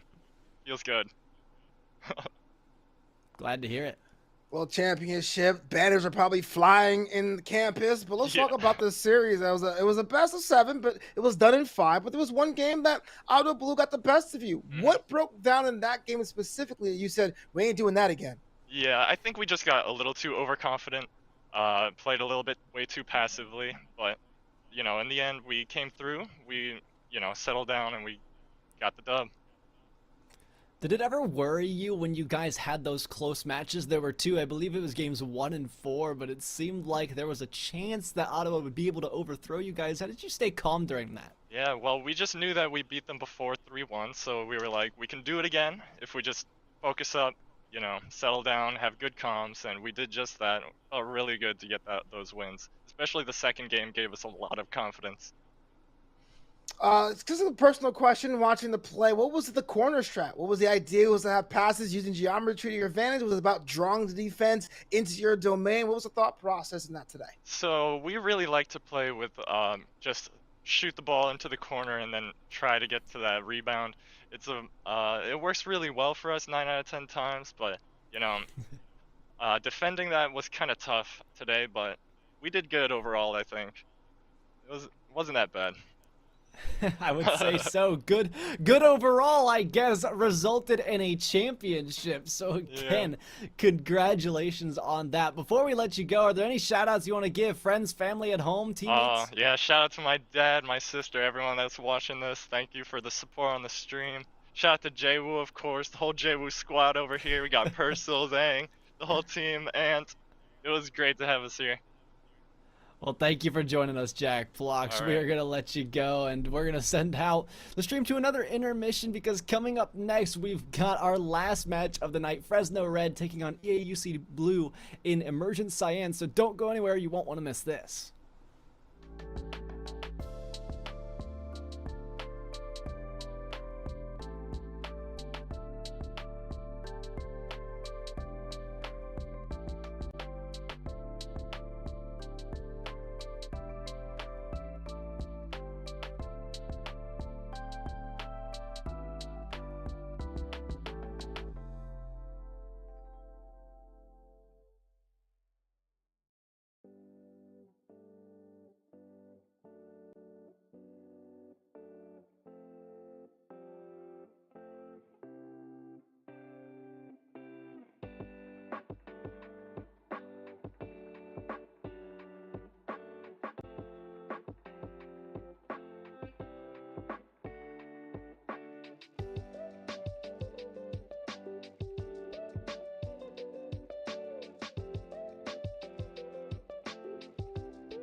Get up, get loud. It may be 10 o'clock on the East Coast, but that don't mean the party's stopping. It's Emergent Cyan. My name is Grant CFO, and over on the other side of me is none other than Novanta. The Hypecast is back for one more.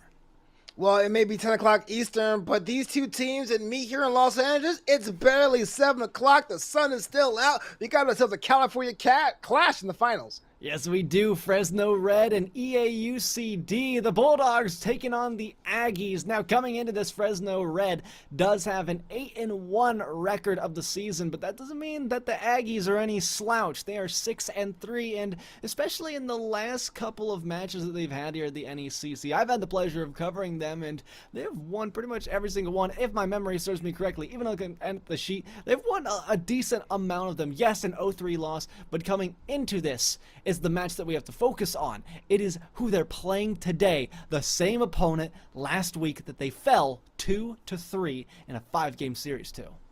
Well, let's get into those rosters starting with Fresno Red. I've been to Fresno once. It was a road trip situation. It was great. The Fresno State Bulldogs has Adrian Jr. and Dark ECO. And I actually had the pleasure of casting these about a week and a half ago if need be. But we have ourselves a very diverse team in play style and in year at the university.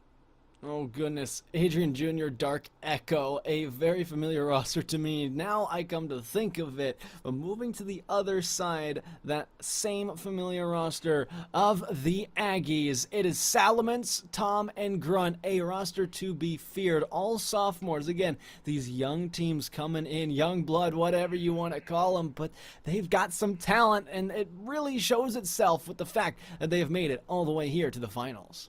You ever been to Davis? It's a nice town. That cow is a lot more angry than most people that live there. But that aside, we're going to have ourselves a bit of a display. Our last series went 5 games. I don't think it's going to happen this time at all, Grant. Really? You don't think it's going to go all 5 games? It's an interesting prediction, but, you know, I can kind of see why Fresno Red, I mean, coming out with the extra edge in that game number 5 last week, I think history could repeat itself. I don't think we'll get all 5 games, but I think this one ends 3-1. What about you, Novanta? No, I'm thinking we're going to full 7 games. I'm thinking 7 games. Oh, we get a couple overtimes. Gracious. Woo, what a shot. Goodness, we're talking about needing to get new eyeballs now. Maybe it's time for a new caster brain. And sometimes it's deteriorating. Like we said, 10 o'clock party all night. How about dump one over the top? We're popping bottles now with Grunt. Well, that was very easy to get that first goal. I got a feeling we're going to have a lot more bangers in this series, which I am here for. I'm definitely here for the bangers as well. How about that one? Look at that. 2-0, just like that, Novanta. Well, 2 goals are good. Maybe 3 may be better, but this one was a little bit of a allow me. Thank you, mate. And that was just dead center. Oh, it is a classic kickoff goal. I mean, you get the ball and you shoot it towards the net. It was a strategy we talked about last game. If you can clear on target and nobody's there, of course you're going to find a goal every single time. So wait for everybody to overcommit and then send the ball forward. A lot more fluid ball motion between these two teams. I know the small ball is important, but Fresno Red finally gets on the board with a little bit of a short pass give and go. Quick to strike on their opportunities. Dark Echo receiving a pass from the defense. Another problem that we've seen tonight, giving the ball away rather than controlling it. You gotta look to where you're putting it. Think ahead to what the consequences of your actions could be. Otherwise, things may not go your way. You're down 1 goal, and you look to regroup. Fresno Red down and not out, though. However, Grunt does have this pretty steady offense. Tom can't get there. Salamence fires a beautiful shot. Tight angle, but makes it work. I think we all deserve a little bit of a hit parade. 4 goals scored, and we haven't got to halftime yet. This is definitely a faster clip in Emergent Cyan. Bang. Oh boy, and here comes the chomper as well. What a beautiful goal explosion, and we're probably going to see that one a lot more. I'm more of a tactical nuke guy. I just troll everybody with it. You're one of those guys. You know, honestly, I am too. If I had the tactical nuke one, I would love to flashbang all my opponents every time I score, because there's something about that psychological warfare, you know what I'm saying? Yeah, absolutely. 4 minutes to go. Fresno Red now trailing further than they would have liked to. I believe Salamence... Okay, no, they're about to enclose upon a hat trick. Maybe now could be the time. They'll have to wait for the opportunity for Fresno to die down. But like we're saying is, You know, this one I feel like could go in favor of Fresno with the stronger record, but then also, you know, I've got to keep my allegiance with the Aggies and what they've been able to not only put up so far, but also in previous times. Now with an opportunity for Fresno Red. Defense not looking too great, but they kind of throw it to the side rather than a shot on target. They're looking for more pass opportunities and not really assessing those open nets. You know, got to give both these teams credit for not slowing down or just making sure they become a slog on the field. Even though there's a bit more of a possession game for Daisy Davis, it comes down to what you do with the ball when you get it, and Fresno's within one. Adrian recognizes how awkward this is going to be coming off the backboard. So hard to read for Salamence in its capitalization city. We're heading to the Capitol. 1 goal down still, though.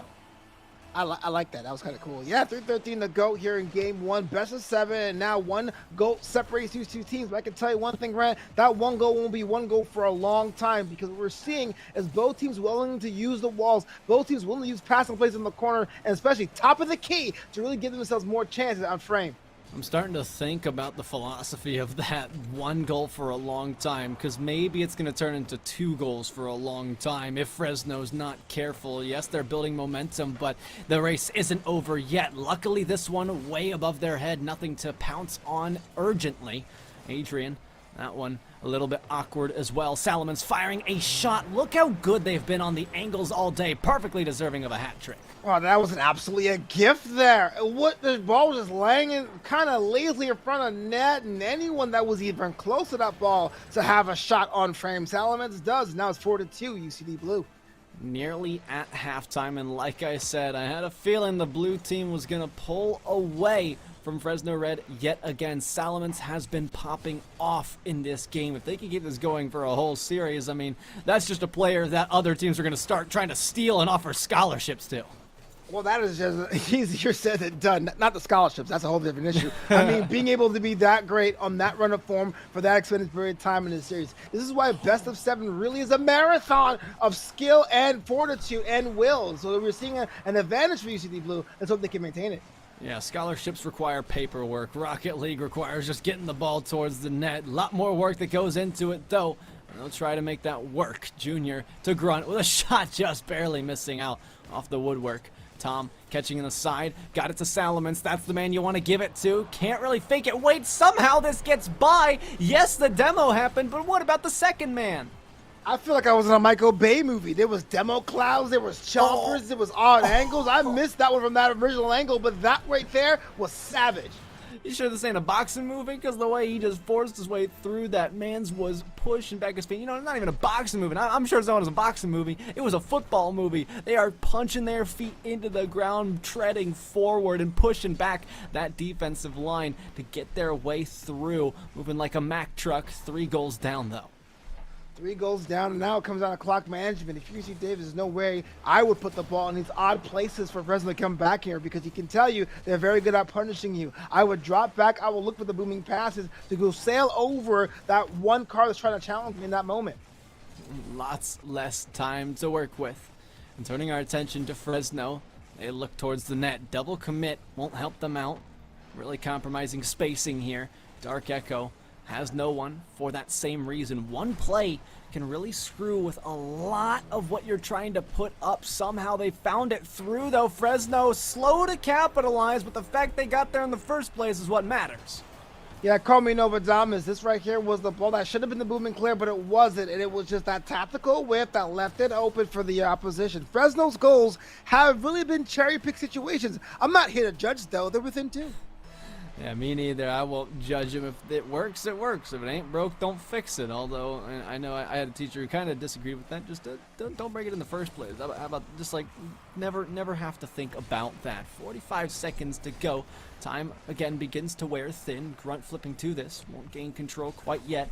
Does the turnaround. Dunked by Adrian, who has a shot on an open net nearly. Salamence just quick enough to get there. Junior off the corner. This has been that thing. UCD is starting to catch on to what Fresno's trying to do. They recognize that they won't take those shots on target. Rather, they would like to go for a pass play, which prolongs their attack and allows more time for UCD to get back and recover. And for that reason, their defense still stands strong, and this game might go to the blue side.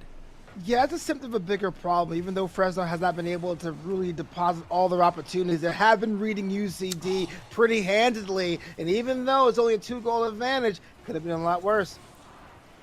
Man, I was really hoping that one would go in, but they've been eager to go for the early shots. I don't think that Fresno was able to realize just how much time they had to work out some of their opportunities. I think that's been the main problem. It's probably what's contributing to not only that last goal where it was off the backboard. If they waited a little bit longer, they'd have a shot on. But Junior rushed it, and it ended up going completely to the corner. The other problem to that is that the reason they are pushing this ball to the corner is because they don't realize that they actually have a lot more time to shoot and put on that pressure early, but they'd rather just focus on their game plan rather than being adaptable. It's almost like a closed mind play set that isn't paying dividends. Yeah, I agree with that to a certain extent. It looked like Fresno really wanted to be a counterattack team, and when they were able to stop the offensive attack from Davis, they can pretty much make that to their advantage. But on that same coin, the other side of that coin, they're a bit too passive. There should be someone on the back making sure there's someone back on defense if you're going to do that kind of counterattack play, because you can score those goals all day, but you can't concede more than what you score. That's how you lose, Grant. Luckily, Fresno has 3 opportunities to reset in this series. We have to play 4 games. This is just one of those resets that they get. Hopefully, they haven't let the last game get to them at all, and they look to move forward. However, I suspect if Salamence is to score another goal, that's when Fresno's going like, okay, this guy's got to be a Smurf. Even though we know he's not, it's something that crosses your mind every now and then. I'll always say when someone is being that much great, they have an individual performance that pretty much looks like they are just out in front, what you do is get more aggressive with that third man, and doing that will cause that star player to come back, and that would offset their balance, and maybe that may happen sooner rather than later. We're still tied at 0 apiece. May not have been the offense for Salamence, but that defensive stop makes you wonder, how do we not get through there? How is this guy so good?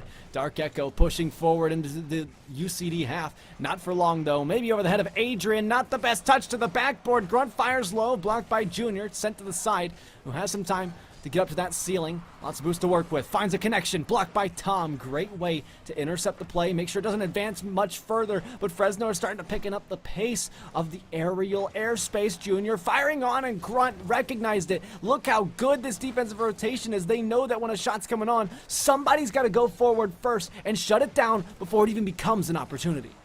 So many times I've said it's a frenetic pace, and what a save! I thought for sure that was going to be their penance, their punishment for being so aggressive for so long. But yet, at the last-ditch moment, we have ourselves a save. This is helter-skelter Rocket League if you're untrained, but for people who are trained, you might say this is kind of cool to be able to push your opponent to a speed that they cannot even maintain themselves, and those defensive mistakes will definitely cost you in the long run. We know that these guys are prepared. The Aggies taking up high. Salamon's pinch and right in front of the net. The perfect angle to beat the last defender. Such a hard mechanical display to pull off. But when they needed to do it, they did it. UCD taking the late lead in this series. And they might look to hold on, although, hang on a second, Fresno might have a chance. Salamon's still playing great. It's been that Salamence and Grunt play style on the defensive side, and Tom is just the one who likes to intercept the plays. I think all of these players carry a poise about them that says, we know when your plays are coming, and we know that we have to get involved, and it's something that Fresno hasn't quite realized for themselves.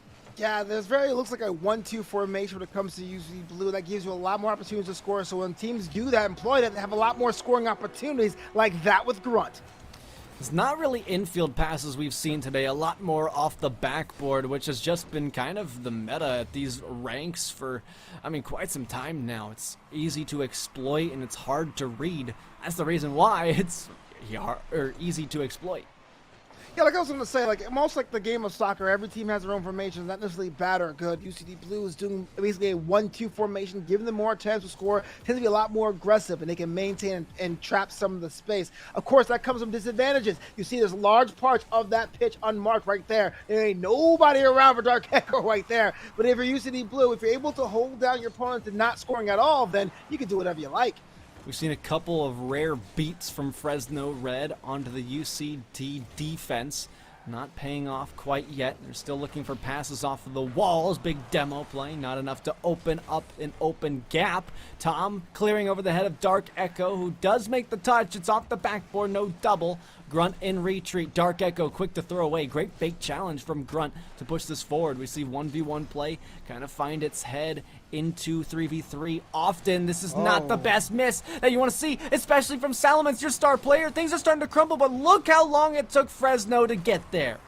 Man, that was a smart play to say, I will get as big as I can in front of that ball, and they chose correctly because they were pretty much caught dead to rights with a dangling ball in front of goal and no boost to defend. What a great display. What a great display indeed. I mean, you talk about this series. Oh, no. Why would you... That was a good action movie. That was awesome. But why would you try to clear it? Oh no, it's not even on target. A misread from Salamence, you know? At least it's a goal for Fresno Red, and this gives them a chance. However, for UCD, they're like, let's not do that again. In fact, let's try to earn it back rather quickly. Grunt tries, but Adrian has been doing a great job of holding down the corners for Fresno to where it doesn't seem like UCD will have that many chances to break through. And if that's the case, all Fresno need to do is find some offense if their defense is looking good. Just want to say a little bit of defense that last on goal. There is a bit of a blind spot there, especially if you're facing the other way, opposite of goal, where you feel that you're pretty much in front of net when you're not. I think that was the issue there. It was supposed to be a clear, but you're right. Watching it from the booth, it kind of looked like, oh, here you go, allow me. I guess so. Salamence in front. The fact that UCD can carry that ball in front of them nearly uncontested in front of their net, that is saying a lot about what Fresno Red likes to take risks on, and it's not really the right things. Again, I've talked about them using the walls as their only hopes, their only lifelines for passing, and really this, like we were talking about earlier with own goals, it doesn't feel earned. It doesn't even feel like it happened for UCD. They continue to push forward. They've got the lead still. But Fresno Red's like, okay, is our strategy working? I mean, we got a free one, and we haven't done anything else really with what we've got. 5 seconds to go. They try their strategy, and it continues to fall short.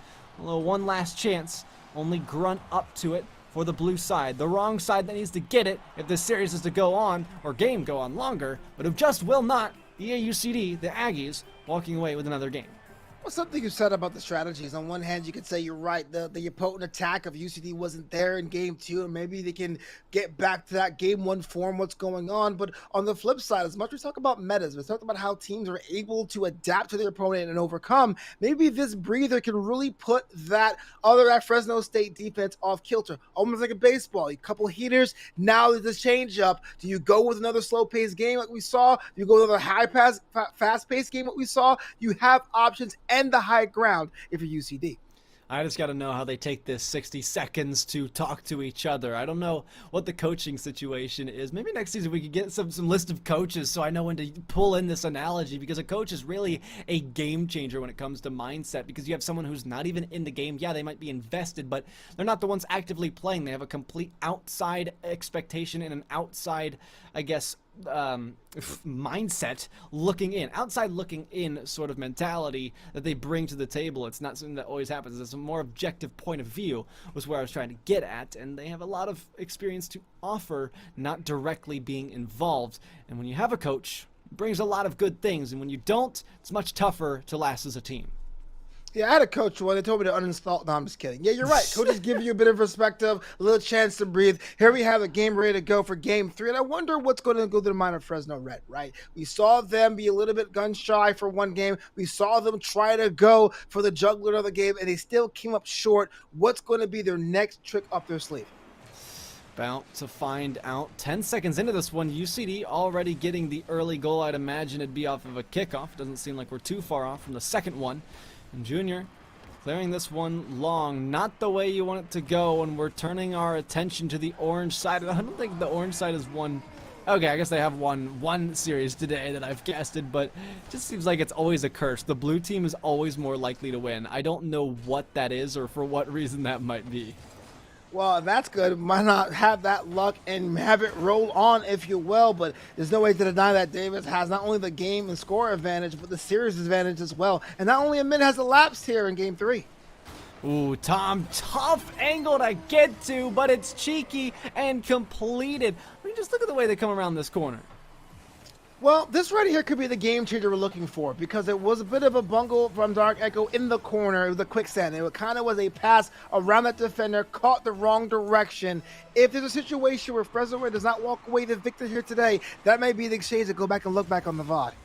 I mean, just looking at the VOD currently, I guess the what's going to be there in the later times, the future.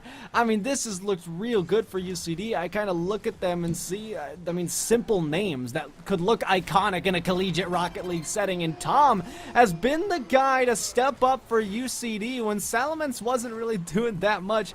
I mean, Tom has been the sleeper.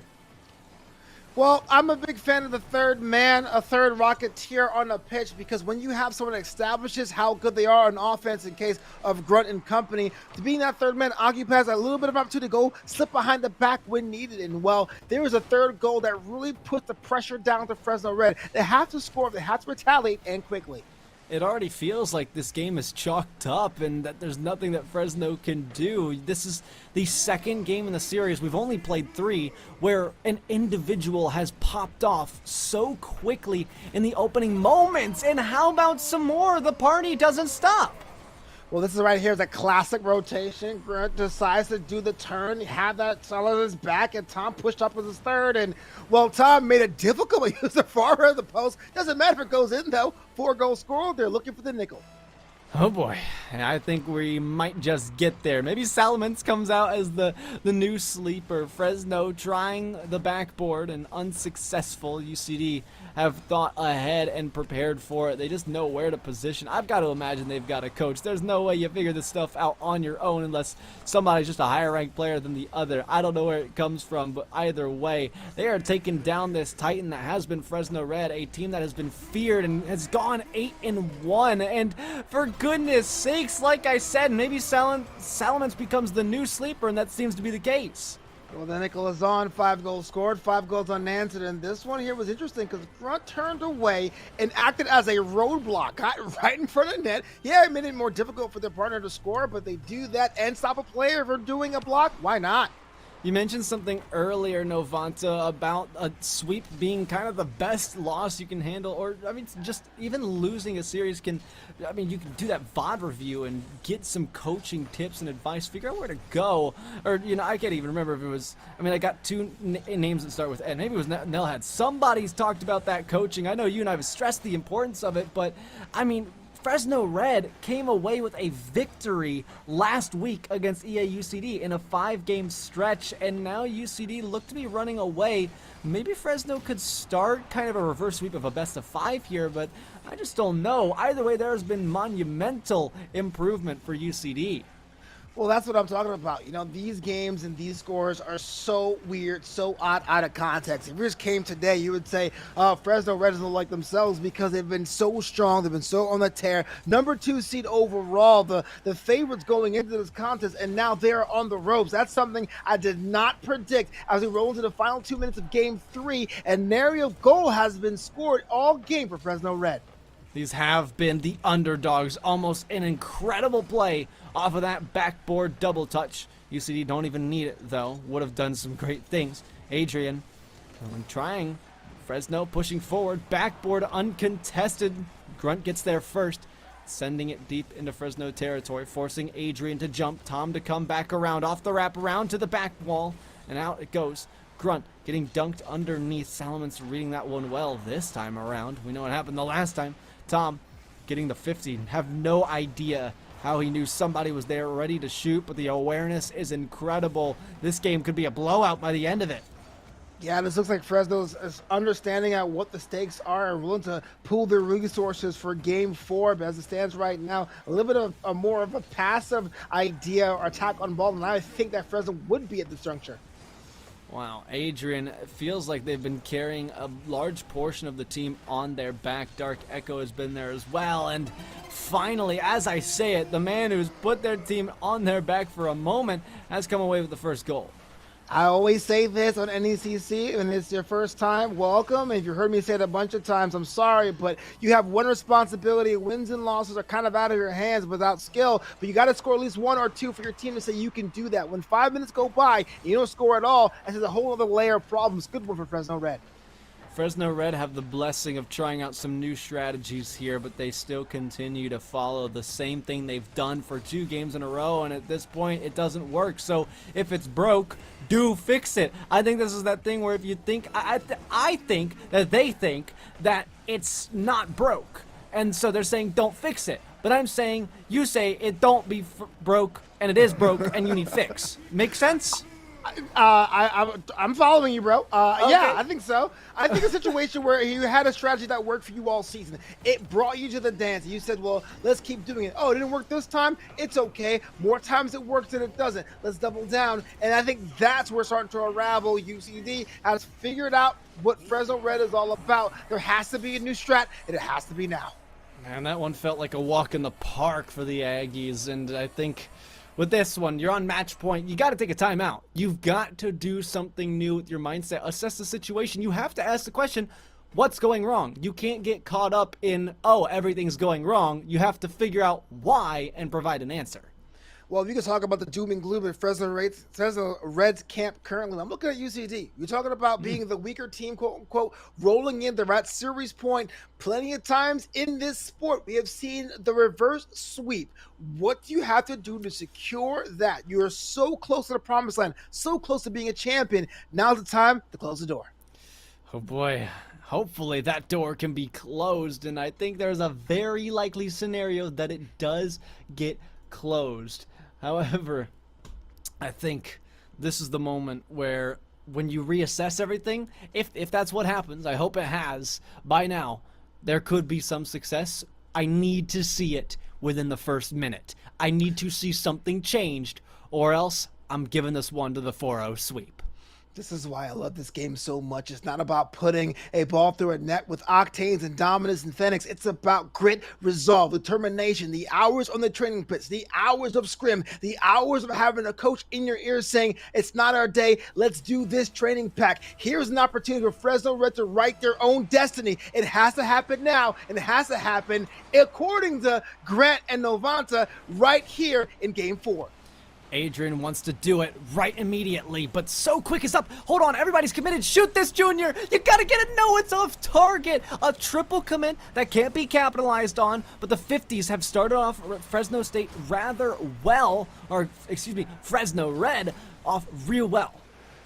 Well, you know, if it was working for them to stop the bleeding quite a bit, it's great. They have UCD stunned. Now, how you do that, shift the tide, is get yourself on the board.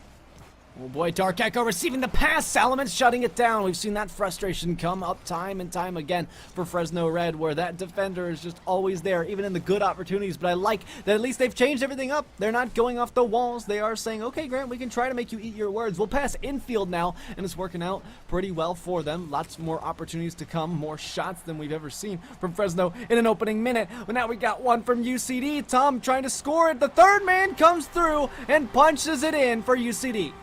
Well, it was a little bit of a comedy act in the corner of post, but ultimately the ball goes in there. It's like, no, you take it. No, you take it. Okay, I'll take it. Bang. Well, once again, UC Davis opens the scoring. When you got so much space like that, yeah, you kind of can't say, you take it, I take it, okay, I'll take it. You know what I mean? It's just like one of those moments where it's chaotic. You've got the opening, and anybody can shoot free of penalty. Well, you got to do that, and I say goals come in bunches. Right now, if you're UCD Blue, you got to score as quick as possible because no one likes ties. I'm telling you that. Pass across for Fresno Red, received by Salamence, not the man you want to run into.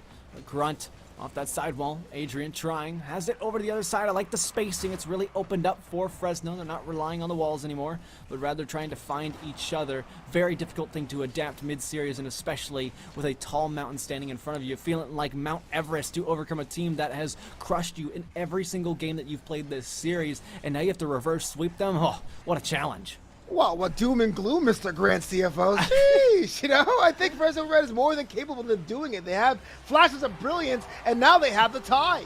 Wait, flashes of brilliance? Are we talking about the RLCS team? Nah, I'm playing. I know what you mean. Yeah, there are some great moments for the side of the orange. I can't even remember because of the, caster brain. Like I said, Fresno Red, I love that they're coming out on top here, and I feel like that was the second goal for Fresno Red, but I guess my mind deceives me because that's right. The opening goal, it's just here's the thing. I said I needed to see Fresno Red come out strong in the first minute, and when I felt that they had a chance, and so I thought every goal went to them. But then I remembered that one defensive miscue. But how about this? Defensive plays locked Rule 1. Oh, come on, Tom. Really? You guys are winning in this series. You get locked in a Rule 1 and you break it out. Disrespectful. Adrian will make you pay. That is karma at its finest. So let's break down the first 2 goals here from Fresno Red. That first goal from Adrian was an infield pass and almost a lightning bolt zigzag formation. This one here was top of the key down. Well, these are goals that Fresno hasn't really attempted in 2.5 to 3 games. And so, hey, look, if you don't know what's working out, if you don't have a way to score, try new angles, and that's new opportunities. Now, well, UCD tried the new angle of breaking Rule 1, and look how it worked out for them. A beautiful pass play from Fresno Red. Again, it's been 3 games until we've been able to see this. Now it feels like the 8-1 team. Now it feels like the Titans this whole season has had to overcome Fresno, though. As I say it, they're missing easy shots, and this has been their characteristic of the entire series. With the little opportunities that they've gotten, they've always shot off to the side and not quite on target. But I get that they've got the opportunities, and that's what I like the most. First of all, Rule 1 is fake news. And second of all, yes, an opportunity there was spoiled and wasted. Doesn't mean you have to be discouraged because, well, now you have a tie game. I was saying you have another opportunity to score because you have a lot more time left, but this changes everything here. This one here is a long ball from Grunt off to the races, and it's put inside, and now it's 2 apiece. Yeah, no reason for Adrian to be pushed up that far, especially when you already got a man on it. That's just a waste of resources. Of course, UCD was going to capitalize on that. Now it's all knotted up as we just go to the 2-minute mark. Adrian wants a double tap. We'll be out of boost to work with. Another shot comes on target, and we're in a frenzy for goals.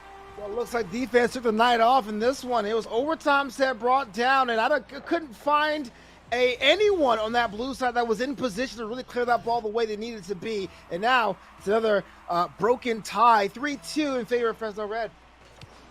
Oh boy, that one's shoveled over the top from UCD, but it means lost possession in favor of Fresno Red, holding that goal to their name. But Grunt might have a shot. Pass play. No, not quite. The third man reading it perfectly, nearly on target. That's 3 balls towards the net from Fresno Red that have not gone in. All incredible opportunities, but the accuracy now the only thing they need to switch up. If this game goes to Fresno Red, I would anticipate that not only do they take this play style and go with it, because it seems they're much more comfortable playing that way. I guess they thought it might be a walk in the park coming into this one and winning last week, but that was the wrong mindset to carry. Now they're taking it much more seriously, and you look towards the rest of this game and what you got to do, and I think next game they'd focus on shooting accuracy if this series continues. You know, we have so many coaches in your ear throughout the season. There's always a term they always say, and that's play your game. And if you get frustrated after a loss, you go, what does that even mean? What does that even mean? Sometimes we get too locked into our opponents who watch too many tape, and we try to adapt what their play style is to find their own countermeasure. But if you go back to what works for you, we're seeing a little bit more here from Fresno Red. That may tip the scales in your favor. Yeah, I don't even know why they would have thought to do anything differently or think it would be a walk in the park. This is a team that's been on the uprise. Another missed double tap from Fresno Red will cause them to fall short as UCD still have the opportunity to tie this game. They'd love to close out the series and become champions. That is what's on the line here for the regular season. Fresno Red still looking for each other, playing keep away with the Aggies. Aggies getting dunked at the midfield. Salamans trying to push it back, regain possession and control, something that they've been rather good at in the series. 10 seconds now to go. Junior with a miss. This could be a game going to Fresno Red, and this could be an entire momentum shifter, but the ball is looking to be suspended with a demo from Salamans. Only a little bit of boost to go. Sends it midfield. Shot on target. Off the crossbar and blocked out. Going to be even more difficult to keep up. It will be honored, but it hits the floor, and this could be the start of something great. That was the sound of my heart skipping a couple beats there. Imagine a 0-second banger to tie up the game, but no, it was Fresno Red to get one on the series tally, and that was a question I had going into this. We talked about Fresno Red and what they have to do and their tactics, but I'm telling you, when you see how long this season is in NECC, and you're 1 game away from winning it all, and you drop it, I wonder, are you going to let your opponent in for that reverse sweep, or are you going to make sure you got to do what you have to do to close it in 5?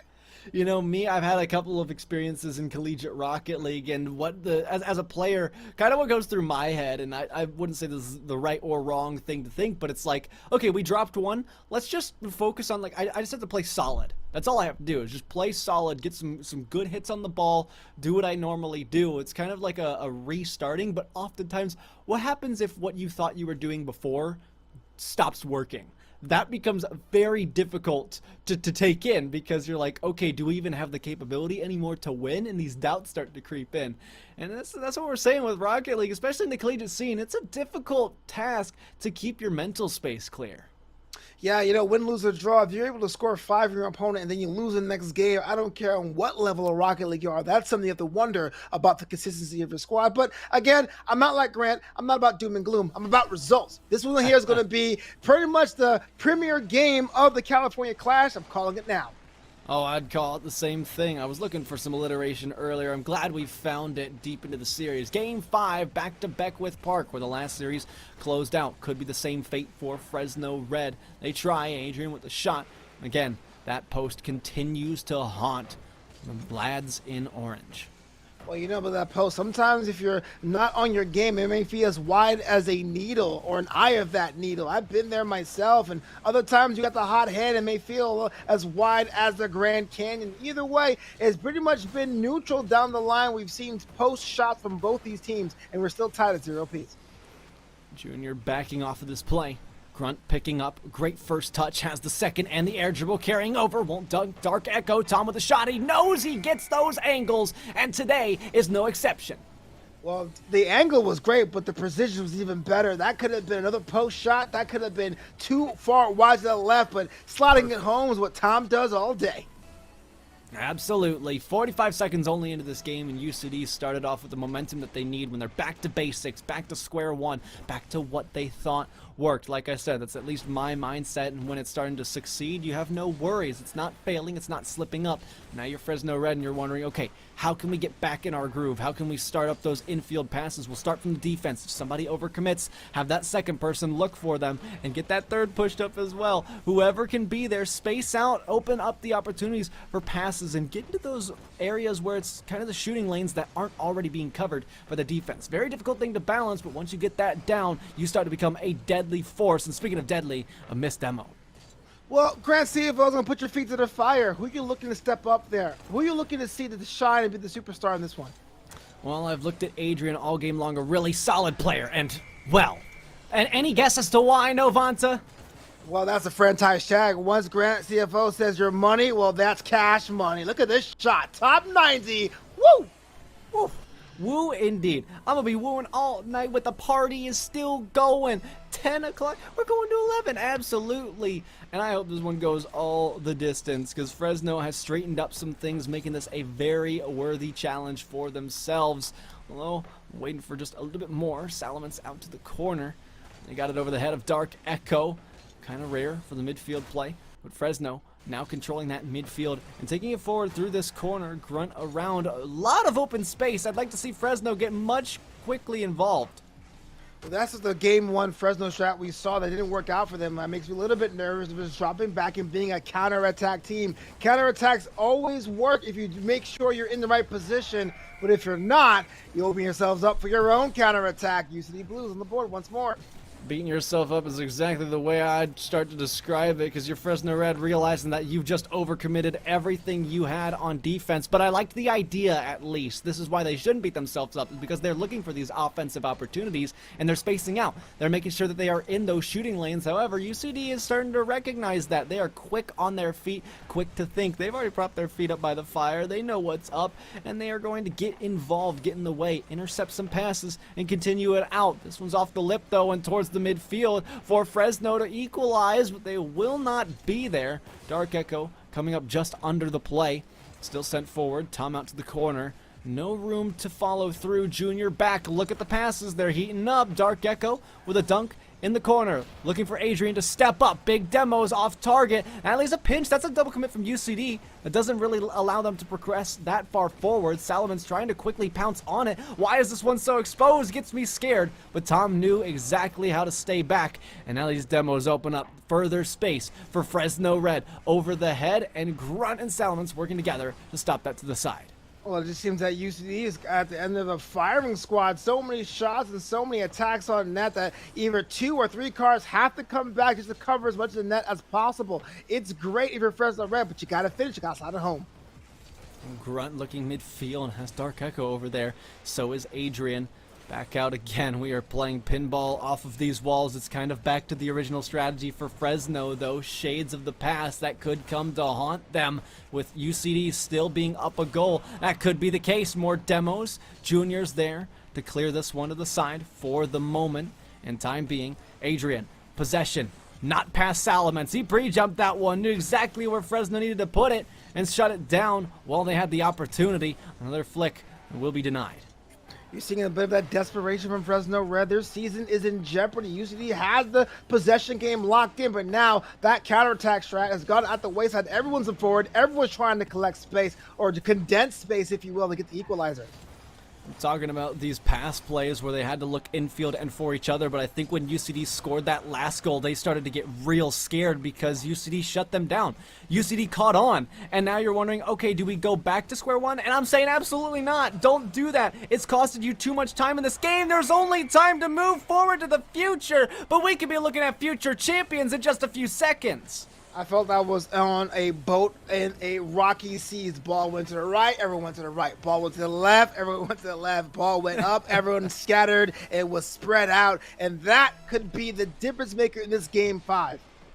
I think that could be what finishes it all unless Fresno have a very quick response and answer, but Dark Echo won't get there. Grunt will force it back. Adrian off their own back wall, but Silence with a shot just too quick in on it. Holding possession, burning the clock, and a pass back to Tom. You can't tell what the next moves are going to be, but I like the power coming from Dark Echo. Difficult to do. Oh, the work's done for Fresno. Oh, goodness, over their head. Adrian in the back. More time to be wasted. Tom waiting so far back, dropping to his original plans because look at this. UCD adapted to what Fresno tried to change. They adapted to what they did in the beginning, and then it all comes full circle to where Fresno Red wants to try old strategies that become old foes. UCD recognize that they go back to their same home grounds, and now they've got new places as champions here in the NECC.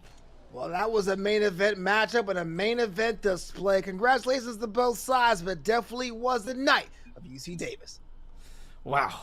What an incredible series. What an incredible night we've had here. That's the last game, but not all where the action has to start. I think we can take a breather on this one, Novanta. I mean, what? I can't even recap something like that. I kind of already did so. There's not a lot to talk about other than the fact that, EA UCD, they're looking good, and I wouldn't be shocked if they moved up a division next season. Well, this is kind of the weird thing about Rocket League, or weird, peculiar, beautiful, kind of interesting, is that if you talk about momentum in this game, and casters, we love saying that momentum, it looked like it was Fresno Red series to lose. In fact, tonight it felt like it was Fresno Red series to lose, but UC Davis has found a way to open that defense, to stretch them not only across the width of the pitch, but the height of the pitch as well, to give them some more opportunities to score. It really was a masterclass of breaking down a faster team on the biggest display.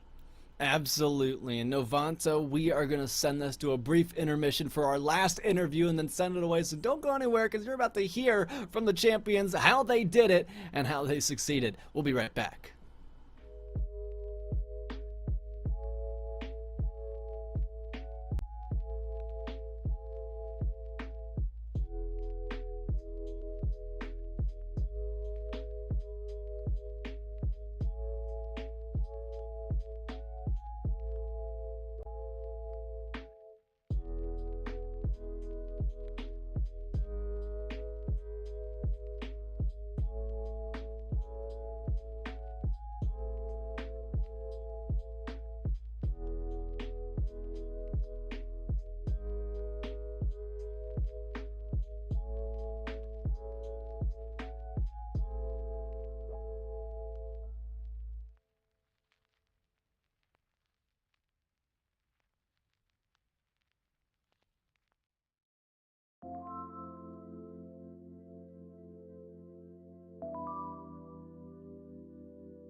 We're glad you're back, and we hope you're ready to hear from this newly crowned and newly defending champion, Tom from EAUCD Blue. It's me, Grant, and over there, Novanta, to dish out this segment. But Tom, my man, I mean, you just won a championship. Describe to me what that feels like. I mean, it feels great. I feel like all our team worked pretty hard for this, and I mean, it paid off. We won.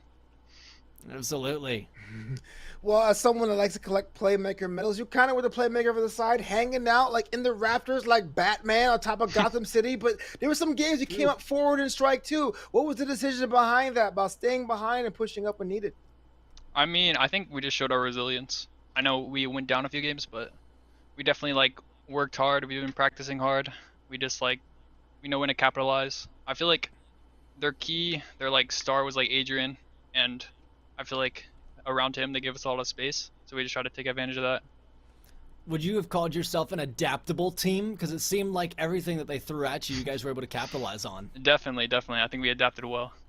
Yeah, for sure. I mean, you have this team who like to utilize the walls, the back wall, the corner, all those kinds of things. You guys were quick to shut them down. I mean, you got in front of them, intercepting plays. You guys did a very good job at that. I mean, I don't got to tell you that. The trophy speaks for itself. But Thank you. I mean, when they started to change it up and go for those infield passes, was it kind of the same strategy to shut them down? Did anything change? How did you do that? I mean, yeah, I think we were just trying to like show midfield presence, so they couldn't get these infield passes, and we were just trying to block those out, and then we usually like capitalize on like a counterattack or something. Awesome. We try to guess up here in the booth between the game where you dropped and the game you won. What was going through the comms in that case? I mean, this is the whole specter, the ghost of the reverse sweep. Was that even in the conversation? It was like, nah, that game didn't count. Like, what was going through the comms? Or last time I think we played them, we actually did get reverse swept. So we knew when we dropped that game, we just had to like let it go. We had to restart our mental. And then, I mean, I knew we weren't going to get reverse swept. We were very confident, I think. So.